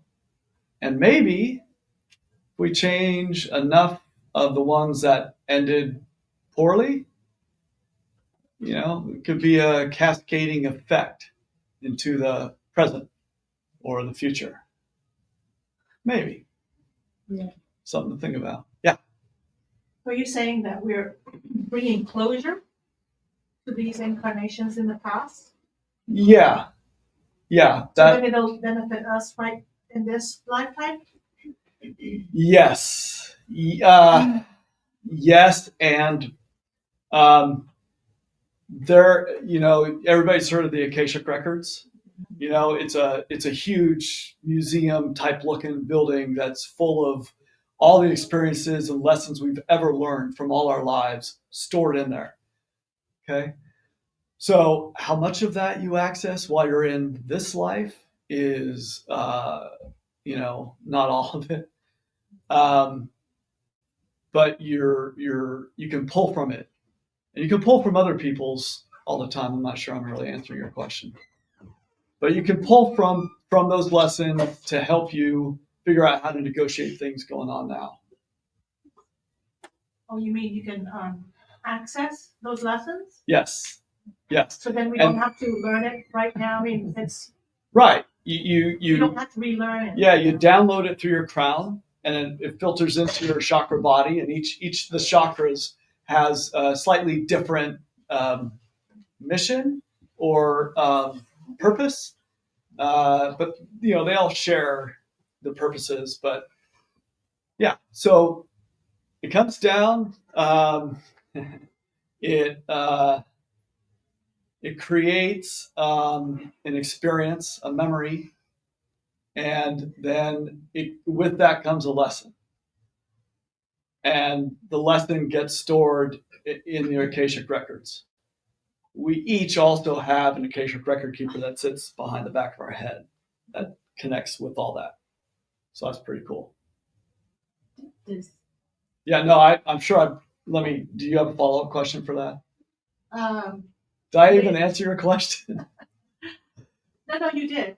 Okay. All right. So it's good to download these lessons. Yeah. Because we've already learned it. Yeah. And we don't want to relearn it, or right. invent the wheel, sort of. Right.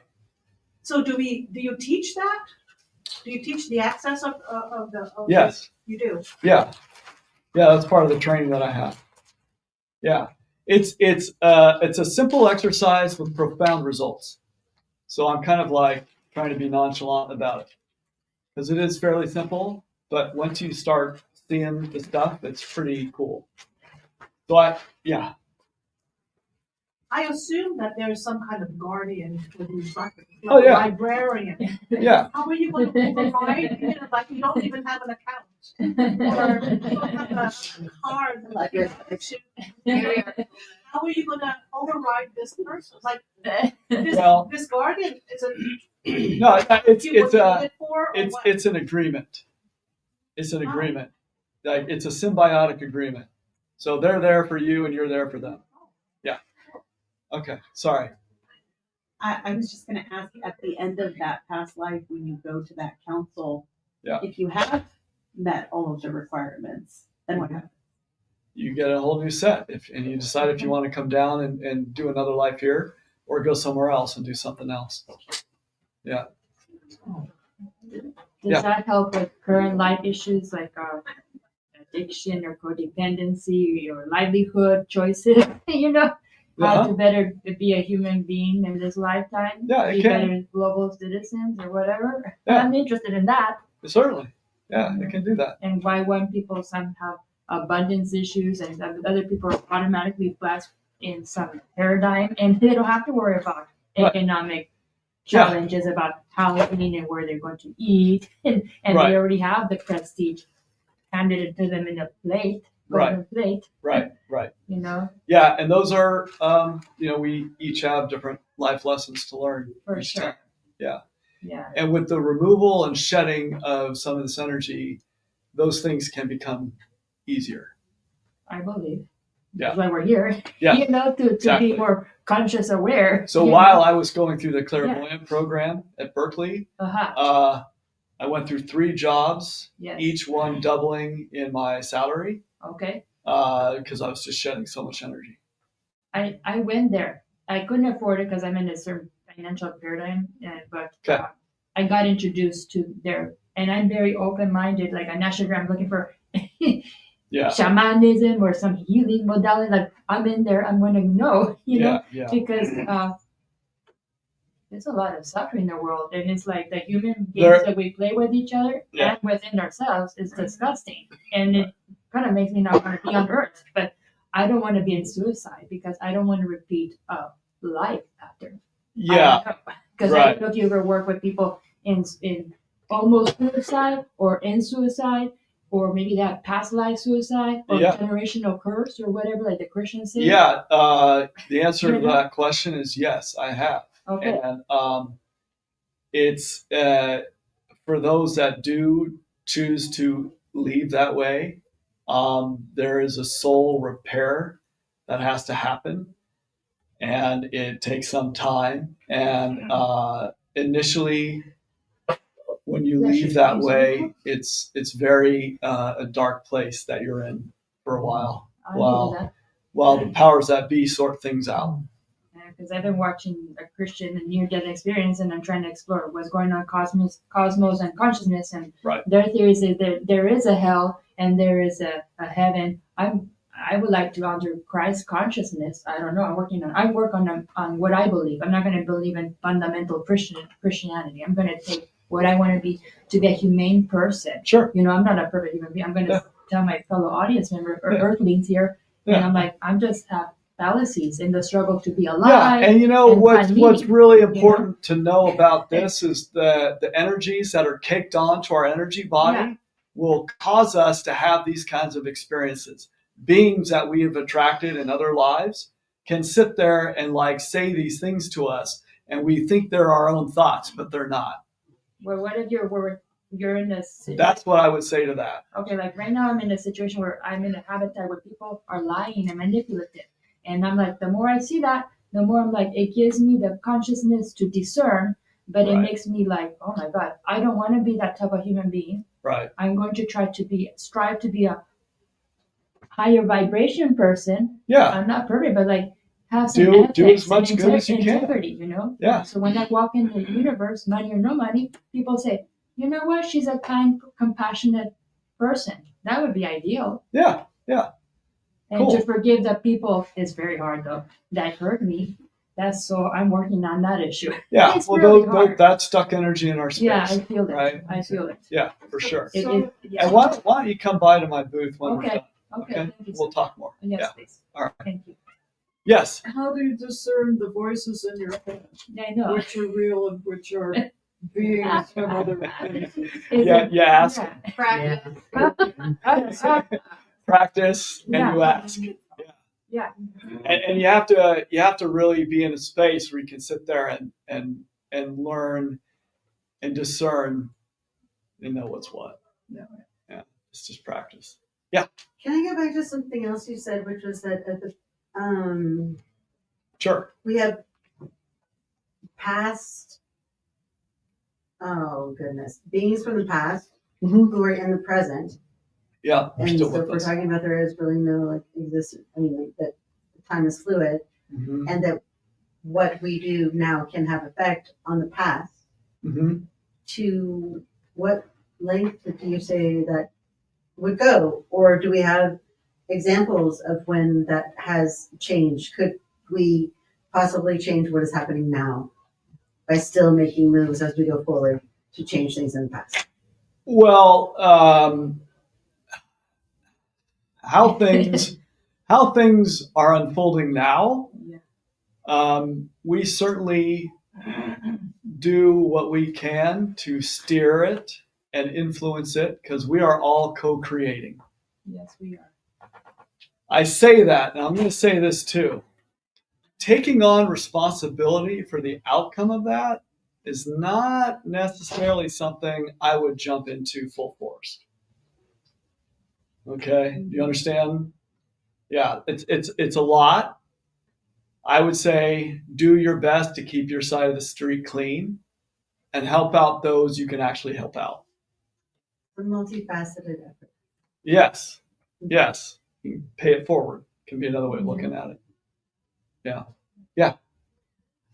You had mentioned about our soul being like out and around and about. Would that? Are you meaning like? Do you mean like in a way that our auras? Is that what our auras kind of like? Yes, that's exactly what it is, and I will put this further explanation in it.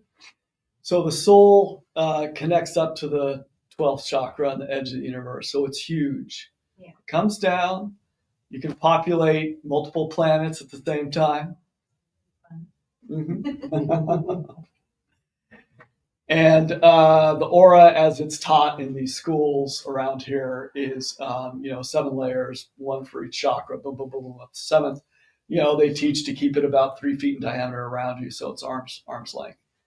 That is aura hygiene. It's a way to keep your aura a little separate from all the other influences out there, so that your answers are really yours, and you kind of know what voices are yours and which aren't.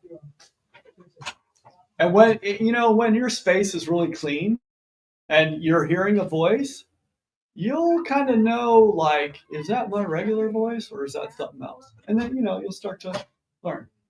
Yeah. Yeah. Okay. Yes.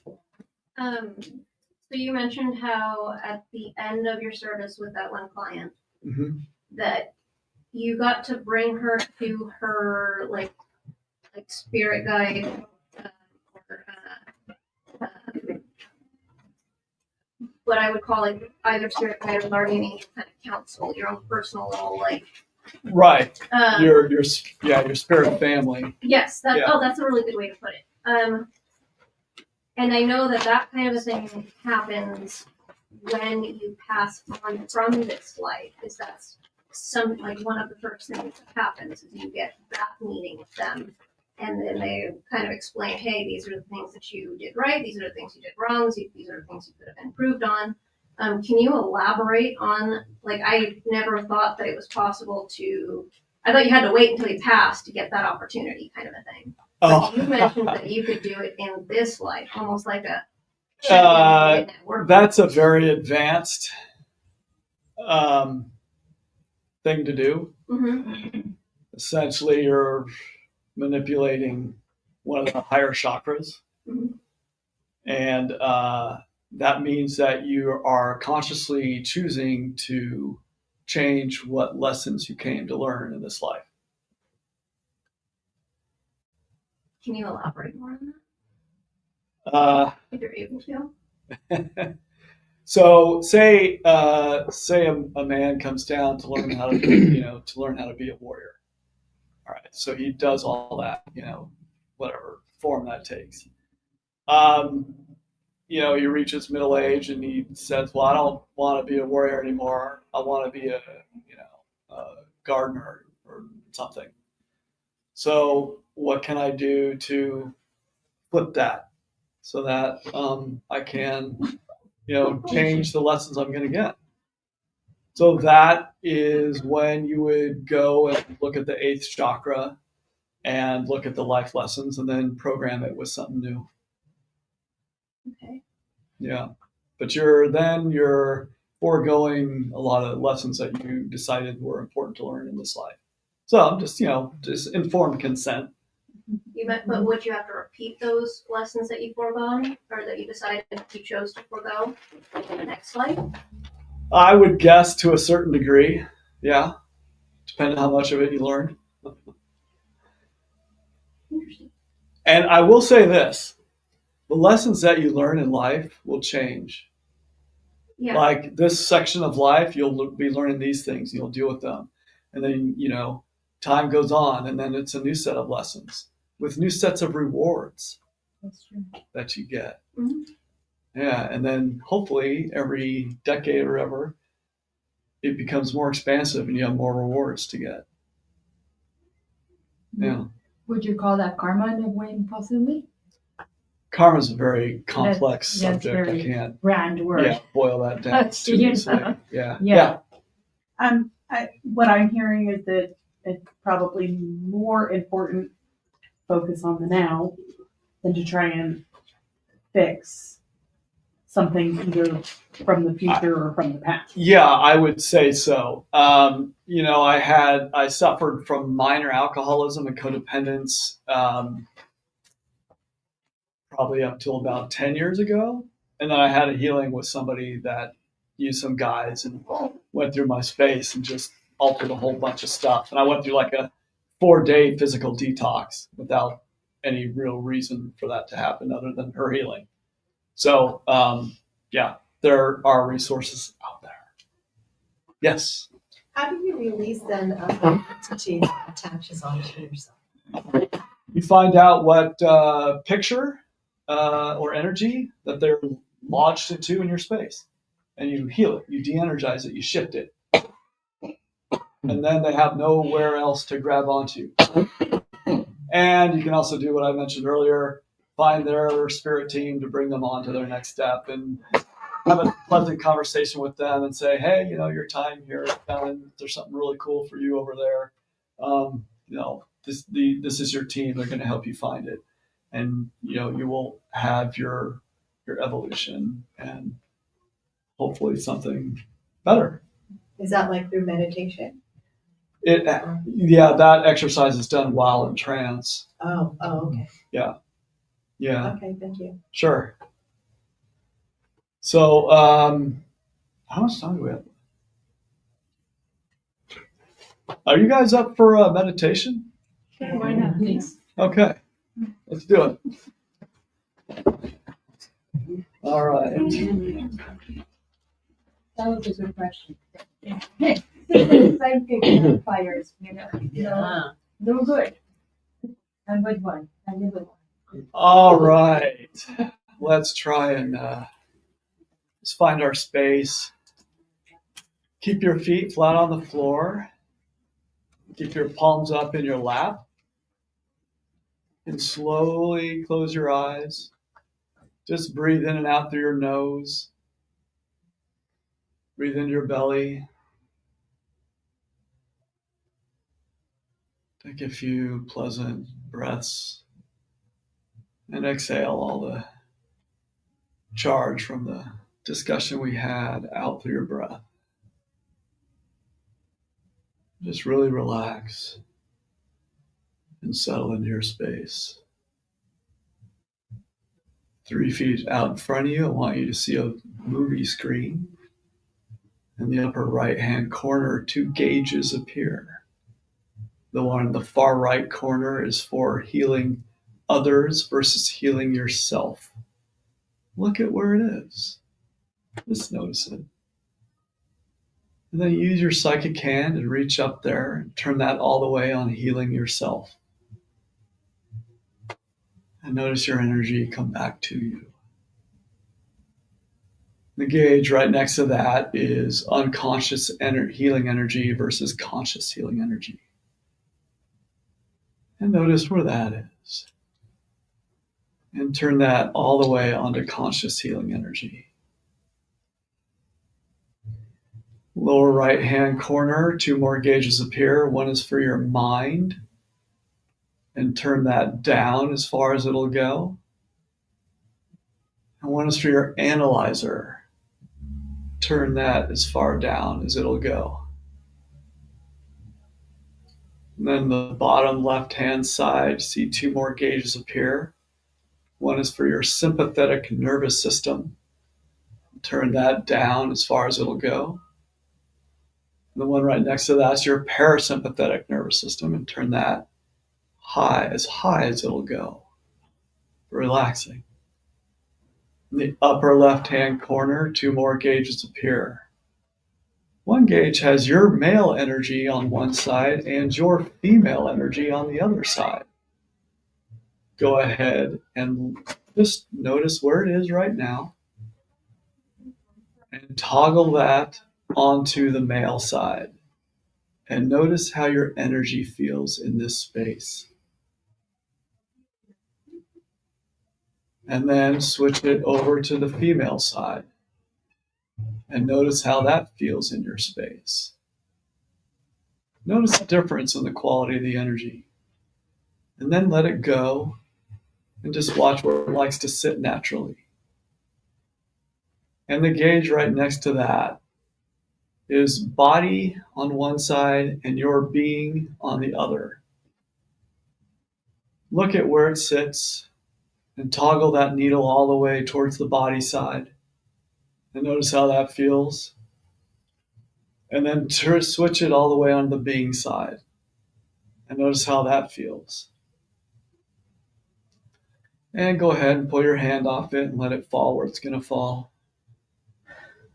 And then I want you to imagine seeing your 12th chakra. It's just a big funnel on that movie screen.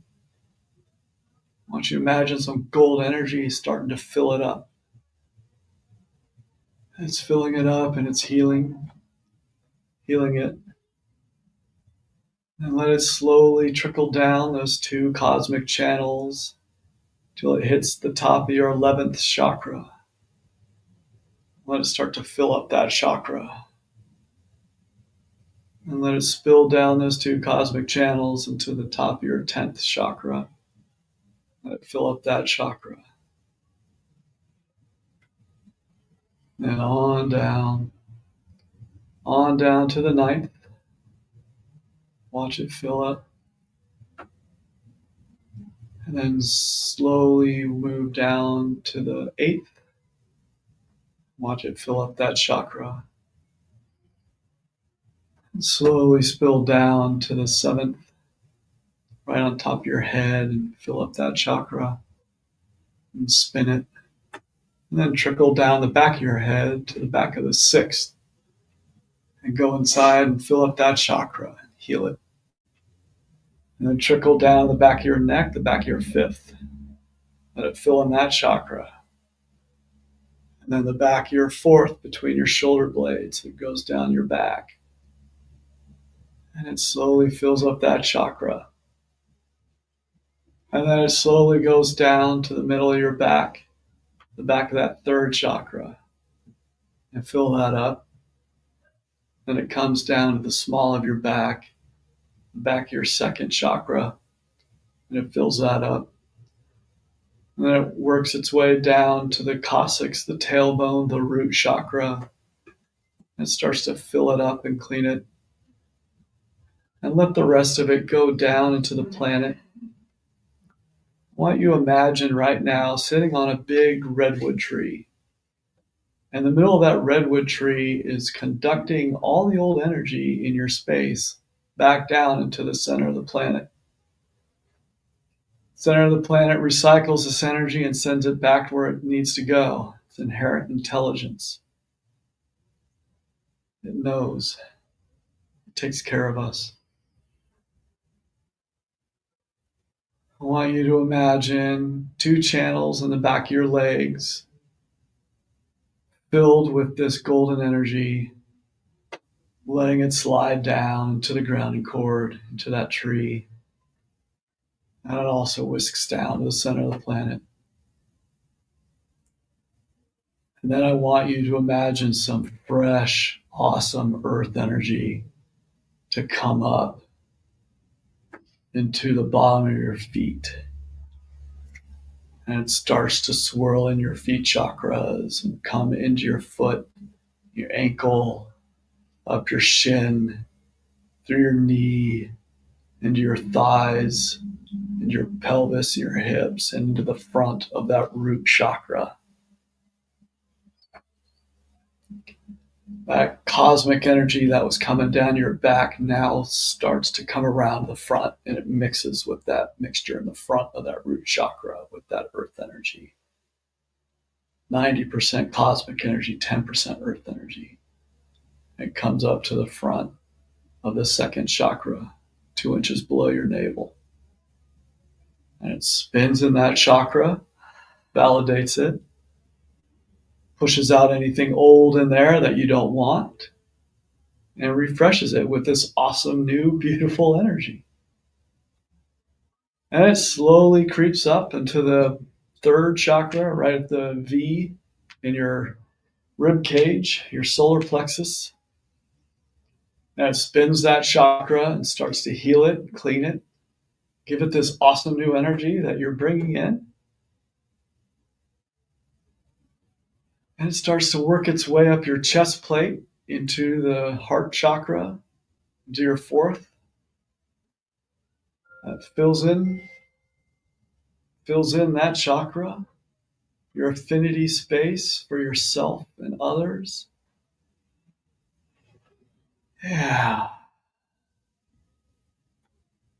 And then let it go up into your throat chakra, communication space and your creativity space.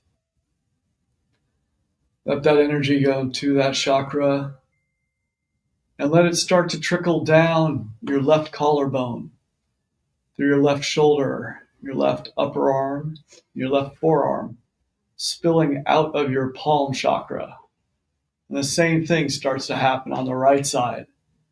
That going down that collarbone, through that shoulder, through that upper arm, that forearm, and out that hand. And it starts to go up into the front of your third eye or your sixth chakra, right in your forehead, cleaning out that chakra. And then it starts to fountain out the top of your seventh chakra above your head. And it starts to fill in the first layer of your aura as it spills down around you, down past your head and your shoulders, down past your chest and your torso and your hips, past your waist and your thighs and your calves and your feet, down into the bottom of your aura. It fountains out upwards again into the second layer of your aura, filling in that space with this new energy that you brought in, fountaining out and spilling down around you in all directions, going down into the feet, down into the bottom of the bubble, and then up into the third layer of your aura, filling that in with this brand new mixture of energy that you're bringing in, coming down into all the layers of your aura, down into your feet, past your feet, down to the bottom of the aura. It also comes up into the fourth, fifth, sixth, and seventh layers of the aura and starts to spill out in all directions, both in front of you and behind you. And it slowly works its way down your aura, pushing out all the old energy from the day you collected up in there, down into that grounding core where it gets sucked down into the center of the planet and sent out to where it needs to go for recycling. On the edge of your aura in front of you, I want you to create a big protection rose. The job of this rose is to absorb any energy that's thrown at you and whisk it down into the earth. And then out in front of that is another rose, a validation rose, validating your beautiful energy to yourself and other people's beautiful energy to them. And out in front of that, you can choose to create an empowerment rose that lets you know you have the ability to solve your own problems and other people have the ability to solve their problems, unless it's an expressed agreement. Go ahead and rub your hands together, create a big gold sun above your head. Let it collect up all the energy you spent on the astral last night while sleeping, all the energy you spent talking to people or traveling today, and all the energy you spent last week doing the same. Let it fill up this big golden sun and slowly bring it down into your space. And when you feel full, just go ahead and bend over forward and touch your hands on the floor in front of you just to balance out your energies.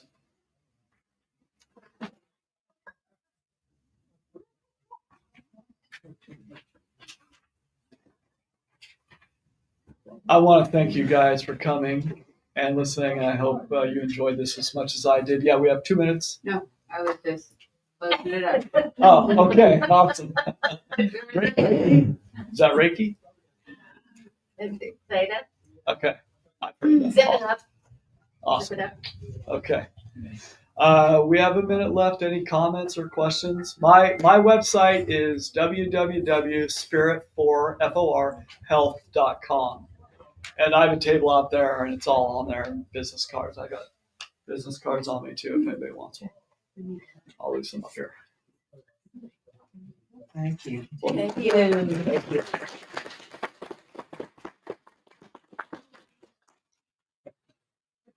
All right. Thank you all for coming. Yeah.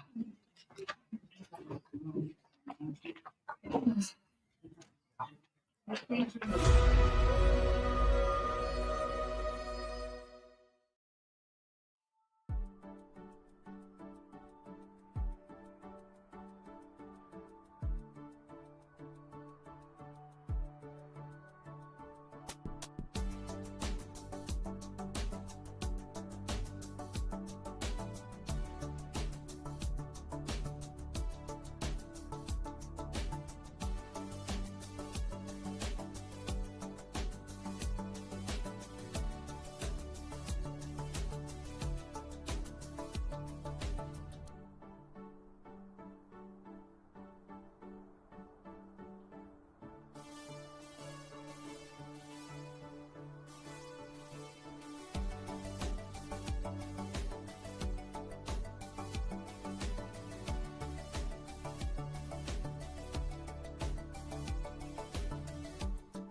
I'm hoping to be able to put a little light of hope in people's mind, even if their daily life may not change. When there is that hope, there's a big difference in the way they live. So you see in the world now, a lot of people, everyone's working towards the transformation of the world, climate changes, ecological and peace. Sharing is the key to solve the problems of the world. But who would take it seriously? What if it's true that the great teachers like the Christ or Buddha were to come into the modern world now and guide and inspire humanity? Then proposition of sharing may not be too far-fetched. From the point of light within the mind of God, let light stream forth into the minds of men.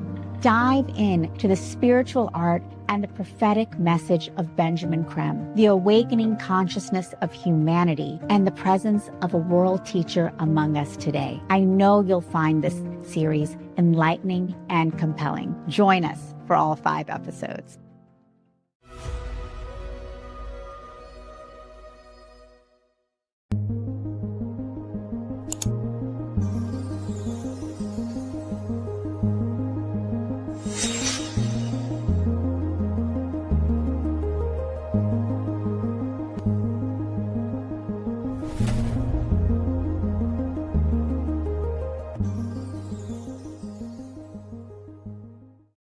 Awaken, align, activate. Join Sacred Fire alchemist Charlie Lamson every Thursday at 8 a.m. Pacific for a live enlightenment, activation, and meditation.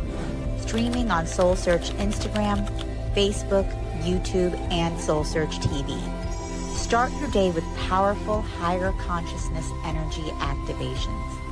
Realign your mind, body, and spirit with your highest potential. Tap into deep peace and transformation. Don't miss this chance to raise your vibration and step into your highest self. Tune in live every Thursday at 8 a.m. Pacific.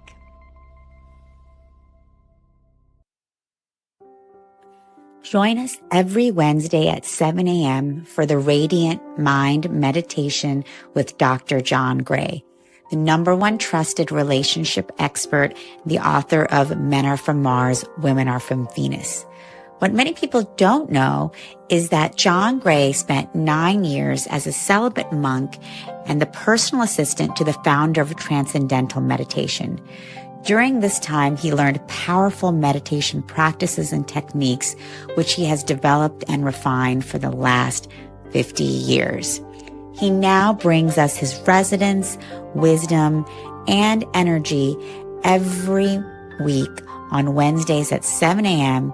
on the SoulSearch Instagram Live, Facebook Live, and YouTube. Join us every Wednesday.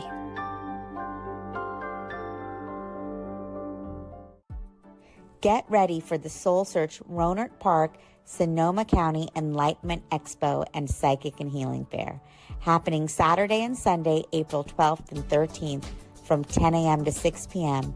at the DoubleTree by Hilton, Sonoma Wine Country.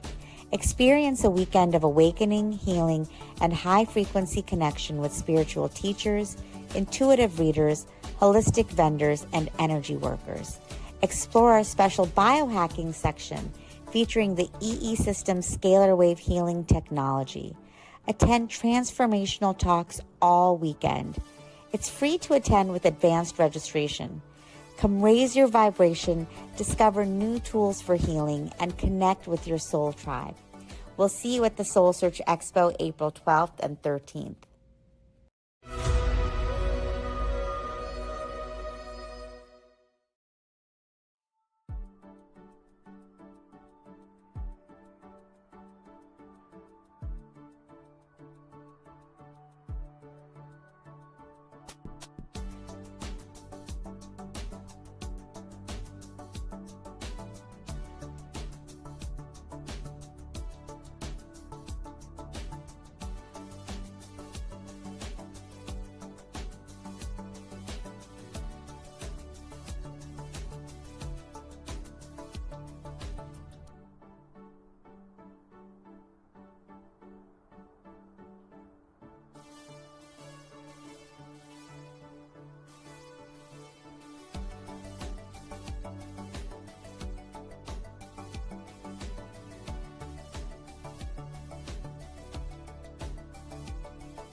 I'm hoping to be able to put the little light of hope in people's mind, even if their daily life may not change. When there is that hope, there's a big difference in the way they live. So you see in the world now, a lot of people, everyone's working towards the transformation of the world, climate changes, ecological and peace. Sharing is the key to solve the problems of the world. But who would take it seriously? What if it's true that the great teachers like the Christ or Buddha were to come into the modern world now and guide and inspire humanity? Then proposition of sharing may not be too far-fetched. From the point of light within the mind of God, let light stream forth into the minds of men. Dive in to the spiritual art and the prophetic message of Benjamin Creme, the awakening consciousness of humanity, and the presence of a world teacher among us today. I know you'll find this series enlightening and compelling. Join us for all 5 episodes.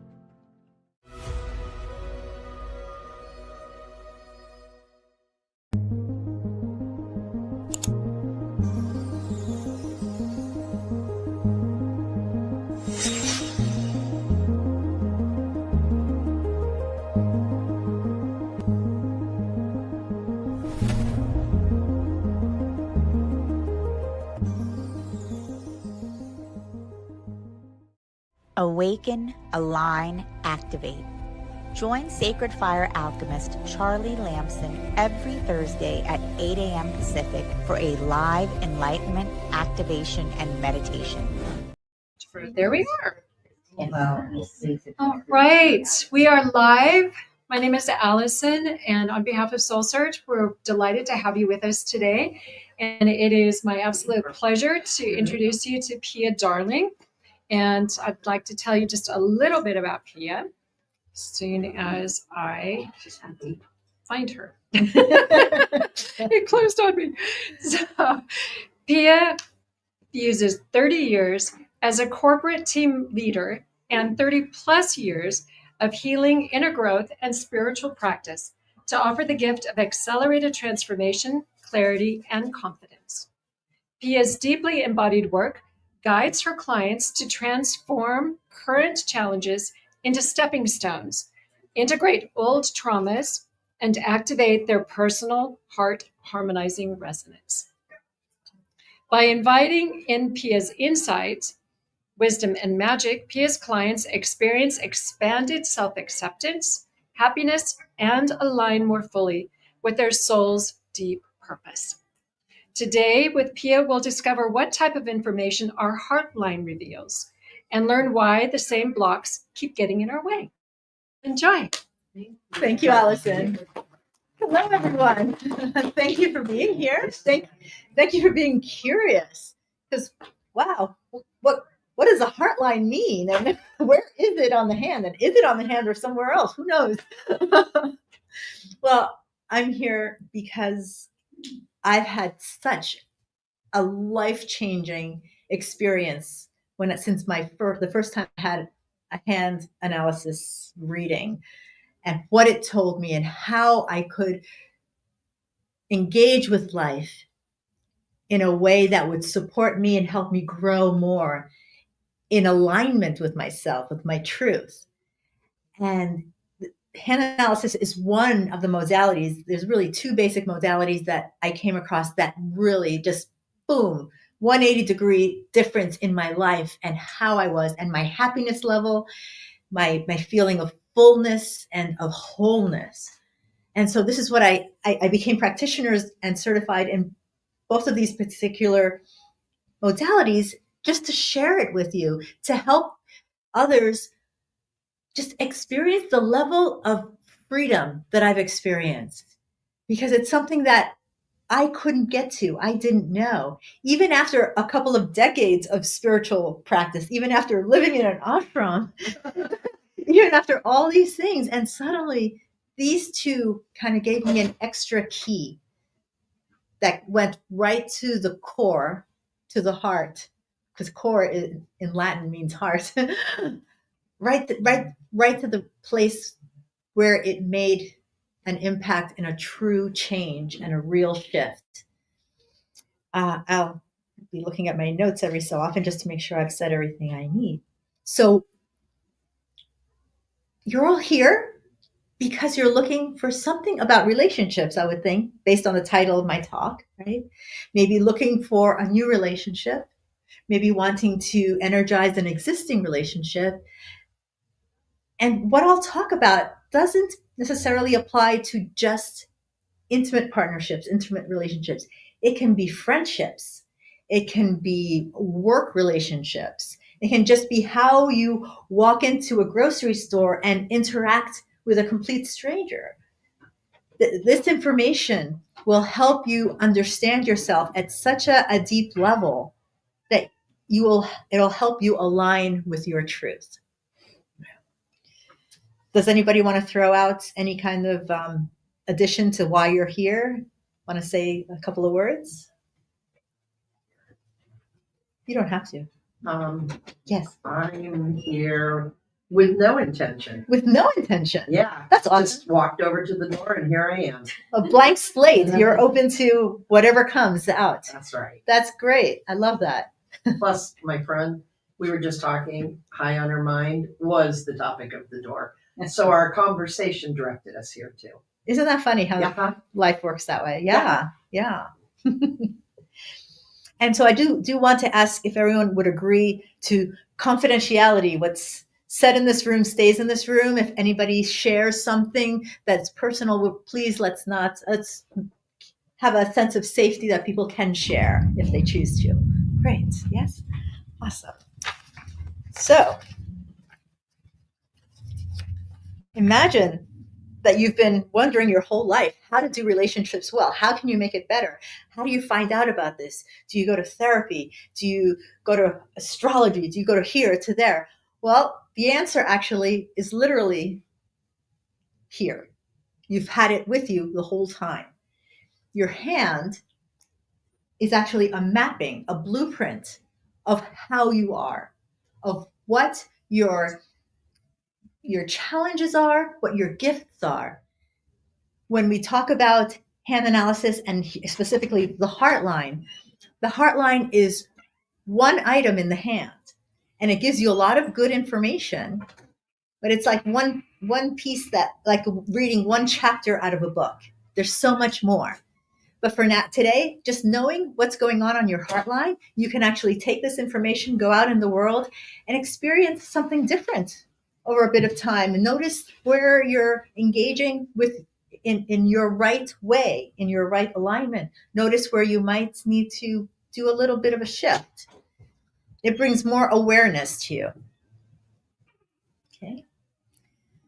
All righty. And so what I do is not only hand analysis, I do coaching, I do hypnotherapy, I do another system called Core Awakening Journey, which is a way of finding out where kind of in your body, in your nervous system, old memories lie, old patterns, old choices that you've made, and from where you may be unconsciously attracting more of the same old thing over and over again. Because I know for myself, I used to experience the same type of thing again and again, the same type of interactions, regardless of I tried to behave differently. With my family, we would move even out of the country. I'd think, I'll be a new person. And it wouldn't stick. It wouldn't work. I would always kind of default back to how I was behaving until I came into this, very deep work, understood how to shift by aligning more into my truth. It's magical. It's quite magical. Amen. Yes. Isn't that right? Yeah. It's life-changing. The reason we want to align with our type, the reason we want to align with our truth is that we are always attracting into our lives. We're like magnets. We are magnetic beings. Science tells us we are electromagnetic, right? And the law of attraction says we are always attracting, right? Always attracting. If we're not aligned with the truth of us, that means that our vibration is kind of not clear. It can be muddy, it can be skewed. And so we're unintentionally attracting from there, from that place. And so attracting what meets the confusion, what meets the skewed energy, what's not right for our truth, for what's really us. So once we align, and it's not like once we align and we get there, it's really like a lifelong, like we have to keep combing our hair, right? And styling our hair over and over again. But it's like a way to stay present with ourselves, to learn how to be present with ourselves. And then when we align from our truth, things just work magically and the flow happens, this flow through life that you just keep going. And it's just so happy. I see some nods that people have experienced perhaps the flow at times. It's just wonderful. It's magical. Magical. So today we'll start off with hand analysis and we'll go do different things throughout. The history of hand analysis is that palmistry in general was discovered about 5,000 years ago in China. And so that's where all the written books date back to. I studied through Richard Unger, who is the founder of the Institute of the International Institute of Hand Analysis. And he developed this system because he brought all the information from old palmistry, everything that he could learn, plus he did all this research. It's based on pattern recognition. This is not fortune telling. It's not divination. I do not actually use intuitive faculties to read your hands. I'm actually reading the lines as if I were reading a piece of paper, words, sentences, paragraphs. So everything on the line and the hand to me, I read in a very practical way. The system is evidence-based and it's true pattern recognition. The founder, as I started to say, part of his research in bringing all this together spent years in hospitals with handprints of patients, comparing them to the write-ups of the patients, and really getting down to what means what in a repeated way, not just comparing one, but all, over and over and over again. Okay. And so science, so there's an art and science to hand analysis. I'll start with the science. Your hand has a huge amount of neurotransmitters. Neurotransmitters are connected to the brain, right? The brain has these synapses that are little, that set off electrical sparks. It's the connection between the neurons and all the communication that happens in the brain, meaning you're conscious, but also your subconscious and your unconscious, all the stuff that you don't even know you're thinking, but that's going on and that's affecting you and forming you, who you are. So these synapses, these connections between the neurons, as they operate, connecting information back and forth, set off these little sparks. And these little sparks are actually like computer chips. They're full of information about you, all kinds of information. And these sparks flood through your body. There's billions of them that constantly going. And just like electricity, seeking to make contact, right? So they find that the neurotransmitters in your hand to make contact. And once it makes contact through the neurotransmitters, the little spark is also touching your skin and your muscle and your hand, and tweaks the skin and the muscle over and over and over again until it actually forms this picture of lines and markings on your hands, as well as the shape of your hand and the colors in your hand. It forms a mapping, an outpicturing of all of you that comes from all of your processing. It's quite amazing. Yeah.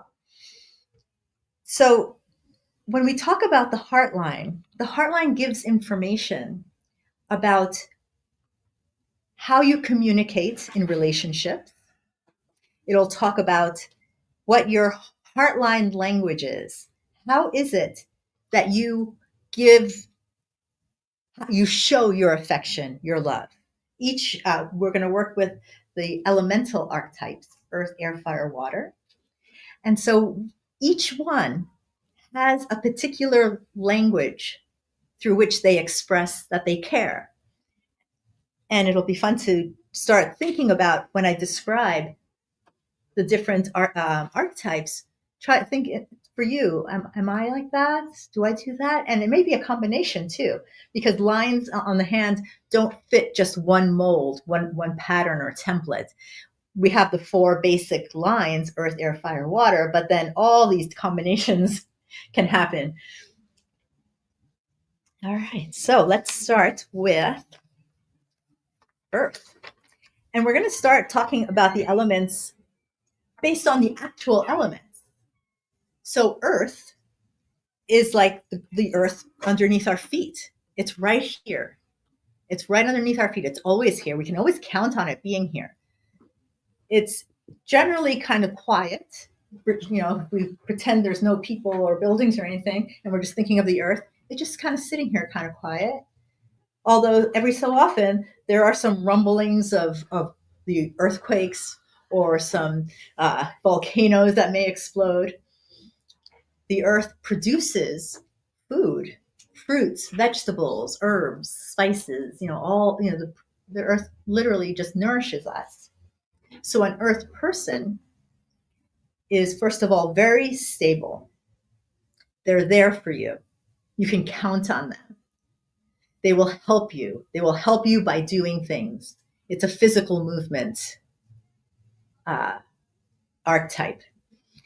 The earth person is very quiet, like the earth, about what's important to them. They may not share easily what's very, very personal. That's kept quiet. An earth person also needs their space, needs their freedom. And so an earth person then will,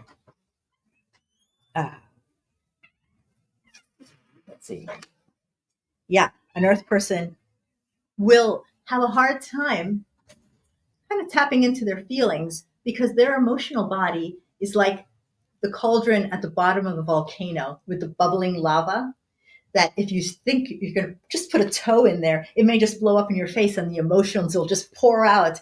So it's easier to just avoid feeling something and just go through life. I see some nodding heads. People can relate to that, huh? Yeah. Okay. Air. So an air is just present here. It sustains us. Air, like a wind, a nice breeze, will blow over like long grass, for instance, and smooth it down. But then the wind can start turning, getting stronger and stronger, turn into a tornado. So an air person likes to keep everything smooth and calm, does not like conflict. If there's a conflict, an air person will jump in to help smooth things over. Right? An air person can think so much because air is a mental activity. Right? So there's a lot of thinking. An air person will tend to think about feelings rather than feel their feelings. Okay? An air person can think so much and so much and so much and so much that the thoughts start turning in on itself. So it's like a self-criticalness can happen. They can be very, very hard on themselves. And because of this thinking process, people really love long talks. They just love just being in connection in peace and ease. Ease is a big important thing for air. Fire. So let's imagine a bonfire that's in front of us, right? There's a bonfire that is, the flames are going, there's rocks around it to keep it in place, and people start gathering around it. People love to sit around the fire. And then pretty soon they're laughing, they're having fun, they're playing the guitar. But then let's say suddenly someone kicks a few rocks out of there and the fire kind of comes out and starts getting too warm and might burn someone, you know? So fire people are very, very fun. People love being around fire people. They're full of excitement, full of passion. They can be intense. They love to just get into things. So getting too into something, too much working over, doing all-nighters, you can burn out easily being a fire person. So you have to watch that about yourself. A fire person can even lose their fire. You know, they can dump water on themselves by mistake and put their fire out, which is their liveliness. So something to watch for there. And fire, because it can get too excited too much, it can burn someone else by mistake. So fire people do need to pay attention and stay aware as how they are impacting other people around them. And then there's water. So water on the planet, it flows, or the river, the streams flow. They nurture, everything around water grows, right? But then water can also turn into a tidal wave. Water can freeze. All these things can happen with water. So a water person is someone who's very nurturing and cares about other people to make them feel good, to make them feel, it's almost like without having like a gender in our, they're motherly. They care for others in that way, right? Water, because it flows this way and that way based on which way the floor is tilting, can lose their sense of themselves.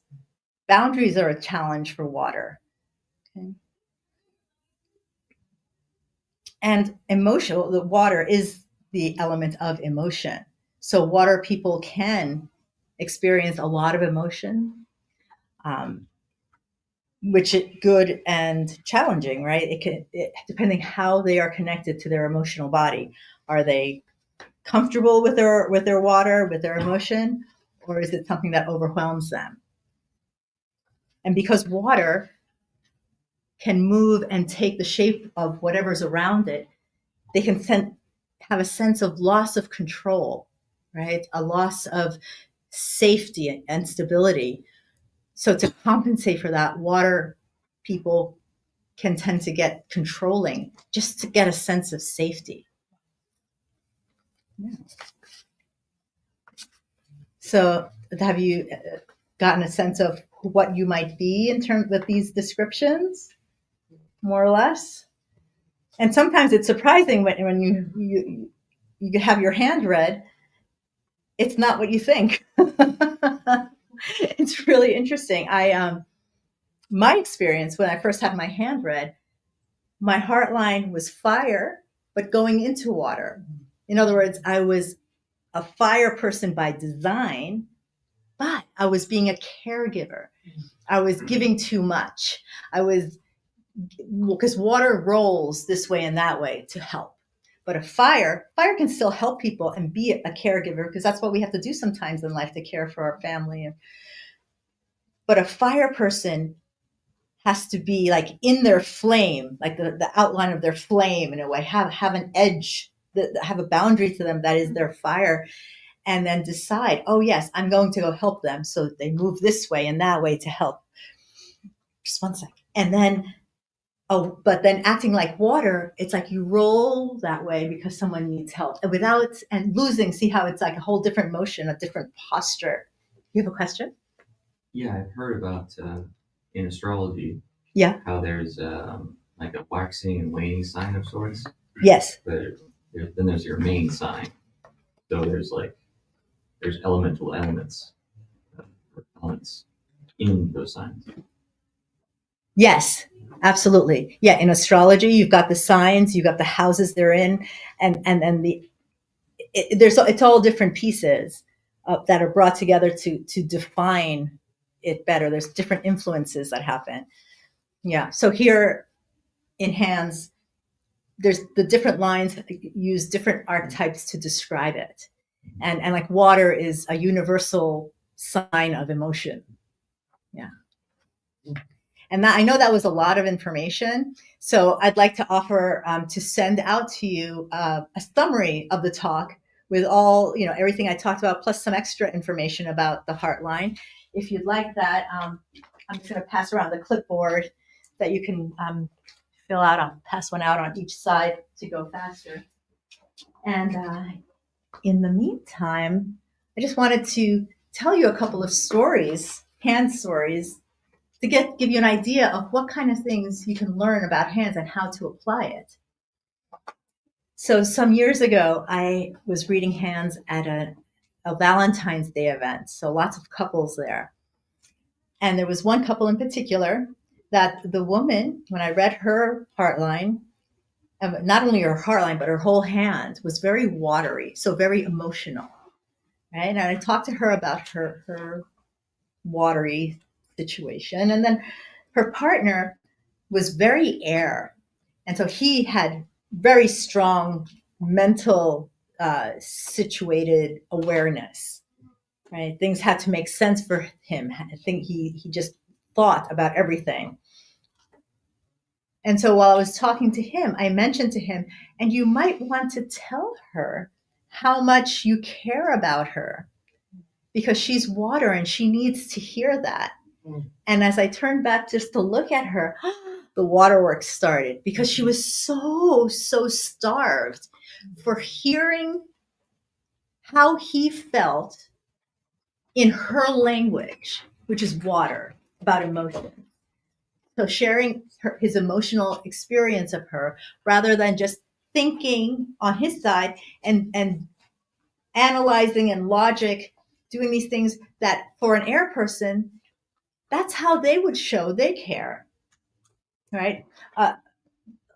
For my husband and I, he's very earthy and I'm fiery.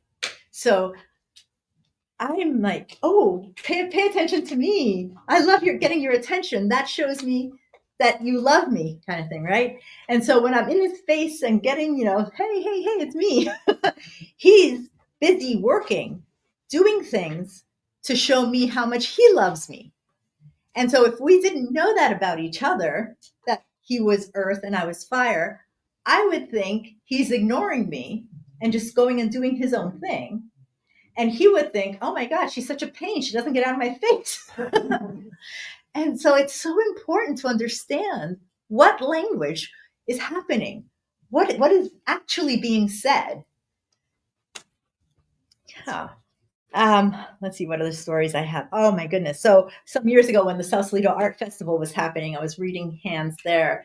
And I read the hands for one of the artists that was showing. And she had this like amazingly eccentric way of dressing and being. She had wild arts that she was displaying. Really wonderful woman. And she came over to show me her hands. And I looked at her hands and I was like, oh my gosh, how am I going to tell her this? Her hands were very Saturnian, Saturn. Saturn is all about structure. Saturn is just all about like, oh my gosh, completely the opposite of how I saw her being as an artist. How am I ever going to tell her this? But I learned by that time, just read the hand, just read it. Don't try to interpret it. Don't try to make sense of it. What feels right or not. Just read it. And so I told her all this Saturn stuff. And I look up at her, tears coming down. Oh my gosh, you don't know what you've done for me. I'm an engineer by trade and no one takes me seriously because of the way I dress. And I just get chills remembering. It was amazing to have that her just feel validated that she's both, yes, an artist, but also the engineer was showing up so strongly in her hand. It was wonderful for her to feel seen. Yeah. Oh, another person, kind of like my story about the fire going into water. She was a spiritual teacher.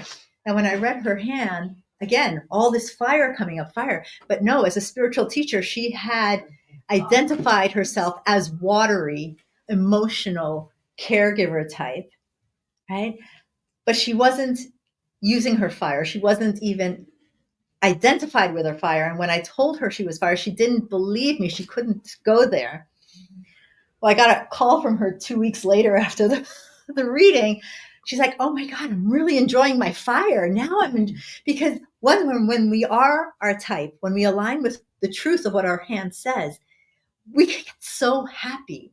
There's a joy that just opens up, regardless of which type it is. It doesn't matter. It's the truth of us, and that brings joy, real deep, ecstatic joy. Yeah. This is a very cool story. At one of these fairs in the fall, I was reading for a woman, and she had told me that she was widowed, and she didn't know what to do now. And she was retired, but she felt she had to do something. But no.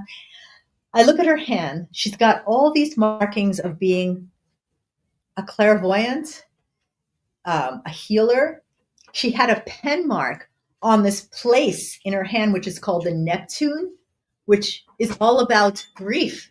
Like Neptune is the god of the seas, right? And going into those depths, the depths of emotion in the water. That's where grief lies. And as I spoke to her about, well, it looks like you're something about being the healer, being someone who reaches out to others and supports others in their grief, especially because you've just gone through it, and to help others having gone through it, they can feel that that you get them. As I talked to her about this, her face lit up and opened, and she got so happy that it plugged in and it met some deep place in her that she didn't even know she had. Very wonderful. And I'll just tell you what happened to me last weekend. I did one of these fairs in Santa Clara. I felt like I didn't do a good job in the talk because I had a couple of moments that I totally blanked out and I couldn't remember what I had just said. And I couldn't find my place in the notes because I wasn't following them because it was just coming out as it was coming out. And when I got home, I was complaining, and even to myself, how awful it was. And I told my husband how bad it went, and blah, blah, blah. And as I was unpacking my stuff, I jammed my right ring finger so hard I thought that I broke it. And I didn't think about it right away because I was in so much pain. But the next day I thought, oh my gosh, the ring finger on the right hand is the Apollo finger. It has to do with being in the spotlight. For me, it's actually part of my life purpose, which is being the mentor in the spotlight. And I was kind of sabotaging myself by being so hard on myself that, bam, I hit myself so hard, thought I broke my finger. And it shows up, like if you have a boo-boo on your hand, if you have a scar even, or a birthmark, all of that is pointing to wherever it is on the hand, bringing your awareness, your attention, that there's a communication that needs to happen, that you need to find out. What is that about? It's very interesting. Very, very interesting. All right, let's see what time it is. Okay, excellent. So I'd like to move us now into, the next core awakening journey piece that I went through that brought me into a very deep connection with myself within that I didn't know I was missing.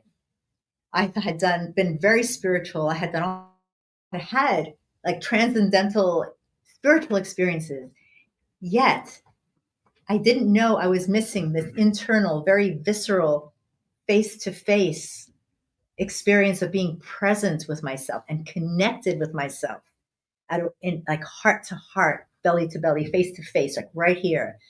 I suddenly felt like I wasn't alone on the planet, and I was not scared on the planet anymore. I felt like I belonged. I had grown up thinking God made a mistake, put me on the wrong planet because I didn't get being here didn't make sense to me. And so this inner connection with yourself is something that I just would love to transmit to you. But it is an individual journey with everyone. And I'd like to take you on a bit of a journey to that place. I'd like to take you on this guided meditation for a few minutes here. If you'd all like to join in. And please feel free to get comfortable. You can close your eyes. If you don't feel comfortable closing your eyes, that's okay. You can just look down to the floor. And just in your seat, just feel the seats that you're sitting in. Feel your back against the back. Feel your feet wherever they are, wherever your hands are. Just noticing. And should there be any noise like this noise here or someone opening the door, that noise will help you go deeper. It'll just be a bit of an anchor taking you deeper and deeper into sitting in your belly in a way that, you feel relaxed, you feel heavy in the chair. So watching your breath.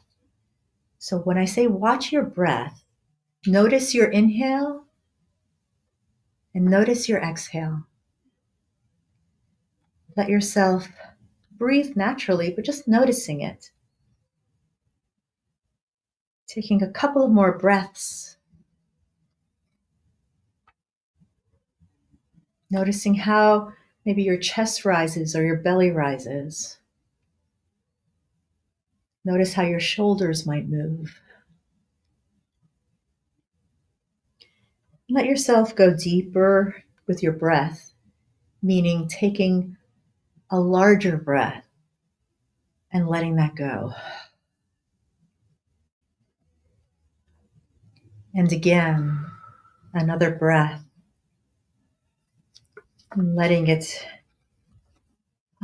release and feeling your body unwind with the exhale.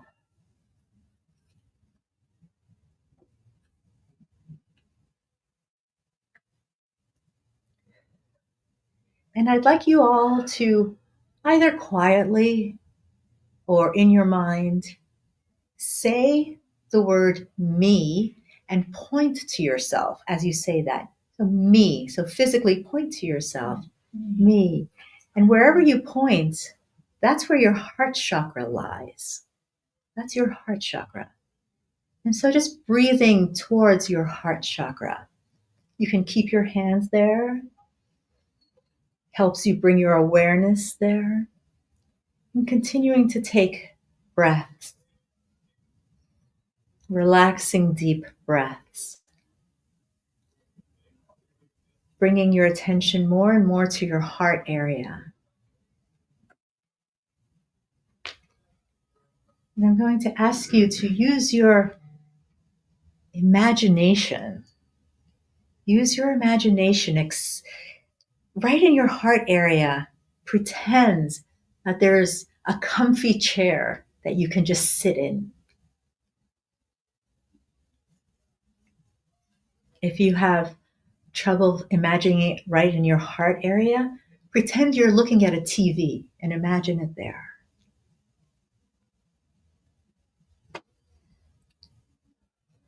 And let yourself relax into your heart, relax into that seat, wherever that may be. Taking a couple more breaths.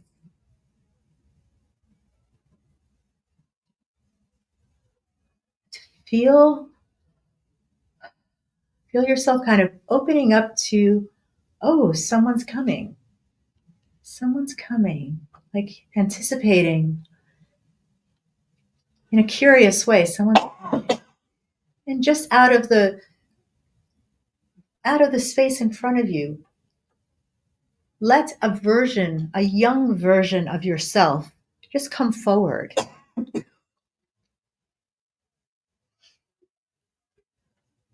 A young version of yourself could be somewhere in the single-digit age, could be a baby, could be whatever age is showing up. Just let that be okay.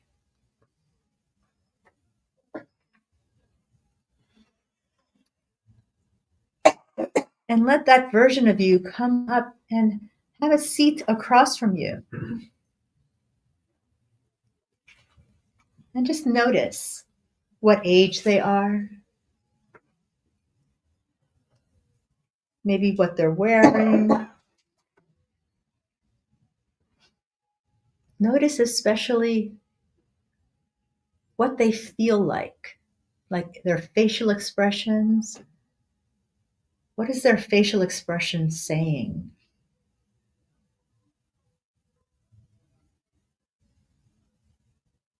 And just sit there.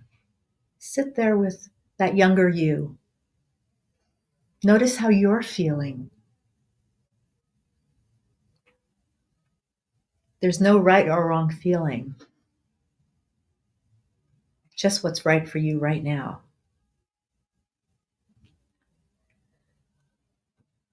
Let yourself kind of lean forward a little bit, like you're wanting to interact with them.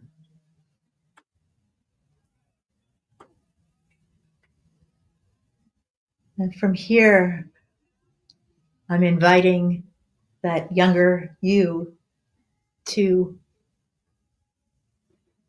interact with you. I invite the younger you to say something that needs to be said.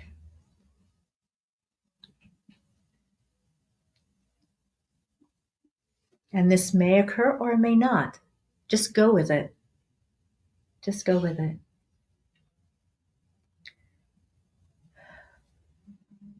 Let yourself listen to what is being communicated.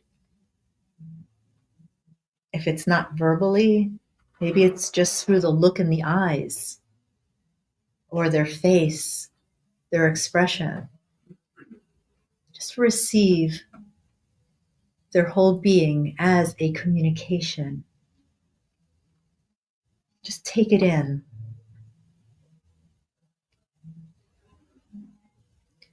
Let yourself smile in gratitude that you're having this contact with the younger you.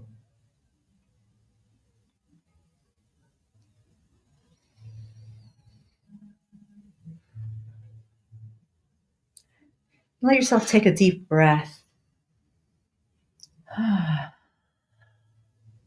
Taking in whatever that communication was, even if you can't identify exactly what it was, but it happens.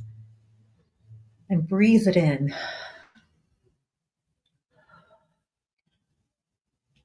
Let yourself connect energetically, maybe even physically with your younger self. Maybe there's just a touch on the knee. Maybe there's holding hands. Maybe there's a hug. Or maybe not. Maybe you're both sitting very separate. It's all good.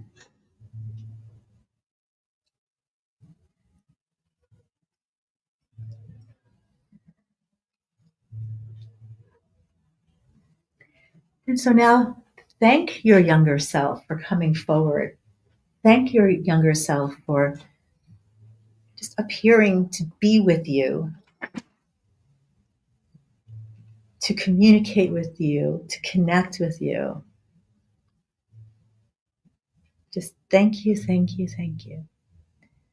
And your younger selves now can go back to whatever they were doing before, enjoying wherever they were in the cosmos.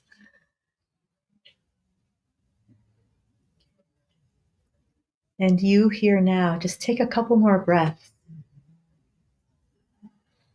taking in what happened,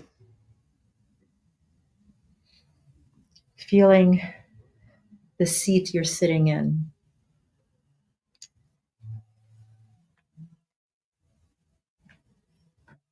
Gently coming back into the room.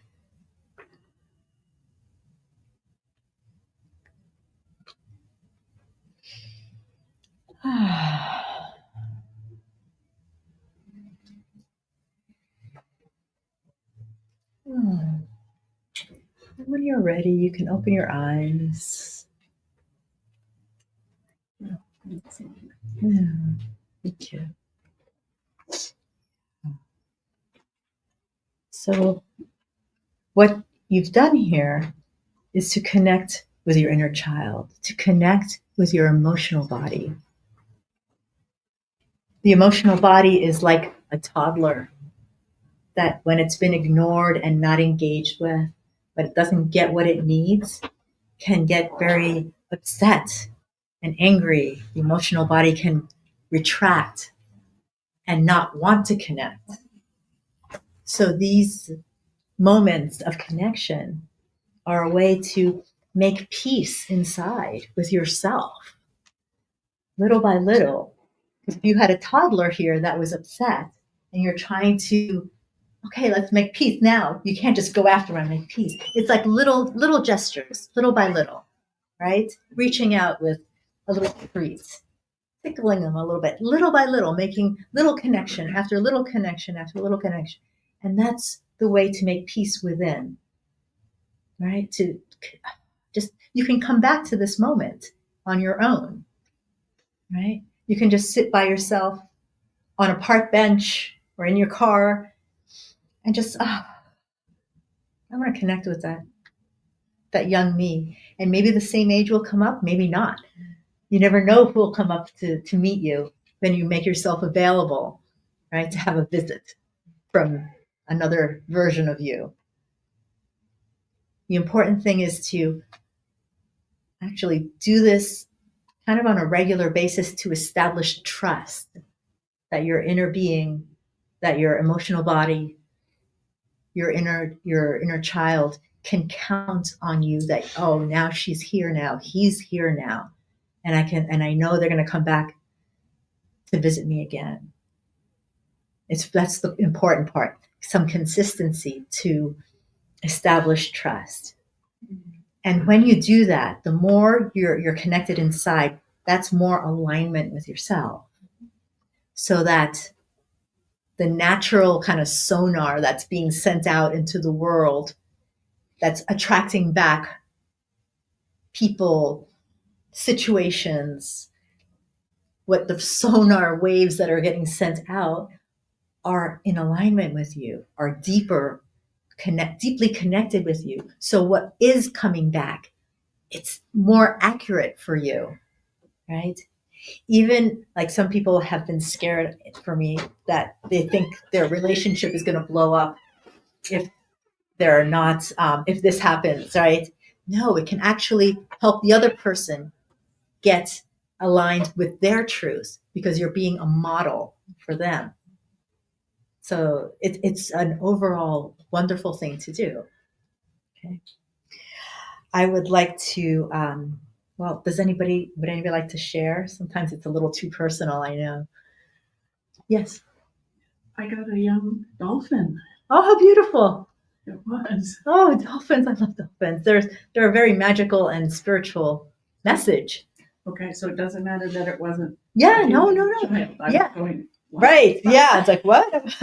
But it just, always allow, just be allowing and receive it. It's a gift. Yeah. Felt like it. Yeah. It's wonderful. I'm here kind of in the middle of the room on the far wall doing hand readings, mini hand readings, 20-minute readings. Please come by.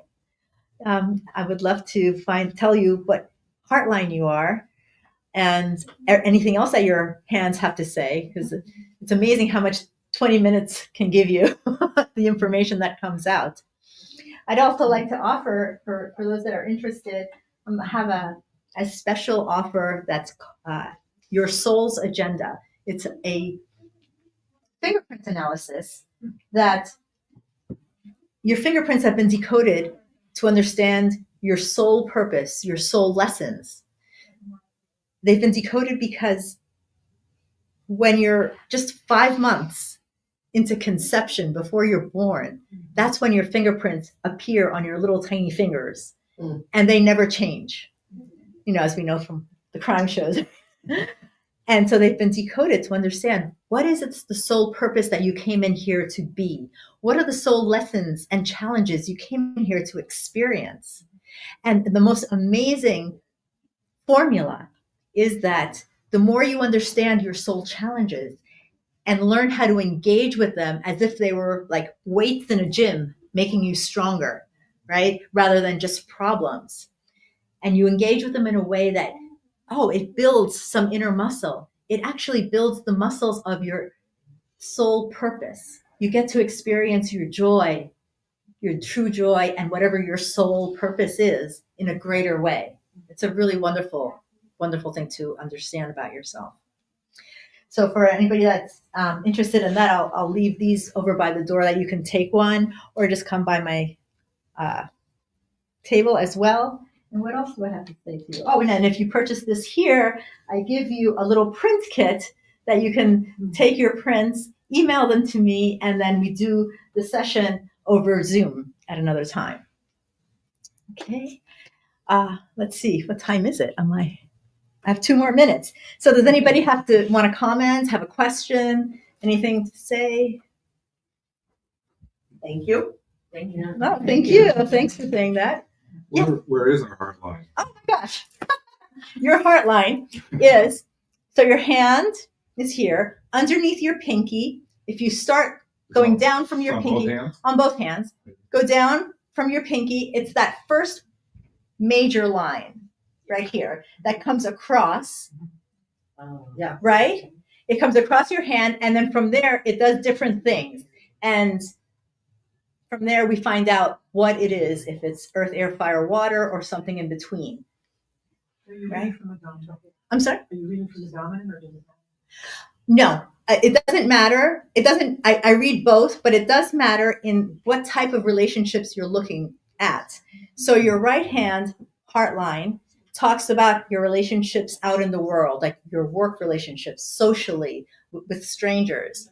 On the left-hand side, it talks about your inner circle, like your intimate partner, whoever your close family, close friends are that you count on very closely. And can they be like mine? Look exactly the same. They can be the same and they can be different. Okay. Yeah, and there's no right or wrong way to be. Yeah.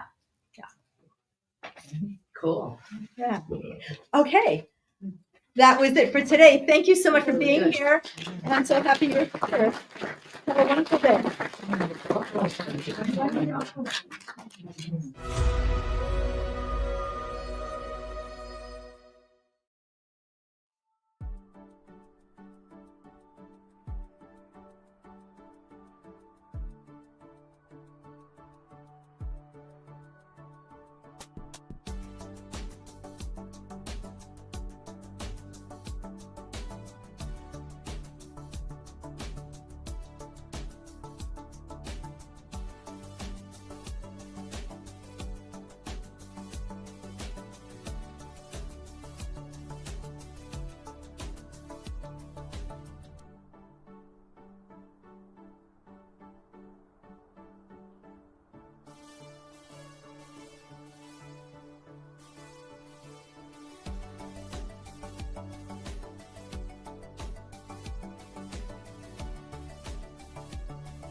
I'm hoping to be able to put the little light of hope in people's mind, even if their daily life may not change.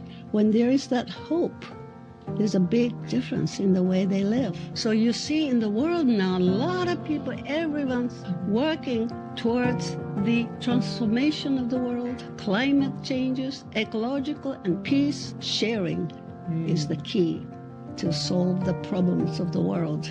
But who would take it seriously? What if it's true that the great teachers like the Christ or Buddha were to come into the modern world now and guide and inspire humanity? Then proposition of sharing may not be too far-fetched. From the point of light within the mind of God, let light stream forth into the minds of men. Dive in to the spiritual art and the prophetic message of Benjamin Creme, the awakening consciousness of humanity, and the presence of a world teacher among us today. I know you'll find this series enlightening and compelling. Join us for all 5 episodes.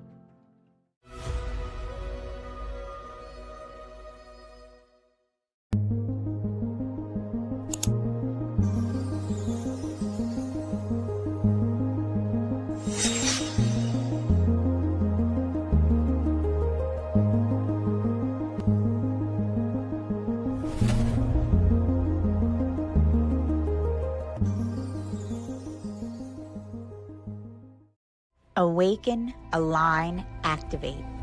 Join Sacred Fire alchemist Charlie Lamson every Thursday at 8 a.m. Pacific for a live enlightenment, activation, and meditation. Streaming on SoulSearch Instagram, Facebook, YouTube, and SoulSearch TV. Start your day with powerful, higher consciousness energy activations. Realign your mind, body, and spirit with your highest potential. Tap into deep peace and transformation. Don't miss this chance to raise your vibration and step into your highest self. Tune in live every Thursday at 8 a.m. Pacific.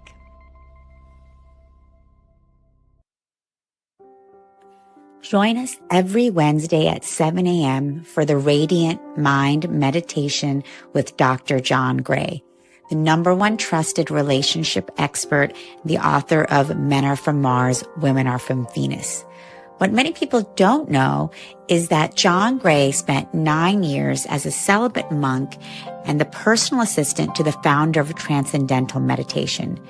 During this time, he learned powerful meditation practices and techniques, which he has developed and refined for the last 50 years. He now brings us his resonance, wisdom, and energy every week on Wednesdays at 7 a.m. on the SoulSearch Instagram Live, Facebook Live, and YouTube. Join us every Wednesday.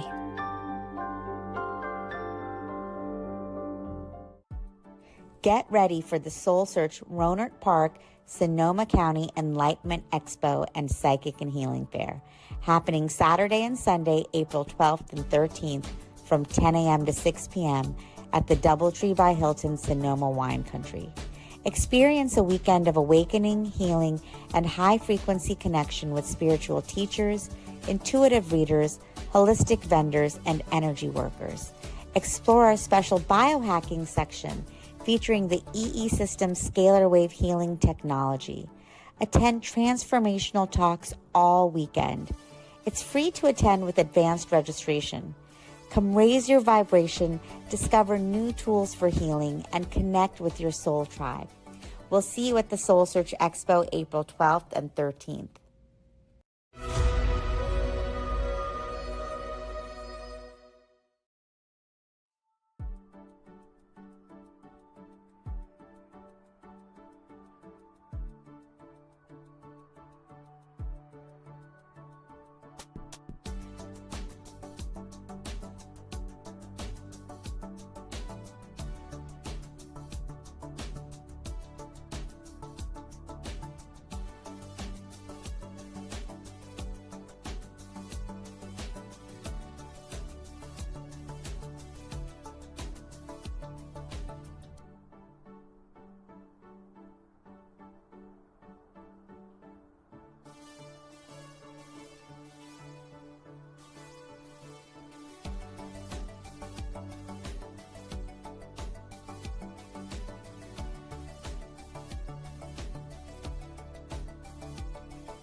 I'm hoping to be able to put a little light of hope in people's mind, even if their daily life may not change. When there is that hope, there's a big difference in the way they live. So you see in the world now, a lot of people, everyone's working towards the transformation of the world, climate changes, ecological and peace. Sharing is the key to solve the problems of the world. But who would take it seriously? What if it's true that the great teachers like the Christ or Buddha were to come into the modern world now and guide and inspire humanity? Then proposition of sharing may not be too far-fetched. Casting on YouTube. Okay, cool. Thank you.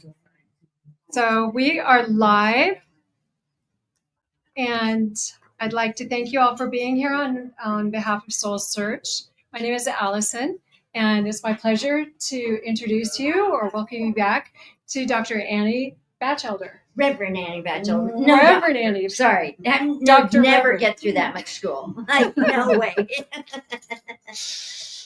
Alrighty. Well, what I'd like to share with you is that she is a gifted channel, psychic, medium, and healer. And house cleaner.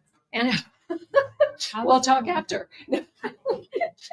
With over 30 years of experience, she has dedicated her life to helping people reunify with their soul and the divine. As Reverend Annie says, truly the divine doeth the work, not I. Annie's natural psychic ability has been enhanced by teaching Awakening Your Light Body, Channeling 101, and how to read the Akashic Records. Through these spiritual practices, Annie made peace with her own painful life experiences, including being disabled with multiple sclerosis for 10 years, multiple tubal pregnancies, a miscarriage, and having to give back an adopted newborn to the family birth. Annie trusts her soul and the great creatress, the divine, to lead her gracefully through life and to be of service to clients and students. By embodying her soul's light and consciousness, she channels loving information that heals those in need. Together with Annie today, we will amplify our connection to the light and consciousness of our souls as she guides us through the process of embodying our soul's light. In doing this, we will discover the power of our soul and the Akashic Records for guidance in living a fulfilled life. Enjoy. Hi, everybody. It makes me seem so lofty. I'm actually a lot like you. I put my pants on one leg at a time, and hopefully I get the shoes on the right foot. I'm Annie. I'm an Akashic channel. I've been doing this since 1988, and what I want to do here is start a conversation with you guys. It's not just me holding forth. That's kind of boring. I want to know who here thinks it's important to know your soul. If you put your hand up or something. Good, you're in the right place. That's great. Okay, why? Yes. I'd like to explore how to be a more better citizen with Earth in my career path, or heal the traumas that I created or other people like my family created. Okay. Or how to deal energetically with people that are lying and manipulative, which isn't my realm right now. So sorry, that's so many questions at once. But you connected it to why it's important to know your soul, and so I suspect that you think there's got to be your soul's finger in this little pot somehow, right? Well, I feel like I'm here for a reason. I'm not just some blob, that is going to be muscles and bones and taking mass in space and consuming. Right. Exactly. And feeling pain, suffering, like Eckhart Tolle says. Exactly. Right? Well, who else thinks? What else? Why is it important to somebody else to get to know your soul, or what the hell is it? Is it an appendage that nobody told me how to take care of it, or a problem? I'd like to know what my soul's purpose is before I leave this embodiment. Yeah. I'd like to be able to live it out to its fullest extent. Yeah, exactly. And when you kind of get the hint of a soul's purpose, don't you feel like, oh, like all your chakras are aligned? You know, everything is making sense, right? Yeah. And you're fully in the moment. Sure. And I'm connected with the divine, and like things make sense for a fraction of a minute or something, but it feels good, right? Yeah, that's my experience, and that's what I like to generate with people and give you access to. So I think soul's purpose is at the basis of this, and it feels like that's the thing that goes out of our heads when we hit the planet. When we get into the material world, it's like the contents have been veiled. They're not for you to know. And it's like, well, what's this trick? You know, like why? Yeah. And so it's like for me, living life and going through the experiences of whatever you go through is about rediscovering soul purpose and who's running my show. I mean, I do believe the divine is the power, and my divine is the divine feminine. But I also believe, and I know from doing thousands of readings for people, both channeled and Akashic Records readings, because that's the arc of your whole soul's journey, all your lifetimes, everything you did in between, embodiments, all that kind of stuff. There's a record of it. And so I have a way for you to get in touch with that record and start getting to know what your soul is really up to. So soul's purpose really does guide us. And there is kind of a plan. And the way they showed it to me, like in readings, it's like there's this big empty wooden boat pulled up on the shore, and you know, all the biggies are there, the divine, you know, my masters, teachers, and loved ones, my guides, all this stuff. And then all the souls who I generally asked to, would you play that part in my life again? And will you be my sister? And oh, will you be my dad? That's a good idea. That's okay. And you know, and oh, who wants to play the bad guy? I need a couple of bad guys, you know, like there's no, what's a life without a bad guy, right? It's kind of boring. There would be a cartoon that everybody would go sleep and, you know, right? There's got to be some contrast and some conflict, right? That we have to overcome. So hopefully we don't have to have this much conflict that we're seeing in our world these days, but to overcome it. But how do we overcome it in here? And I think it's by knowing our soul and being with our soul and being able to register it and really like understand the messages we're getting. And my experience is my soul speaks through my body. And that has to do with all those, okay, she got over 3 tubal pregnancies, a miscarriage, and then I couldn't have my babies, and then I had an adopted baby, and the mother changed her mind, and we had to give that adopted baby back. And I'm like 26, and I'm like, you know, I wanted the white picket fence. I'm going to be a mommy, and I'm going to raise babies. And guess what? No, you're not. And so it was like, I just stood in the hallway organizing my towels, making them sure they were just right, in my linen closet, and going, okay, God, I get it. You don't want me to have a family. What do you want me to do? And pretty soon I had a psychic reading with a woman named Sanea Roman, and she and her partner, wrote the book Opening to Channel. I always like it when somebody recognizes the names, but that also gives me an age. Well, I earned it every year, for Pete's sake. They're mine. Anyway, Sanea Roman was a really, really amazing channel, and she channeled a guy named Orrin. And I'd never had a reading, and this lady introduced me to it, and she said, what you do is you write your questions down, and you send her a $75 check, and this is like 1985 or something. And I'm like, a man $75 off to somebody I've never met before, going, I wonder if that's smart, you know? But oh, was it ever smart?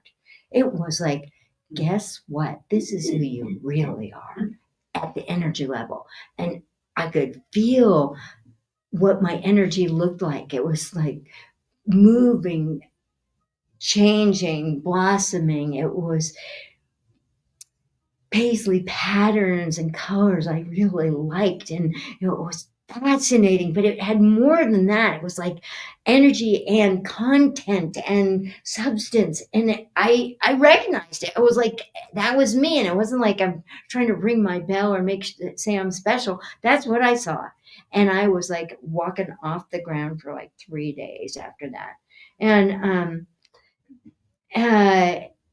and we hadn't lost the baby or anything like that, but that came later. So I asked questions like, why are me and my best friend such good friends? And the picture that they showed me was perfect. She and I were orphans, and we were living with the nuns, and we would get together and play tricks on the nuns, and like put a pail of water on top of the barn door. They move the barn door, water spills over them, we crack up, right? And my buddy's going, that's us for sure. And it was like there was so much accuracy in what she said, and so much that energetically and emotionally just felt right.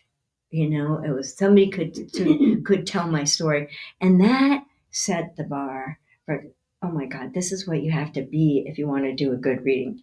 And I try to hit that bar. Sometimes I hit it, sometimes not, but that's the way it is.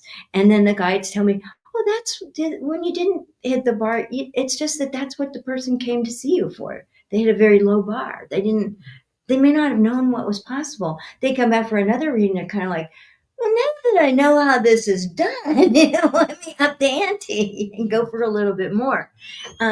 So that was interesting. Anyhow, but the soul, how do you know when you're getting a message from your soul?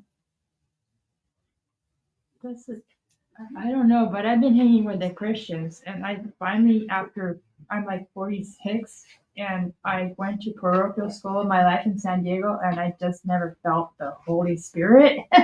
And then I had to be in a certain place where I was like, I don't know the Bible from Genesis to Revelation, and I have some issues with the Bible, but I do honor Master Jesus, like kind of like a Brahmahansi, and I'm not really fundamental. I'm like kind of like National Geographic open, because like I have a friend that is devout Christian. She would not support coming here, right? And yoga, she says, is demonic, and having a Buddha decorate. I'm like, I'm not in that school of thought. So I felt I've tried to pray. I don't know what this God energy is, but I'm just going to call it divine, like you say, divine source. Right. And I started to feel some scriptures here and there when I was praying for people that were getting in my energy field. Like recently was 2 negative men, and I thought, wow, the scripture is showing me this energy. I'm like, I better pull out a journal and write down the date and time, and what does that mean? Because I don't know. And then, so you felt that was a message from your soul? I don't know. I don't feel qualified to say that. Isn't that a pity? I think most people feel that way. Like, who the heck is my soul, and why should I be concerned? Well, I mean, other than religion says. If I'm watching the YouTube and I'm seeing from white magic to black magic to near-death experiences to whatever and crazy, I'm like, what am I supposed to believe? Right. So, like, what am I supposed to believe? I'm going to let other people participate. I don't want to take people's storm here. Yeah. Thunderbolt. So it's a grouping. You're all welcome to. There's no yeah. right answers, and there's no wrong answers. Yes. It seems like the soul cannot be defined by the mind. Hallelujah, Lord. Well put. I do Kriya Yoga, and so in part of the practice, you can see your soul. Uh-huh. And so it's not really a thing of, it's just there. It's not a chair. It's there. It's not the, it's, so I don't know. Yeah. The mind wants to define it and pin it down and give it a picture, like that you can snap on the front and say, that's it, right? Yeah. And this, the thing is, there's the unknown. And so that's the unfortunate reality that we have to live with some mystery. Yes. Yes. Right. And that could be a good thing. Yeah. Because of great things can happen from the unknown. Hey, you can carve a whole life path chasing that mystery. That's true. I resemble that remark. No, but how else? Have you gotten messages from your soul? I mean, I follow my intuition. Yes. And usually it's lately, 100% right. Huh?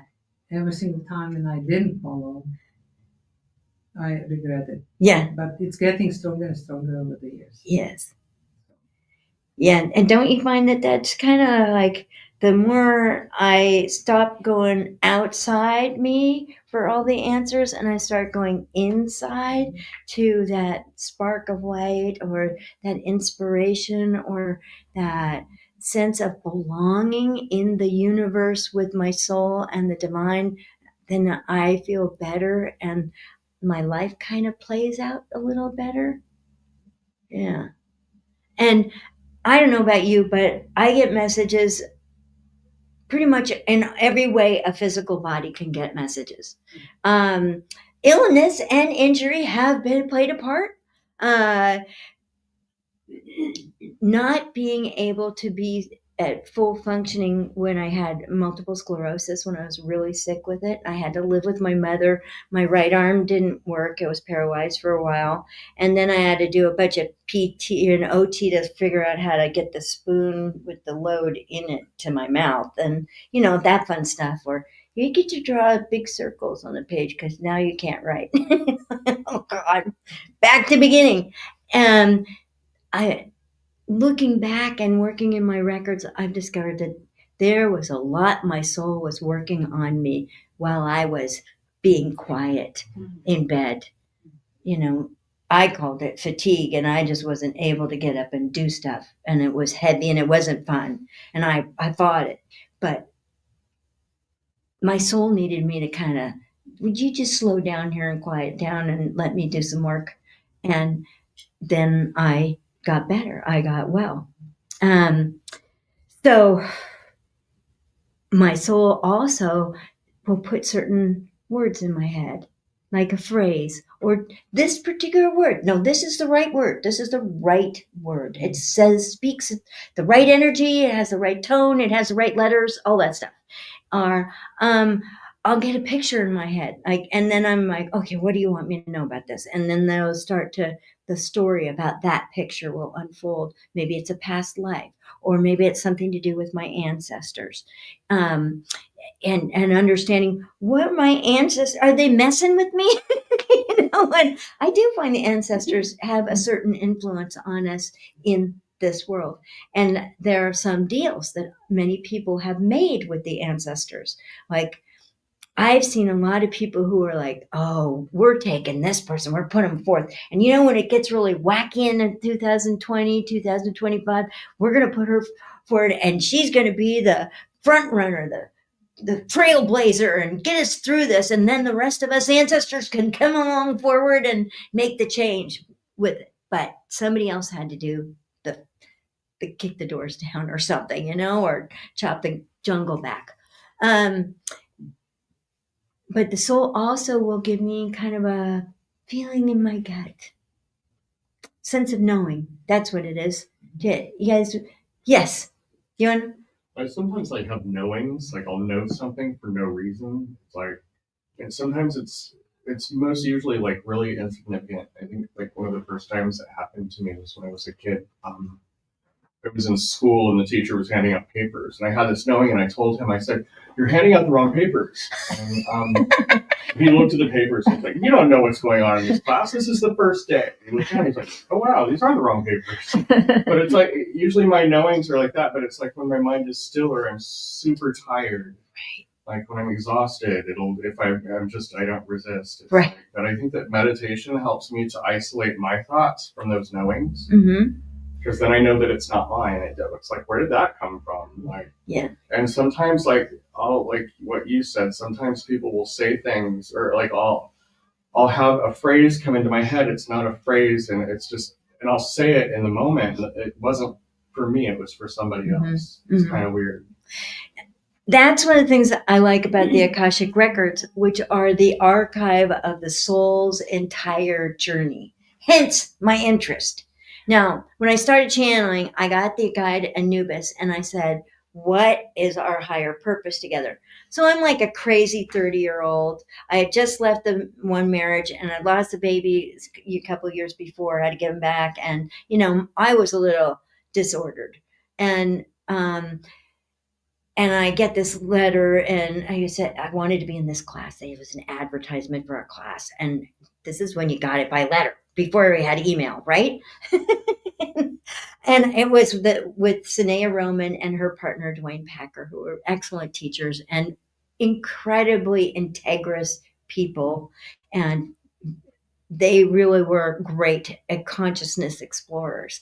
And this was a class called Awakening Your Light Body. And I'm reading this and I don't even know what they mean. And my hands are shaking. And I'm going, okay, I got to be in this class. I think I could, I'm going to rack my credit card. No, I'm going to have to put half of it on this card and I'm going to have to put half of it. And it was like, there was no way I was not going to do this class. It just like, I had to be in this.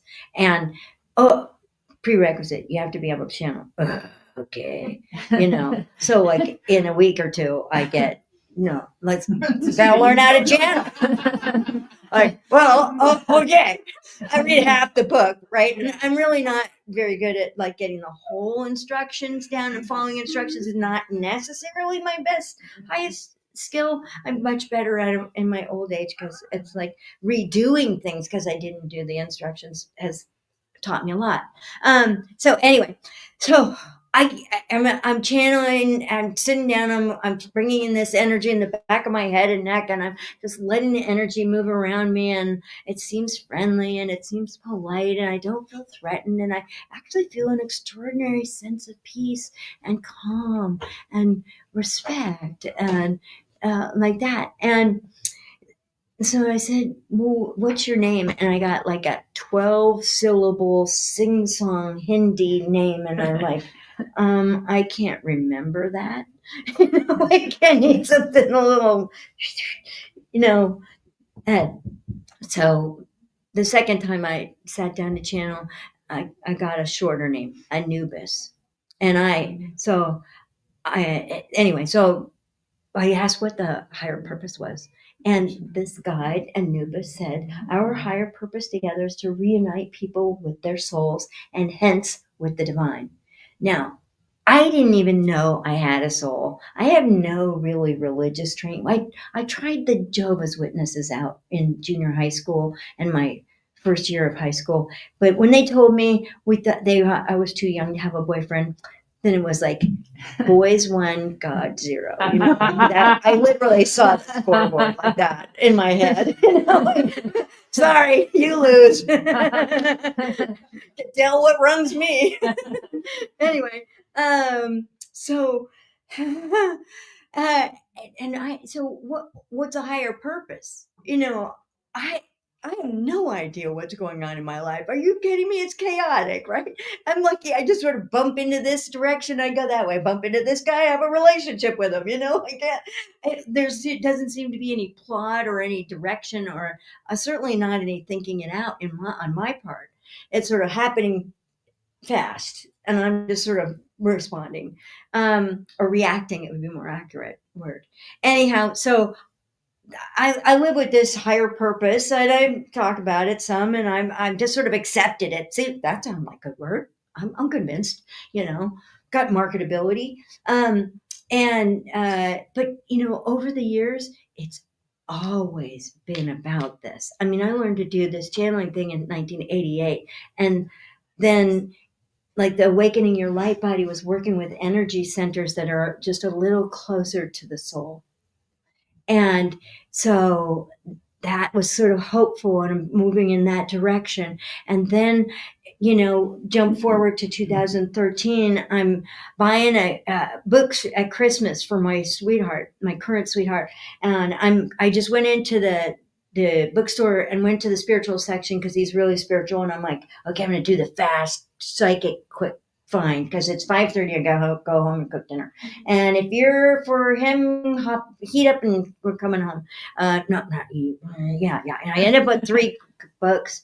I pay for them. I get them home. I write on the inside cover, wrap them up, put them under the tree. And then in January, he starts reading one of them. He says, Annie, I think you'd like this one. This is really up your alley. And it's called How to Read the Akashic Records, The Archive of Your Soul's Entire Journey by Linda Howe. He's never seen it since. That copy is dog-eared, post-it noted, indexed, written on, highlighted, to boot. I mean, I ate that book, and I could quote page like, you'll find this on, and I studied everything that she had to teach, and I kind of turned myself into a little Linda, and then a couple of years later, I got real rebellious and said, I got to do it my way. And so I asked to have my own prayer to open the records. And I like this factor about working the Akashic Records. We open with a prayer and you close with a prayer. And that sets a sanctified, sacred, safe space. I believe in prayer. Even if it's just convincing my own mind to focus and think about that. I mean, that's half my problem. This, yada, yada, yada, yada, yada, yada, yada, yada, and not believing everything it says. Listening to it when it has a serious message, but not believing this, the churning and the repeat thoughts that are like, oh, come on. Can you come up with something different? This is a new day. Let's be inventive. So you open with a prayer and you close with a prayer, and it makes a safe space, and it literally puts you in a different state of consciousness, and you take in information differently and you regurgitate it differently. And in my book, by the way, this is what I'm here to talk about too, Bringing Forceful Consciousness. This is a channeled book. I signed up for a writing class, and I thought, I'm going to learn how to write really good marketing copy. So you'll all come have readings with me, and I'll become a rich and famous psychic.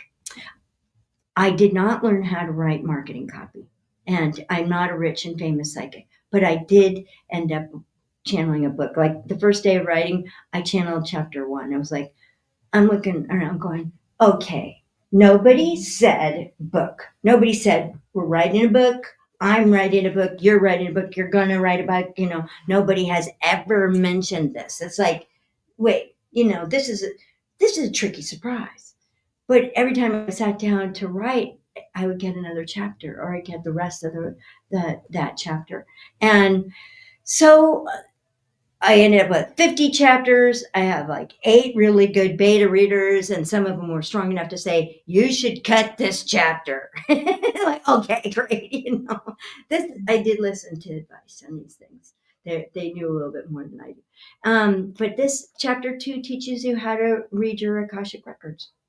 And then every other chapter after that, you open your records, read the material, and you answer the interactive questions at the end of the chapter. And you tell yourself what you learned. And this is a remarkable way to really go, oh, right, I remember this happened, and this happened, and I got that.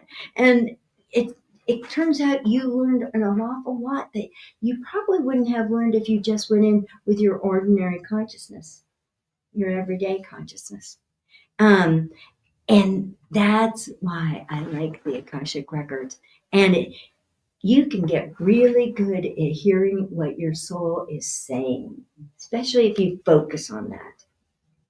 And the Akashic Records is a very delicate, very sensitive, soul level plane of consciousness that registers everything that a soul has ever thought, said, or done throughout its lifetimes. Whether it's embodied on the earth, it's back up in the soul realm, hanging with its pals, conjuring up what the next ride's going to be about, or maybe you're doing an off world planetary study with some other groups of consciousness. That all is recorded in the Akashic Records.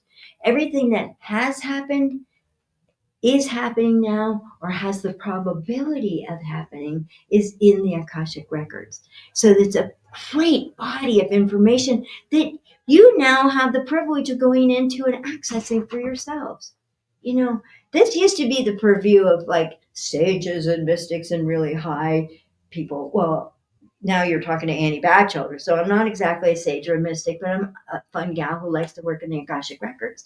And I think it's really fun to find out more about my soul and what the heck is going on here with this earth life and how do I maximize this relationship.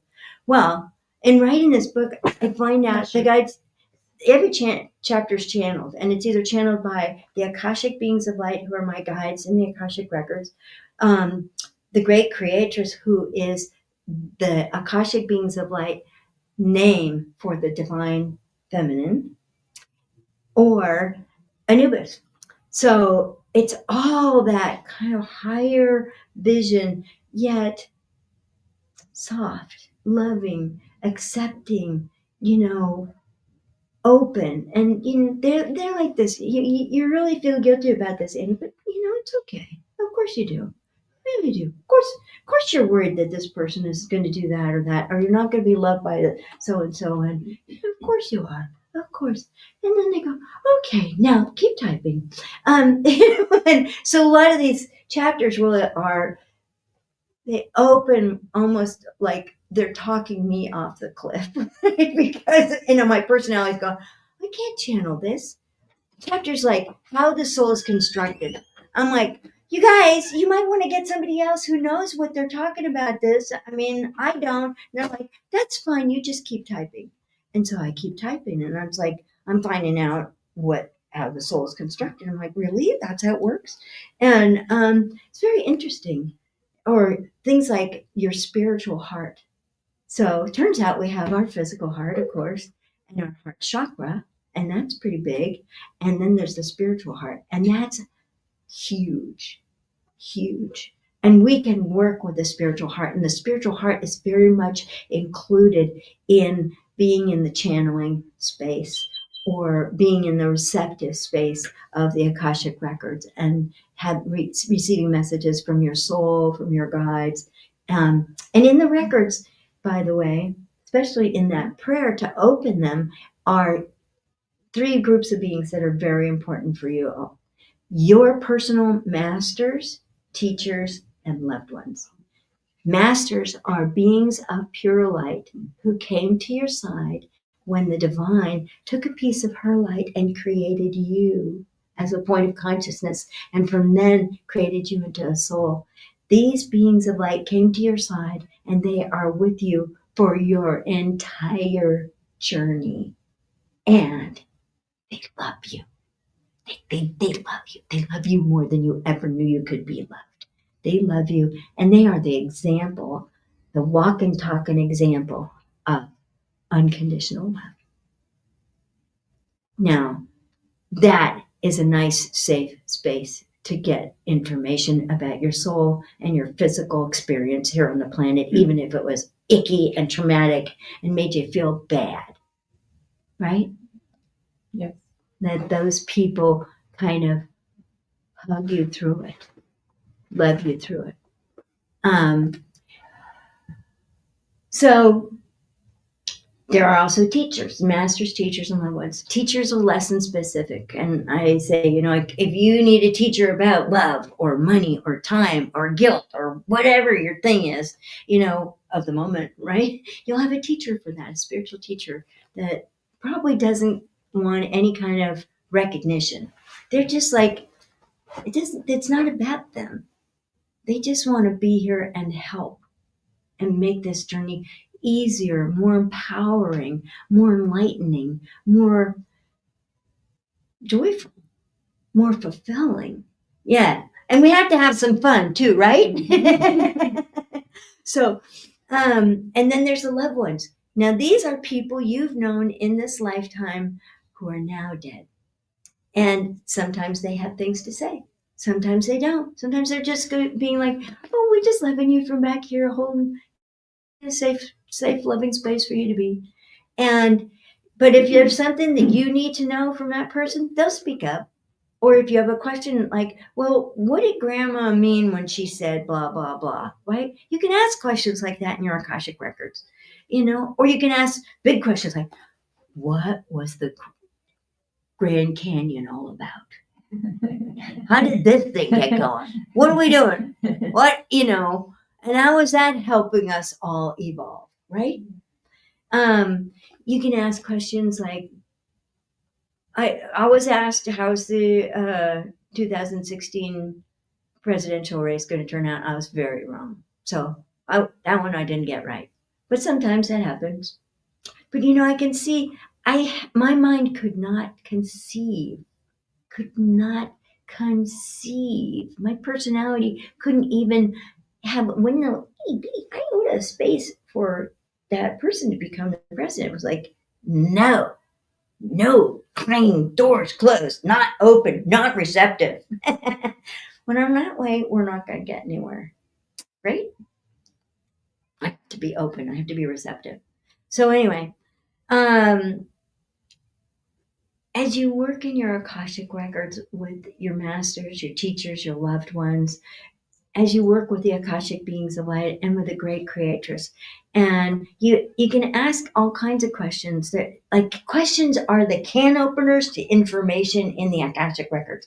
So I don't know about you, but my dad was a math teacher, and in math there is always a correct answer, right?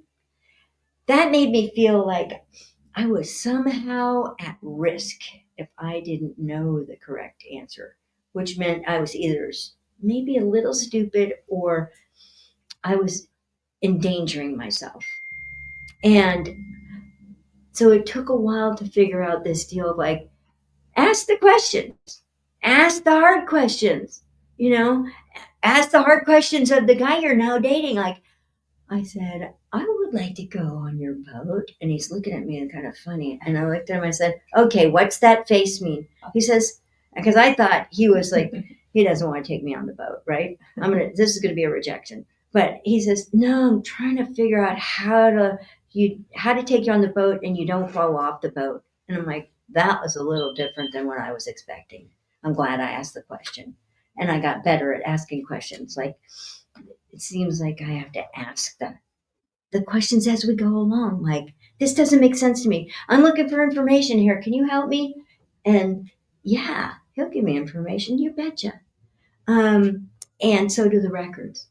And the records really respond to questions that start with what, why, or how. Yeah. How does this help me evolve?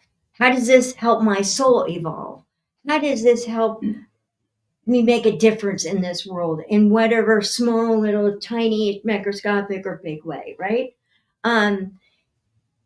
What's the truth about me and butter? This is a good one. So I was doing an Akashic record swap with this gal who was learning how, and it was my turn. So I said, what's the truth about me and butter? And immediately I got this picture of this white cow with black spots and big, and the perspective was from this little orphan girl in a dirty white dress, and she had a rope around the cow's neck. And apparently I was this orphan girl. I had no family, no nothing, no. I lived with this cow. This cow kept me warm at night. I drank the milk, I made the butter, I ate butter, I made cheese, I walked from town to town, and this cow kept me alive. And I was just bawling. Just that image of the cow, it was like, totally makes sense. Totally makes sense why I love butter. In a kind of addictive way. Anyhow, and this is a question that was really bugging me because I'm feeling guilty about the way I'm sneaking butter in the kitchen while I'm cooking dinner, right? Eating it right off the sharp knife, right? Hope he's not watching. Yeah, everything's fine. Really, why do I want a snake? Why am I hiding this? What's so wrong with it? Anyway, so this has been a great relief to me. And there was no judgment. Oh, that's one of the other things about the Akashic records. The Akashic records are governed by 3 principles, which are really helpful. Judge not, fear not, and resist not. That makes a very safe place to inquire about the these crazy questions, right? The ones that keep you up at night. Like, if I had been better with that last guy that I kind of left sort of abruptly, and he really didn't have any indication that I was that ready to leave. Like I might have been upset with him, but he didn't think I was ready to leave. And so I had this guilt and whatnot. And I just recently did a session with some lady, and she really helped me figure it out. And it was literally going into a parallel life. And who was I if I had stayed there and grown all the way up into the being I could be in that relationship? And I was a great woman. I was strong, respectable, lived by principles. It was good. And then I got to actually take that in as if it's now. And so now I don't feel this guilt. And because the truth is, I was much more like his mother. She stood up for what she believed. She wasn't ashamed at all of what she believed. Anyway, so another thing about the Akashic records. The order of importance is energy first, information second. Energy first, information second. Like sometimes you may not get the words. Like the words are kind of going by, but some about the energy is happening, and you feel the energy. And that, like the words they use in the book is when the light slipped in surreptitiously. And it worked on you. She's nodding her head. Thank you. It's the energy sometimes can do what maybe my mind's going to wrestle with or block, or, I can't even perceive of that man becoming president. Like what it can get in underneath the personality's objections and do what needs to be done. And that's the energy of your soul. And to me, was that me or you? Is that a timer or something I should know about? It's a blood sugar. Oh, bless you. We bless your blood sugar. I'm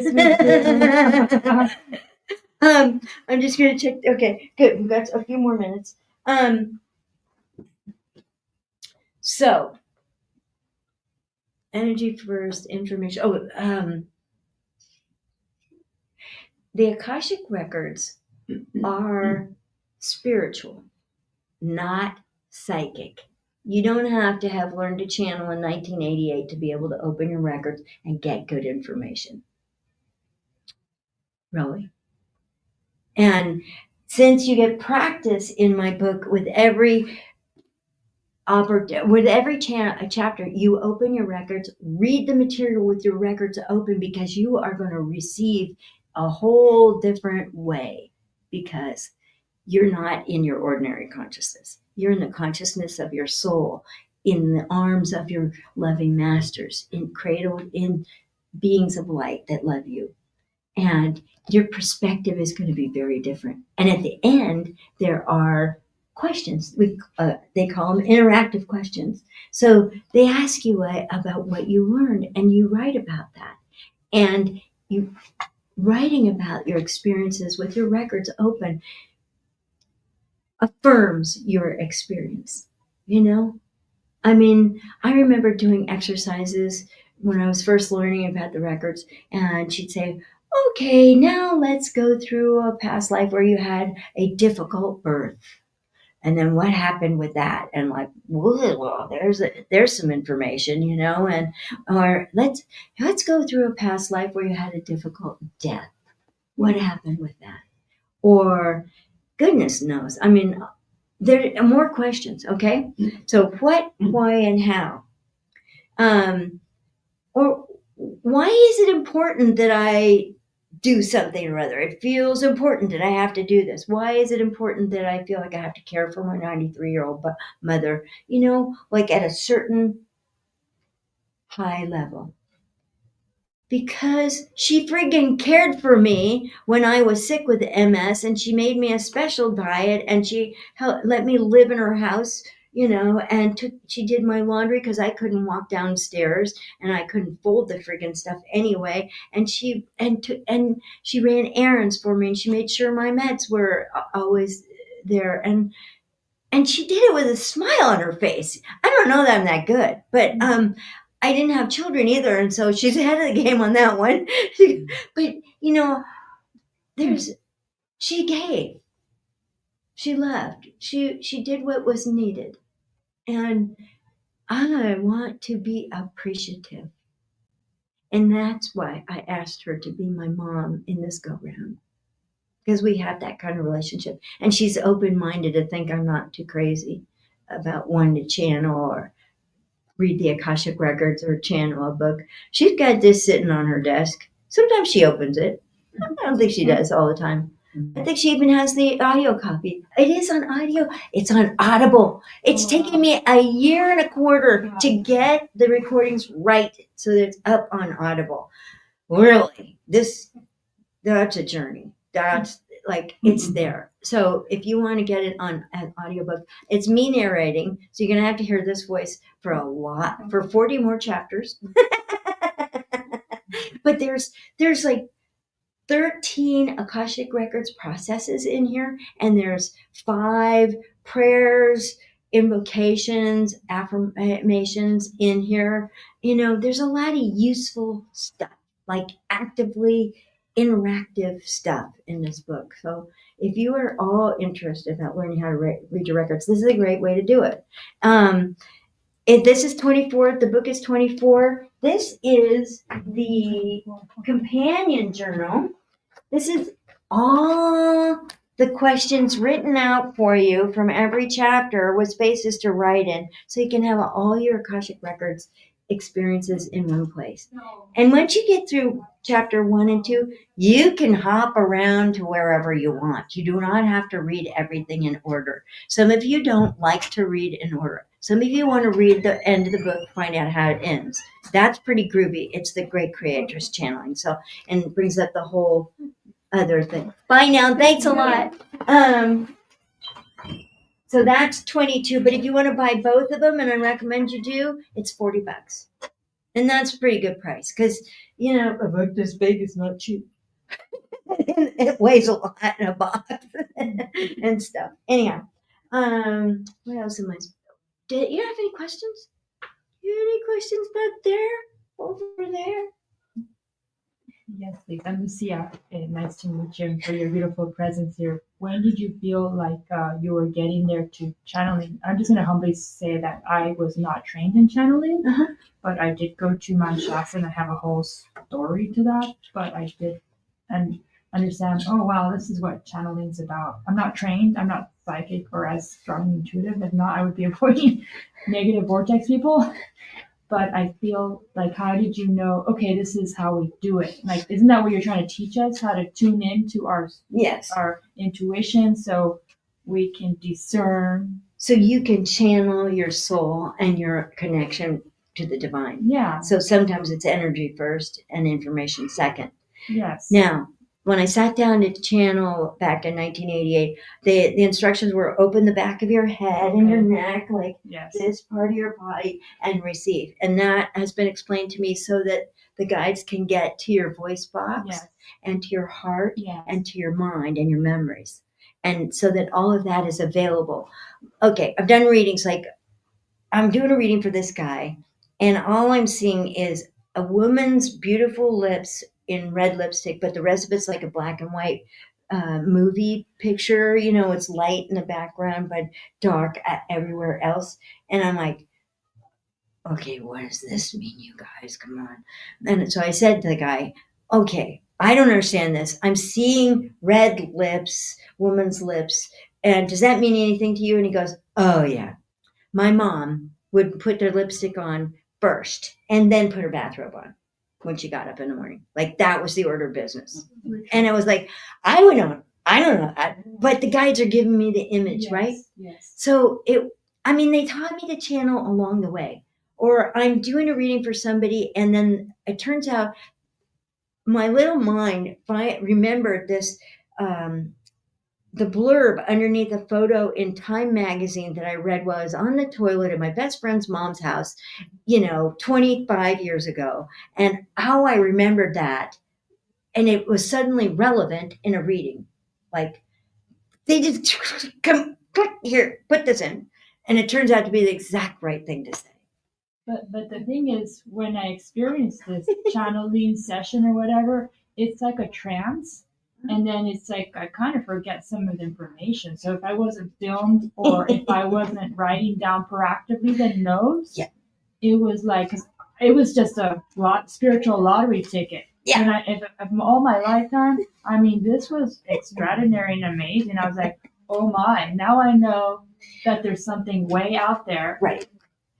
But the trick is to get beyond my ordinary mind that wants to block or control or, because that's what humans are. We want to manipulate each other, manipulate ourselves. And it's almost like if we don't manipulate each other or ourselves, we get bored. It seems like, I dare say, some people are getting into addictions of shopping, sex, gambling, whatever, drugs, escapism. My preference isn't for the word manipulate, but I think mostly we're more fearful and we want to control situations so that we get what we want or we think we need. It's a little less aggressive.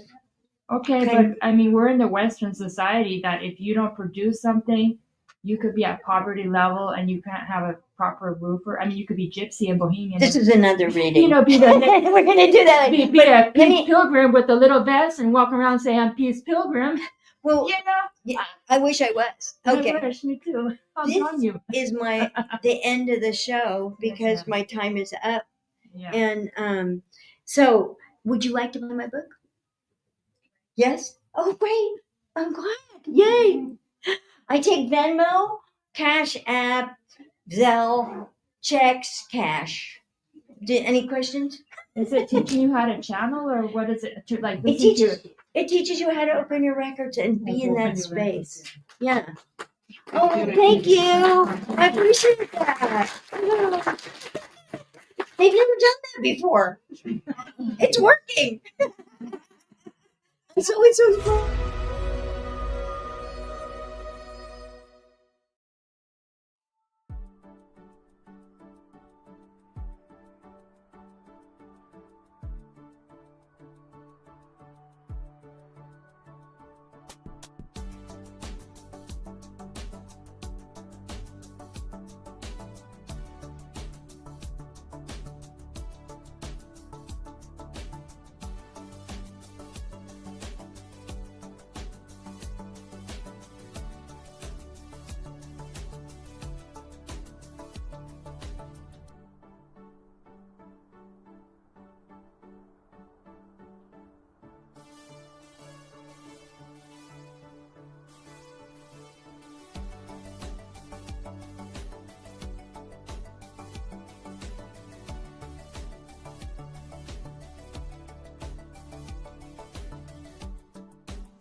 I'm hoping to be able to put a little light of hope in people's mind, even if their daily life may not change.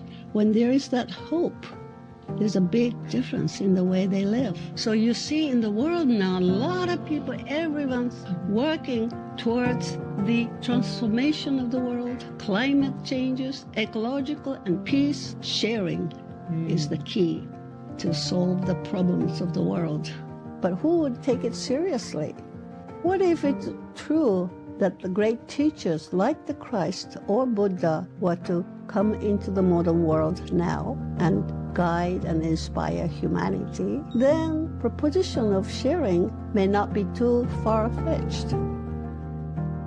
From the point of light within the mind of God, let light stream forth into the minds of men.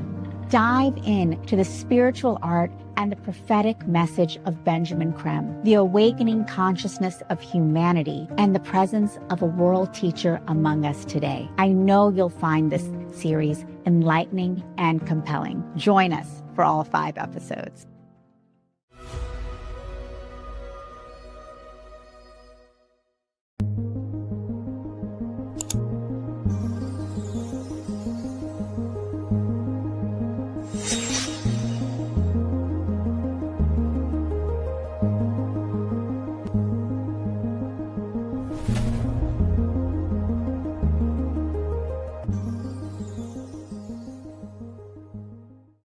Awaken, align, activate.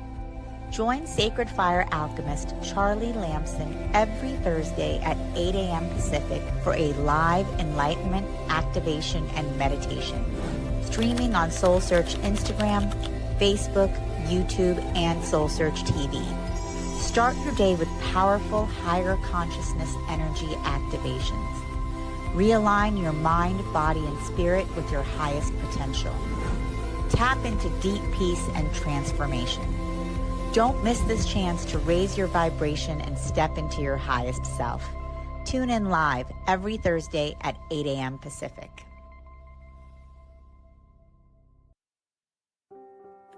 Join us every Wednesday at 7 a.m. for the Radiant Mind Meditation with Dr. John Gray, the #1 trusted relationship expert, the author of Men Are From Mars, Women Are From Venus. What many people don't know is that John Gray spent 9 years as a celibate monk and the personal assistant to the founder of Transcendental Meditation. During this time, he learned powerful meditation practices and techniques, which he has developed and refined for the last 50 years. He now brings us his resonance, wisdom, and energy every week on Wednesdays at 7 a.m. on the SoulSearch Instagram Live, Facebook Live, and YouTube. Join us every Wednesday.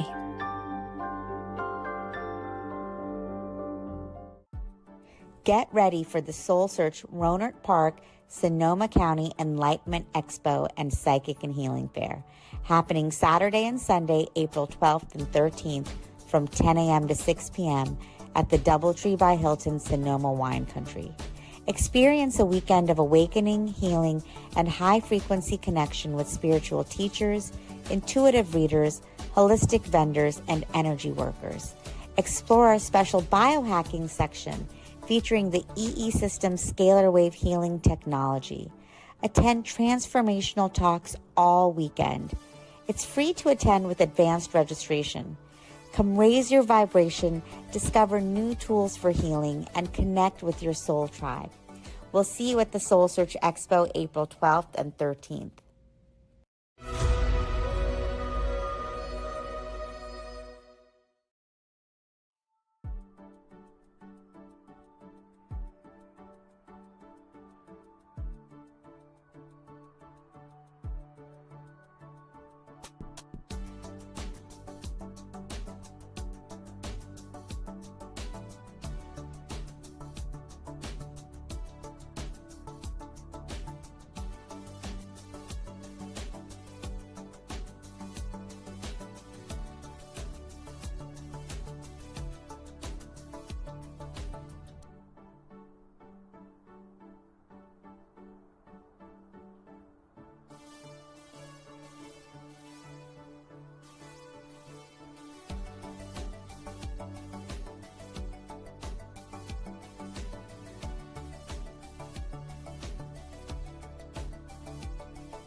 I'm hoping to be able to put a little light of hope in people's mind, even if their daily life may not change. When there is that hope, there's a big difference in the way they live. So you see in the world now, a lot of people, everyone's working towards the transformation of the world, climate changes, ecological and peace. Sharing is the key to solve the problems of the world.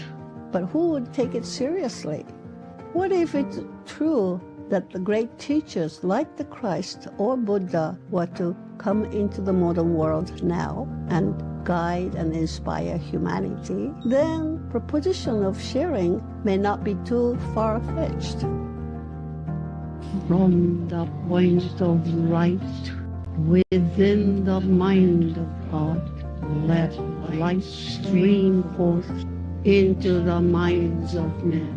Dive in to the spiritual art and the prophetic message of Benjamin Creme, the awakening consciousness of humanity, and the presence of a world teacher among us today. I know you'll find this series enlightening and compelling. Join us for all 5 episodes.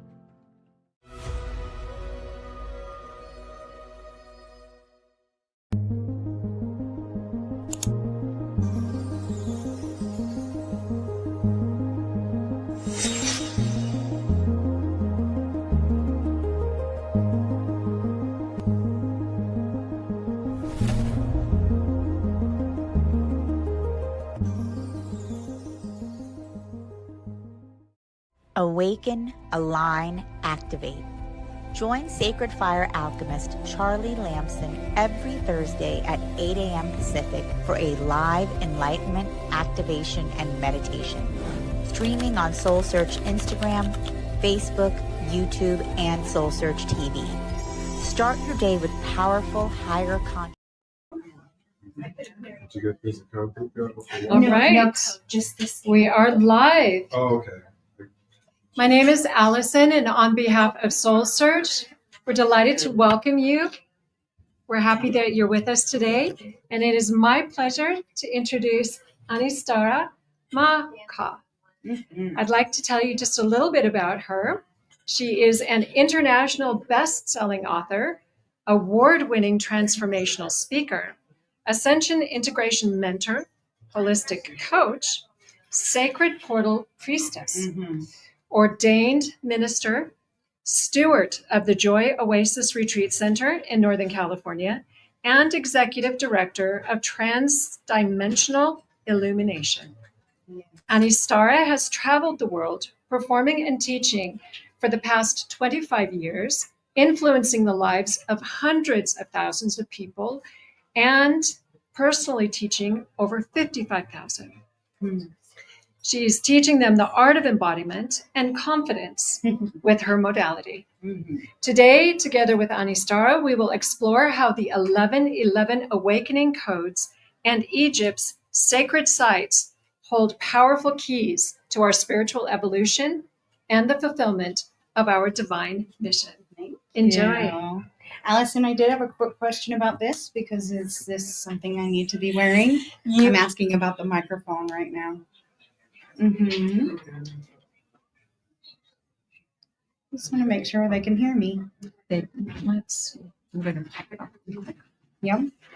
I didn't see any kind of light on it or anything like that. Well, let's make sure. Well, I'm going to start. So, how many of you see 1111?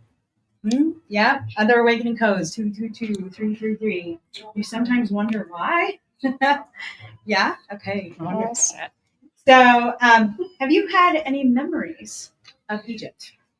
Maybe you were thinking about it since you were a child or had dreams about it. And are you interested in connecting with your ancient roots and really discover more about who you are? Wonderful. Then you're in the right place today. So we're about to go on a virtual journey through Egypt.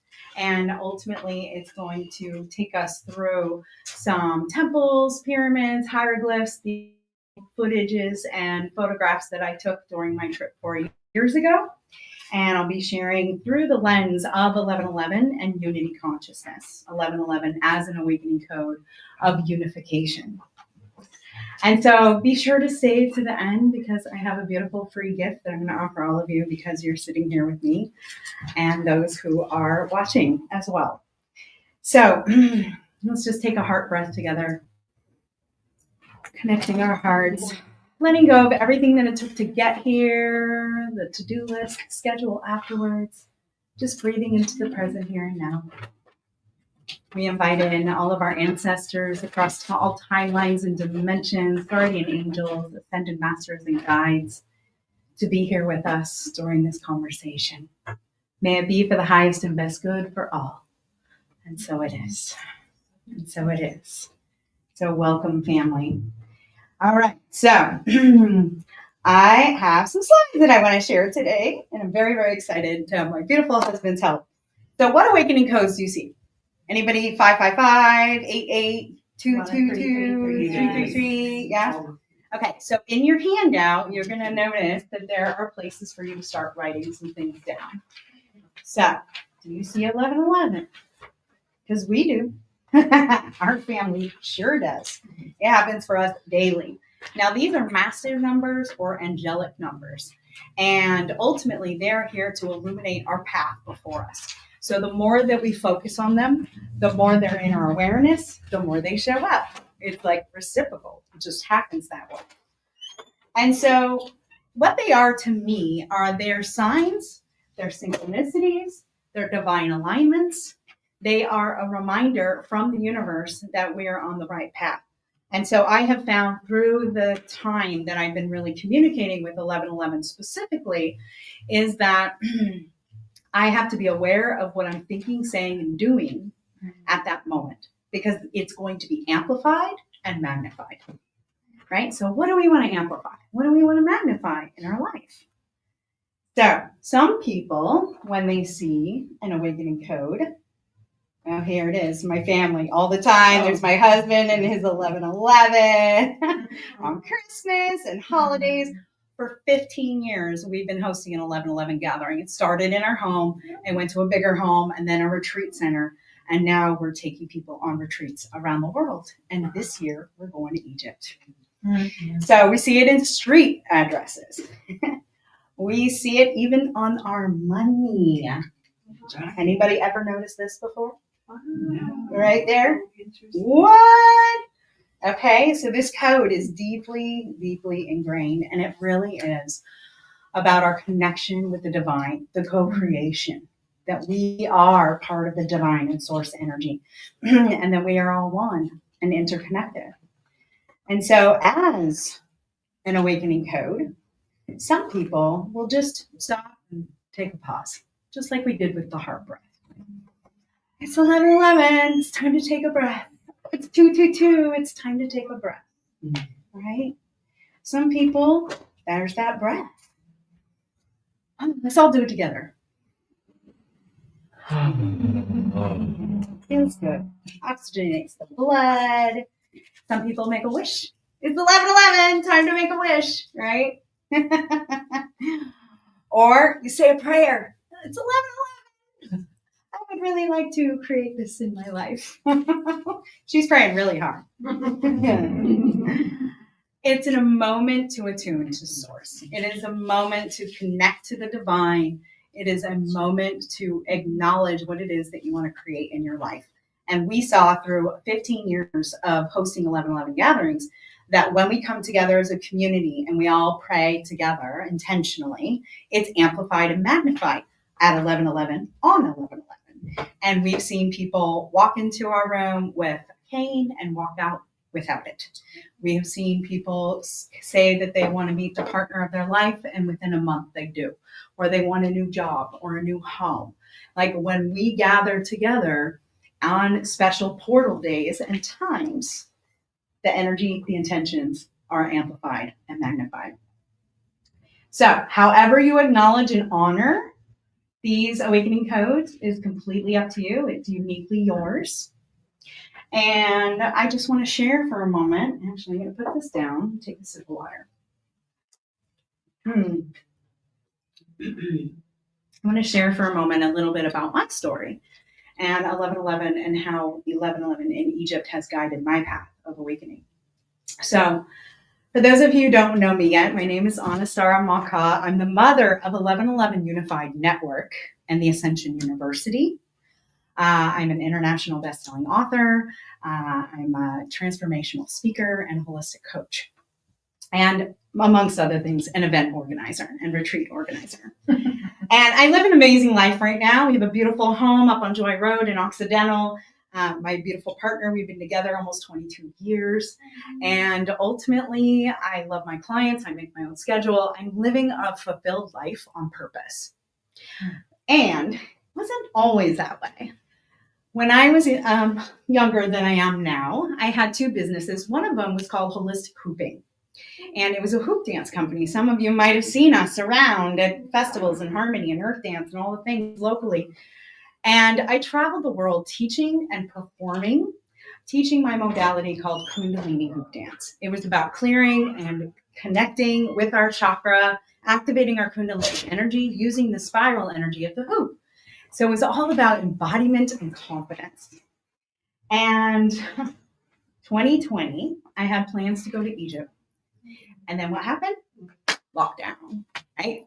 No more live events meant no more business, no more way to share with others. I started bringing my teachings online and I did a big pivot. But what happened was I didn't get to go to Egypt in 2020. It was a place that I had been connecting with since I was a child. And it was so important for me to go.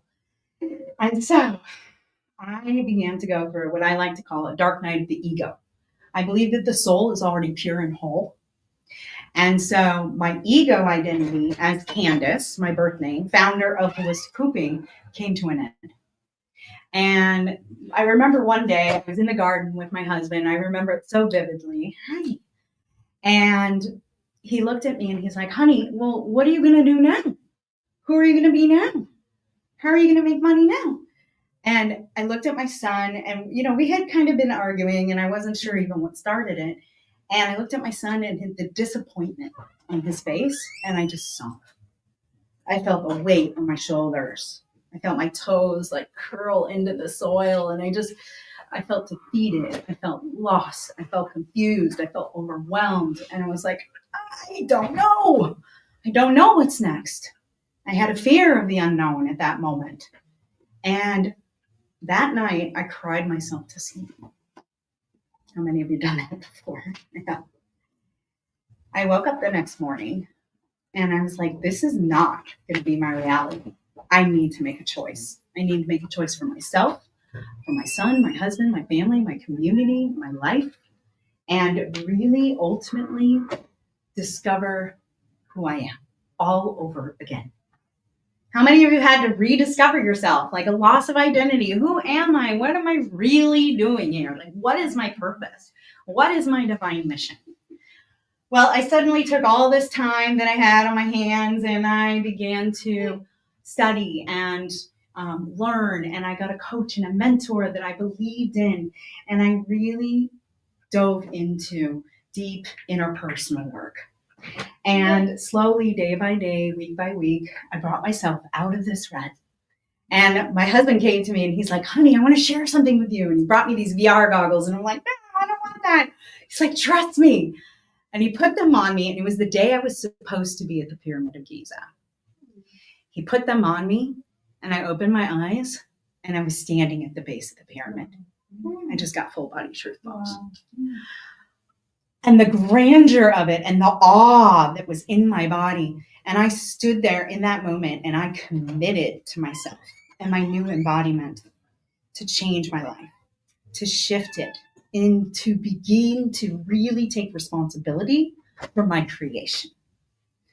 And my life has been growing and expanding from there. And ultimately in 2021, I was able to go to Egypt. I was able to have these mystical experiences that completely transformed who I am. And I came home with my purpose and my mission intact. Like this channel download, boom, okay, I've got it. Like I really get it now. And so it was a very empowering experience for me. And so now, I got my little notes here, so don't mind me when I'm looking. And so now here we are 4 years later. And I've created the 1111 Unified Network. And we have events, virtual events, and live events and hybrid events. And this year, when we're in Egypt, we're going to have the virtual aspect, bringing community in from around the world who can't be there. It's very similar to the VR experience, right? Like people who can't travel or are injured or handicapped or whatever, that they can be there with us and experience it with us. I also published a book called Manifesting Magical Moments. It's a collaborative book. The chapter inside that I wrote is called The Magic of 1111.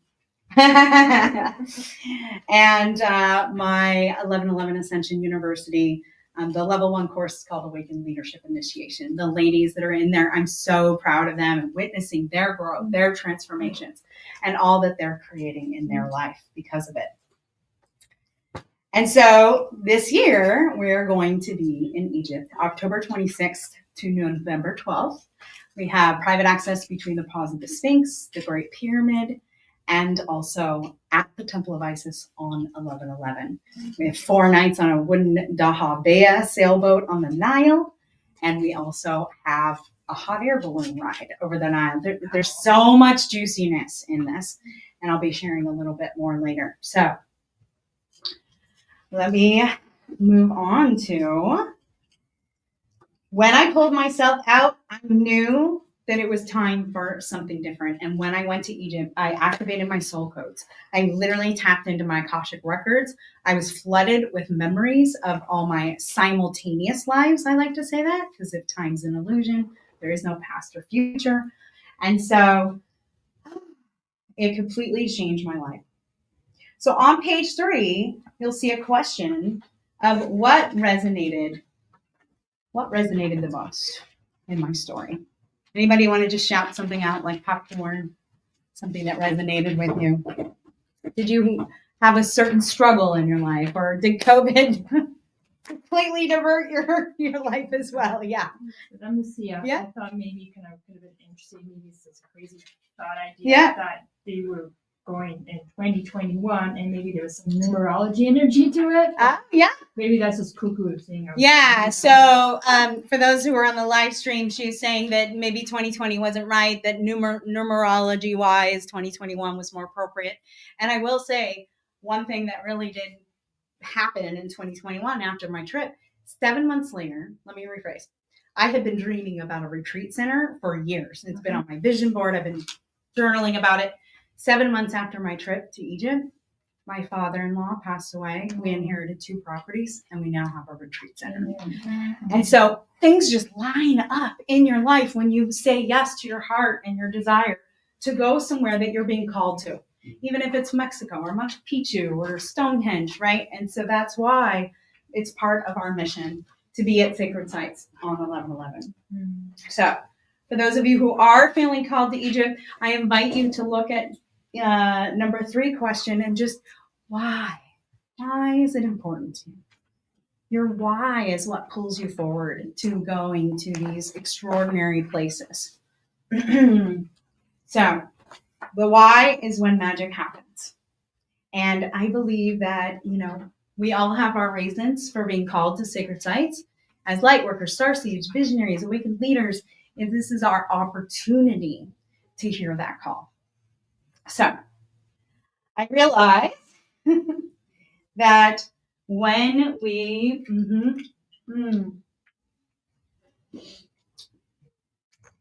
when we say yes to the universe, then it lines up.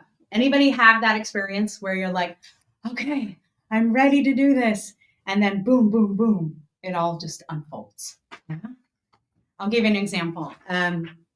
I was in a boating accident a while ago, and I had insurance that suddenly was covering all these massages and chiropractic and things like that. And I told my husband, I was like, I think it would be really cool to get a biomat out of this experience. And 3 days later, I got a coupon in the mail. Wow. Kid you not, said 70% off all biomats. You must be very good right? at Yeah, I like to call it woo manifesting when we're a woman, right? Okay. Yeah. And so ultimately, what it really comes down to is when we're in the how, like, how can I do this? We're in the overthinking. We're telling the universe, you know what? I actually don't believe in magic and miracles, and I need to know how. And that's when we get trapped. That's when our subconscious mind stops us from actually receiving what we want.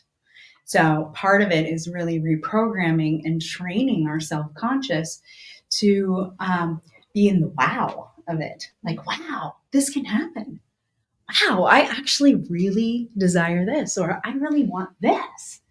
And then allowing it to unfold naturally. So beautiful. All right, I'm gonna just make sure I'm right on point here and looking at my time. We're doing great. All right, so let's talk about Egypt here. So have you ever noticed the pillars or the columns of the temple, right? Okay, 1111 right there. So I just want to share too, like, I'm not an Egyptologist, right? I'm not an archaeologist. I'm an intuitive healer and guide. And when I went to Egypt, I was with a tour guide who's a Kemetologist. Does anybody know what Kemetology is? Okay. Kemet is the ancient name for Egypt before it became Egypt. And so Egyptology essentially teaches that the pyramids and the temples and all of this are 6, 7, maybe 8,000 years old, right? And that the pyramids were tombs because they all had this granite box in the middle of the room. And ultimately, there's never been any proof of that. In fact, in all the pyramids of all of Egypt, they never found anything indicating that it was a tomb other than the box, because a tomb is filled with their worldly possessions. They believed that they could take it into the afterlife. There would be vessels and jars with their organs in it. There would be a mummified body in the box, right? So Kemetology really looks at the astrology and cosmology of the stars aligning, for instance, the 3 stars of the Orion's belt aligning with the Giza Plateau pyramids, and that though that particular star alignment actually happens 34 to 56,000 years ago. What does that do for human history? Really? When they're talking about, oh, they're made with, some of the theories are that slaves, with pulleys and rope made the pyramids and it took this many years to build them, etc. And that they were primitive. And yet we're talking about a civilization that had technology that we can't even fathom. Like, we can't even build the pyramids with today's technology and the cranes and all the big mechanical, machines. It's just not even possible in today's world. So I love to just sit in the idea of what if? What if? And so I find that when I went through different spaces and I would see the freestanding pillars, and like 1111, 1111. Also, 1, 2, 3, 4. 4 is the builder. It's the builder of things that last. We're not just talking about temples or roads or institutions. We're talking about ideals, our core values, our guiding principles, the things that last inside our soul, so to speak. I hope that they could still hear me. I keep clicking against my pendant. All right, has anybody seen the dream stela? This is between the paws of the Sphinx. And so I'm sorry for those on the live stream. I don't get to share screen with you. And yet it looks like a tombstone. It's between the paws of the Sphinx. When you actually look closer at it, you'll see that there is this box, so to speak, with all these lines. There's kind of like a doorway here, and then a lion on top, right? And so there's one on each side. If you actually count 1, 2, 3, 4, 5, 6, 7, 8, 9, 10, 11, the lion is sitting on the 11th level and on both sides. So 11, 11, doorway. And we begin to see glyphs like this at other sites where there's a doorway. And I'll be sharing some of the slides later. These doorways seemingly go nowhere, and yet the glyphs beside them indicate that there's some kind of portal, some kind of gateway, right? And so when I go to Osiris's temple, this is the Jed pillar. And so this Jed pillar is being raised by Osiris, his cohort Isis, and their son Horus. Now, the Jed pillar represents Osiris's spine. It represents the clear chakra channel for the Kundalini to move freely and be, upright. That the Sushumna channel is clear energetically, so to speak. And so the night I saw this glyph, I went home, or I went back to the hotel and I fell asleep. At 3 a.m. in the morning, I woke up instantly. I was like, oh my gosh, I just had an epiphany. And I went into the bathroom to not disturb my roommate. I'm journaling there on the toilet, not using it, but just a place to sit. And this came through. So as you look closer at it, again, there's those lines, right? 1, 2, 3, 4, 5, 6, 7, 8, 9, 10, 11, the 11th level. And this is a unification of duality, right? There's the masculine and the feminine, and then unification. And so when I brought this to the chematologist and I shared this with him, he's like, oh, wow, yeah. And if you turn your head to the right, very clearly again, that 1111. And, again, we're talking about a code that's within us. And so there's different temples and sites that I went to that had different codes. For instance, when I went to Hathor's temple, I felt that it was a 333 temple. It was very feminine. It was very, all the pillars were in rows of 3. And Luxor temple was an 1111 temple to me. Osiris's temple was a 222 temple to me. And so we begin experiencing and seeing these awakening codes in areas. So page 4 question is, what symbol do you resonate with the most? Did the dream Scylla open something up for you? Did the Jed pillar open something up for you? And of course, you can go home and journal with this as well. But I encourage you to really sit with, what stood out for you, and that will start aligning in your path, or with your path. So let's move on to the next slide here, because some of you were here earlier and I asked you to take the quiz. So this is your opportunity. And the QR code is on page 1 of your handout. And so we're going to move into the sound healing. And some of you can go ahead and just scan the code and open it. It's only 8 questions to the quiz. And this will help define your new Earth archetype. And you'll receive an email that will share more information about how this is leading you on your path. Yeah, go ahead. And Bailey has one in a frame if the one on the screen isn't working for you. So those of you who are on the live stream, you'll want to go to my link tree. And that is linktr.ee/Anistara 1111, ANISTARA 1111. And all the links that I'm talking about here in the slideshow is there on the link tree. All right, so you're welcome to take this quiz as we move into the sound healing, or you can just close your eyes and receive. I did want to share just a quick little synopsis of how this happened. When I was there with our group, we all went up and we're climbing the stairs and, getting up into the King's Chamber. We got up there and basically the group itself started to get pushed out of the King's Chamber pretty quickly. Like it was hot in there, it was stuffy in there, whatever the reasons were, the security guards were like, no, you guys need to go. But the security guard walked straight up to me and he's like, you good energy. You come with me.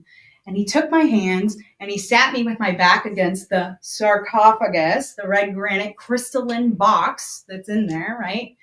And he sat me down with my back against it and he says, I make quiet for you. And he went around and he turned off all the ACs and the fans. And then he went over to the door and he didn't let anybody else in for 15 minutes.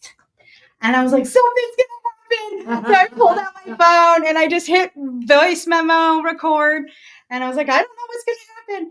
And so this is a rendition, like snippets and pieces. It's just a little over 5 minutes of the 15 minutes. So just be mindful, there might be a little bit of background noise because he's stopping people from coming in. Also, I've discovered through this beautiful experience where I'm singing in light language and I have my tuning fork and I'm journaling, that suddenly 4 voices joined me. And when I was done, I stood up and turned around and it was 4 locals. It was 2 women and 2 men and they had voices of angels. So you're going to hear a little bit of them in the background as well. So just receive and we'll talk about what came through for you.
May your light shine bright, diamond light.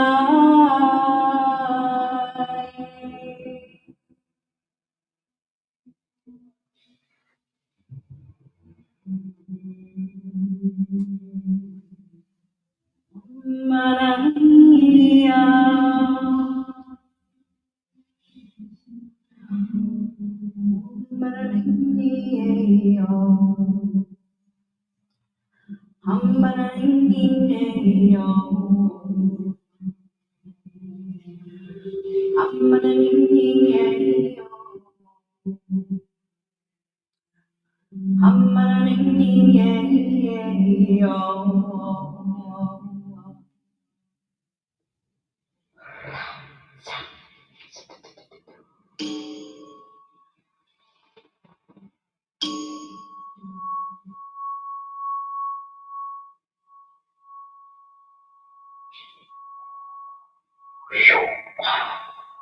Amaya Singha Deda.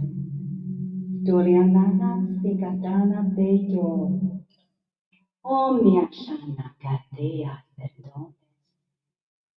Bruniana Elatana Omase.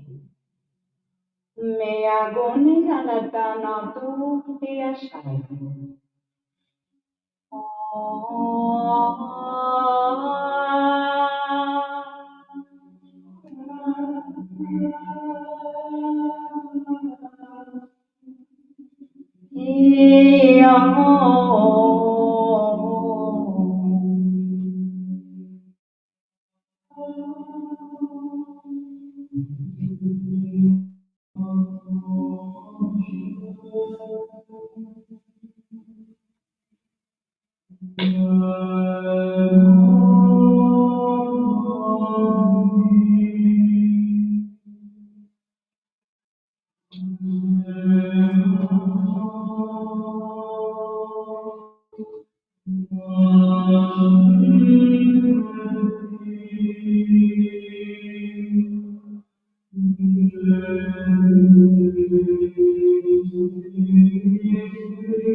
That was amazing.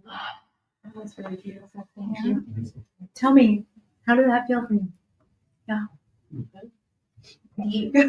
Deep shivers, deep connection. Yeah.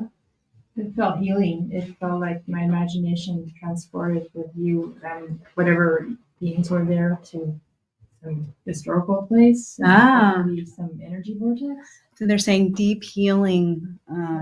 Yeah, energy vortex. I heard the angels. She heard the angels. Oh, that's nice. Yeah. How What was it for you? language was it? It just is light language. It was just coming through. Okay. Yeah, I'm finding that the more I'm hearing other people's light languages, that there's different dialects, so to speak, depending on where you're from, right? So it's like where you're raised here on Earth and where you might have been somewhere else.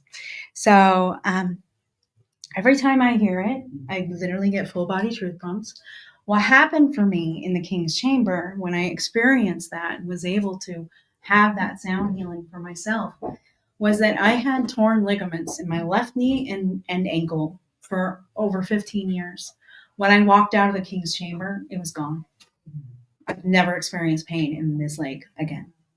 I'm serious. It was 4 years ago that this happened. And so anybody familiar with Gaia.com?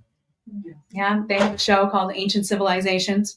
Right now, season 6, a lot about Egypt. And one of the things they talked about is that the King's Chamber is a stargate. And that if you lay your body inside that granite box and people are toning over you, that you can astral project to somewhere in the universe that resonates at the same frequency. And so I have really intuitively and through that experience know that the King's Chamber is a sound healing chamber. That it's meant for frequency. It's meant for our DNA, cellular, molecular upgrades of our body to activate our light body, our soul codes, our mission, our purpose. And so part of our intentions for the trip later this year, I mean, that was just a recording on my phone, is to bring professional microphones with us because we're going to have private access to the King's Chamber. And we're going to be able to go in there and sing and tone and create music together and come out changed, come out healed. So I'm really just so deeply honored to have had that experience. I actually got to share a little bit of that song at the Conscious Life Expo in Los Angeles. One of my friends, Marilyn, channels a being called Zazar, and she actually invited me to come and sing during her presentation as an example of We can have all these tools with the tuning forks and the singing bowls and everything, and yet our tool is right here and what we embody and our voice. And she said that I brought back some codes from the King's Chamber through that song, and she wanted me to share it with her audience. So it's growing and it's getting out there, and I really, really would like to create more music with more beloveds in the family. So let's move on. So I'm just showing you just a few glyphs that really stand out to me, and this happened pretty much on every temple wall, depending on whose temple it was. The third eye activation. Sometimes it's somebody standing in front of the pharaoh and behind, or the Neteru, right? And so activating the third eye. So decalcifying the pineal gland, right? Anybody familiar with Joe Dispenza? I think I already asked that. Andrew and I just came back from a retreat with him, and one of the meditations we did was to breathe from the perineum all the way up our spine, and then tilting our head back and actually pushing the cerebrospinal fluid up against the piezo crystals in our pineal gland, decalcifying it. One of the ways to decalcify it is have one of these in your house. Andrew and I literally got rid of all of our television. It's like 20 years ago. We inherited this one from Grandpa, but I use it as a computer screen. Okay. TV, other things. How you, what you choose to intake into your body, whether it's food, water, drink, media, is all important. And so remembering to do that while also mastering our energy. And so you'll see this glyph here. This means energy, right, in our hands. So a symbol of healers, being able to move energy, but more specifically, it's about energy mastery. So something that I forgot to mention during the Jed Pillar is anybody familiar with Star Wars? Yeah? Okay. The Jedi, right? They have their lightsaber. The Jed Pillar is literally the base of the lightsaber. So this part of the lightsaber is the Jed Pillar. And so he used that because it's a depiction of when you master your energy, Osiris's spine representing the chakra, Sushumna, all that, right? That you can wield that energy, right? And so George Lucas used that as the Jed's power, the way that they're able to wield the light or the darkness. And so being mindful to master your energy through mindfulness practices, meditations, etc. Okay, so earlier I talked about Kundalini hoop dance, and one of the things that really stood out to me, this glyph in particular, was in the kind of catacombs of Hathor's temple. Again, you could see the Jed Pillar here, the 1111 very clearly, and then the arms. This is Ka, it's spirit, right, or soul. And so here is the lotus, and this is how can I say, similar to the entheogenic of ayahuasca today, right, in our community today. And so we're talking about entheogenic plants and the entheogenic experience, raising the Kundalini with the light body around it. Now, some interpretations of this symbol was light bulb, but this is very clearly a serpent. And so here we have that Jed Pillar, the spirit, the Ka of that Jed Pillar, assisting us in our Kundalini rising. Cool, huh? Yeah. When I went to the Teti Pyramid, the Teti Pyramid is in Saqqara, and it is one of the text pyramids. Very, very, very ancient structures. In fact, the outside of them are so crumbled, it just looks like a pile of rocks. It's not even in the shape of a pyramid anymore. When I went down into Teti, literally my phone didn't work. The only thing that we could do to take pictures was with an analog camera. The energies and the powers were there so much. And so I very clearly, again, 1111 with the energy, or water also, symbolizing water, right? The energy of our emotions. Is that the moon? Sorry, is that the moon? Yes, some say that it's the moon. The sun, they love the sun, right? Yeah, Ra. Well, or yes, exactly, Ra. It's also wholeness. Okay. So remember the top of the Jed Pillar had the unification, the wholeness, right? And so again, it depends on if you're looking at Egyptology, chematology. And then this is, it's all open to interpretation. That's the cool thing about being there is, once you move into the spaces and you gravitate to the areas that you feel called to, and you're looking at the glyphs you feel called to, it just starts to make sense, right? Like you could place your own meaning on them.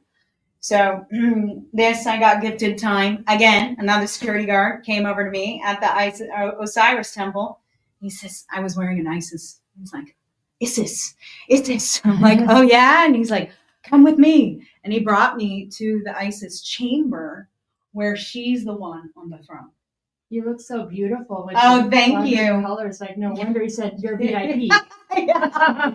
He actually, and that's one of the temples that they were a little like, you can't sit to meditate. Sure. Yeah. And he's like, you sit, you meditate. And he just stood at the door with his machine gun and just like wouldn't let anybody in for like 40 minutes. It was amazing. Yeah. So again, when you walk into a place with reverence and grace, and they see that, like literally it felt like rose petals out before me. They're like, sister, goddess, thank you so much for coming back. We're so happy to see you again. Right? There was recognition there. So yeah, I feel very, very blessed. Which is why I know that I can bring a group and we would be very, very blessed together. Yeah. Sandra, she's here. Hey, I'm a little late, but I'm here. Oh, you're here. It's all Better good. late than never, dear. Well, I Yeah. appreciate it. It's not always early bird gets the worm. Yeah. Okay. Yeah, honey. That's okay. Thank you. Oh, wow. I have 5 minutes left. Okay. All right, Well, rock and roll. what would you say is your biggest takeaway from today? I'm going to pause that really quick. Biggest takeaway. Okay. Yeah? Yes, she just walked in. I know. Yes. Is that activation online that meditation? Yes, you can find it on my link tree. Okay. And I'll give that to you afterwards. Or if you have a pen, it's linktr.ee/ANISTARA 1111. All right. Yeah. Yes. I was intrigued by the lotus, and then was there a snake that was coming out of it? Yes. Okay. Yeah. So the Kundalini. Kundalini. Yeah. Kundalini energy. Yes, exactly. And so, beloveds, we're gonna move fast through this last part. Really, ultimately, when it comes down to it, is I want to talk to some of you. I would love the opportunity to connect with you. If anything has been resonating with you around my story or Egypt or anything, then I would love to have some one-on-one time with you. And so this is valued at $333, and I'm offering it to you for free today. Wow. Open the handout, and the scan code is on the back page. You can book it with me right now. I'm only available this week before I go on a little trip. And so really this is ultimately for those who want to have a heart-to-heart, connect one-on-one. Bless you. I can bless you, not be less you, right? Be more you. So ultimately I want to hear, like, what are some of your biggest aspirations and goals? What's standing in your way? What's blocking you? And I will come up with a little mini action plan for you. And we can see if we're a good fit to continue this journey together. Now, some of you might be like, oh, okay, I'm not sure how, right? Again, that overthinking how brain. Let's be in the wow together. Let's lean into your yes and just see what can unfold. And I'm here to answer any questions that you have. And know, too, that this pilgrimage that we're about to go on, it's not just a trip, right? This is literally a pilgrimage of the soul. It's a pilgrimage of the heart. It is an opportunity to activate your soul codes, access your Akashic records, and really go home. If you're being called home, then please consider joining us this year. Again, we'll be there October 26th to November 12th with private access to the Temple of Isis on 1111. You'll have a deeper understanding of yourself. And I believe that we have left codes behind for ourselves there. So it's time to go and actually retrieve those to activate your life And literally, as all I've been explaining in my story, like how your life can change and shift and grow. And so I want to have this heart-to-heart conversation with you, be able to connect. I have a booth outside as well. When you go out this door, you make a right and you go through the second door. It's right in front of you. There's a freestanding banner that's purple with my face on it. Yes. About how long did it take from 2020 for your life to start going in the Yeah. in your vision? About how long? Can I answer that to you outside? Sure. Okay, because she gave me the 1 minute, so I'm gonna just wrap it up here. Yes, I wanna chat with you about that. So for those of you on the live stream and you want that booking link, please go to the link tree, the way that they spell it, / Anistara, ANISTARA 1111. And yeah, let's go right here. So, beloveds, this is the 1111 portal at the Temple of Isis, where we'll be. This popsicle-looking thing with the 4 lines through it, it means galactic doorway. Oh, wow. And then it has the Jed pillar. And so this is our invitation to you. Anastara Makha here, taking a stand for love, peace, harmony, and unity. Here at the Temple of Isis, I am standing in a doorway that has the 11, 11, and 11, 11 on either side. This portal, this galactic-dated gateway to other dimensions, multi-dimensionality, beings of light. I invite your starry family to activate the 1111 portal with us.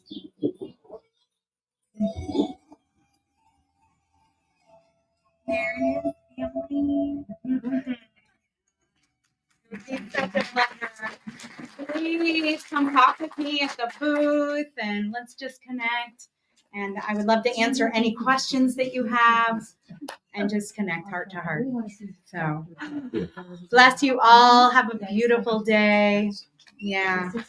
And may those awakening codes continue to light your path. Yeah. You are so very welcome. Thank you. Yeah. That's usually a 90-minute presentation. I had to do it in 50 minutes today. So, all right.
I'm hoping to be able to put the little light of hope in people's mind, even if their daily life may not change.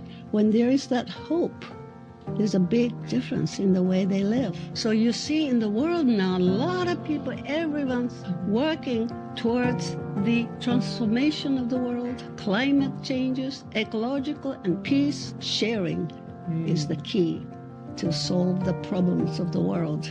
But who would take it seriously? What if it's true that the great teachers like the Christ or Buddha were to come into the modern world now and guide and inspire humanity? Then proposition of sharing may not be too far-fetched. From the point of light within the mind of God, let light stream forth into the minds of men. Dive in to the spiritual art and the prophetic message of Benjamin Creme, the awakening consciousness of humanity, and the presence of a world teacher among us today. I know you'll find this series enlightening and compelling. Join us for all 5 episodes.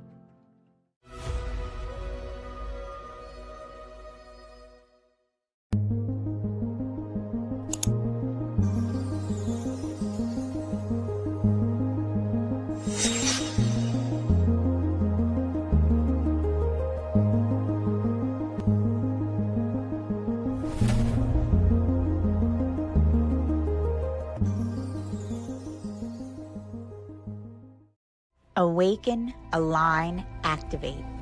Join Sacred Fire alchemist Charlie Lamson every Thursday at 8 a.m. Pacific for a live enlightenment, activation, and meditation.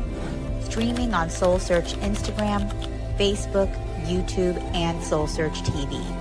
Start your day with powerful, higher consciousness energy activations. Realign your mind, body, and spirit with your highest potential. Tap into deep peace and transformation. Don't miss this chance to raise your vibration and step into your highest self. Tune in live every Thursday at 8 a.m. Pacific.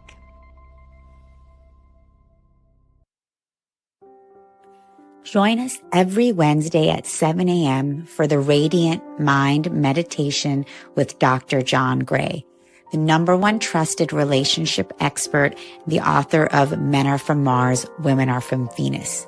What many people don't know is that John Gray spent 9 years as a celibate monk and the personal assistant to the founder of Transcendental Meditation. During this time, he learned powerful meditation practices and techniques, which he has developed and refined for the last 50 years.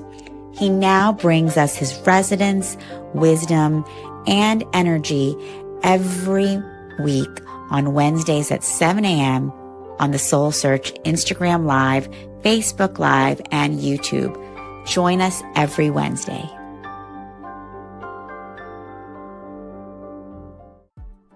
Get ready for the SoulSearch Rohnert Park, Sonoma County Enlightenment Expo and Psychic and Healing Fair, happening Saturday and Sunday, April 12th and 13th from 10 a.m. to 6 p.m. at the DoubleTree by Hilton, Sonoma Wine Country. Experience a weekend of awakening, healing, and high-frequency connection with spiritual teachers, intuitive readers, holistic vendors, and energy workers. Explore our special biohacking section featuring the EESystem Scalar wave healing technology. Attend transformational talks all weekend. It's free to attend with advanced registration. Come raise your vibration, discover new tools for healing, and connect with your soul tribe. We'll see you at the SoulSearch Expo April 12th and 13th.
I'm hoping to be able to put a little light of hope in people's mind, even if their daily life may not change. When there is that hope, there's a big difference in the way they live. So you see in the world now, a lot of people, everyone's working towards the transformation of the world, climate changes, ecological and peace. Sharing is the key to solve the problems of the world. But who would take it seriously? What if it's true that the great teachers like the Christ or Buddha were to come into the modern world now and guide and inspire humanity? Then proposition of sharing may not be too far-fetched.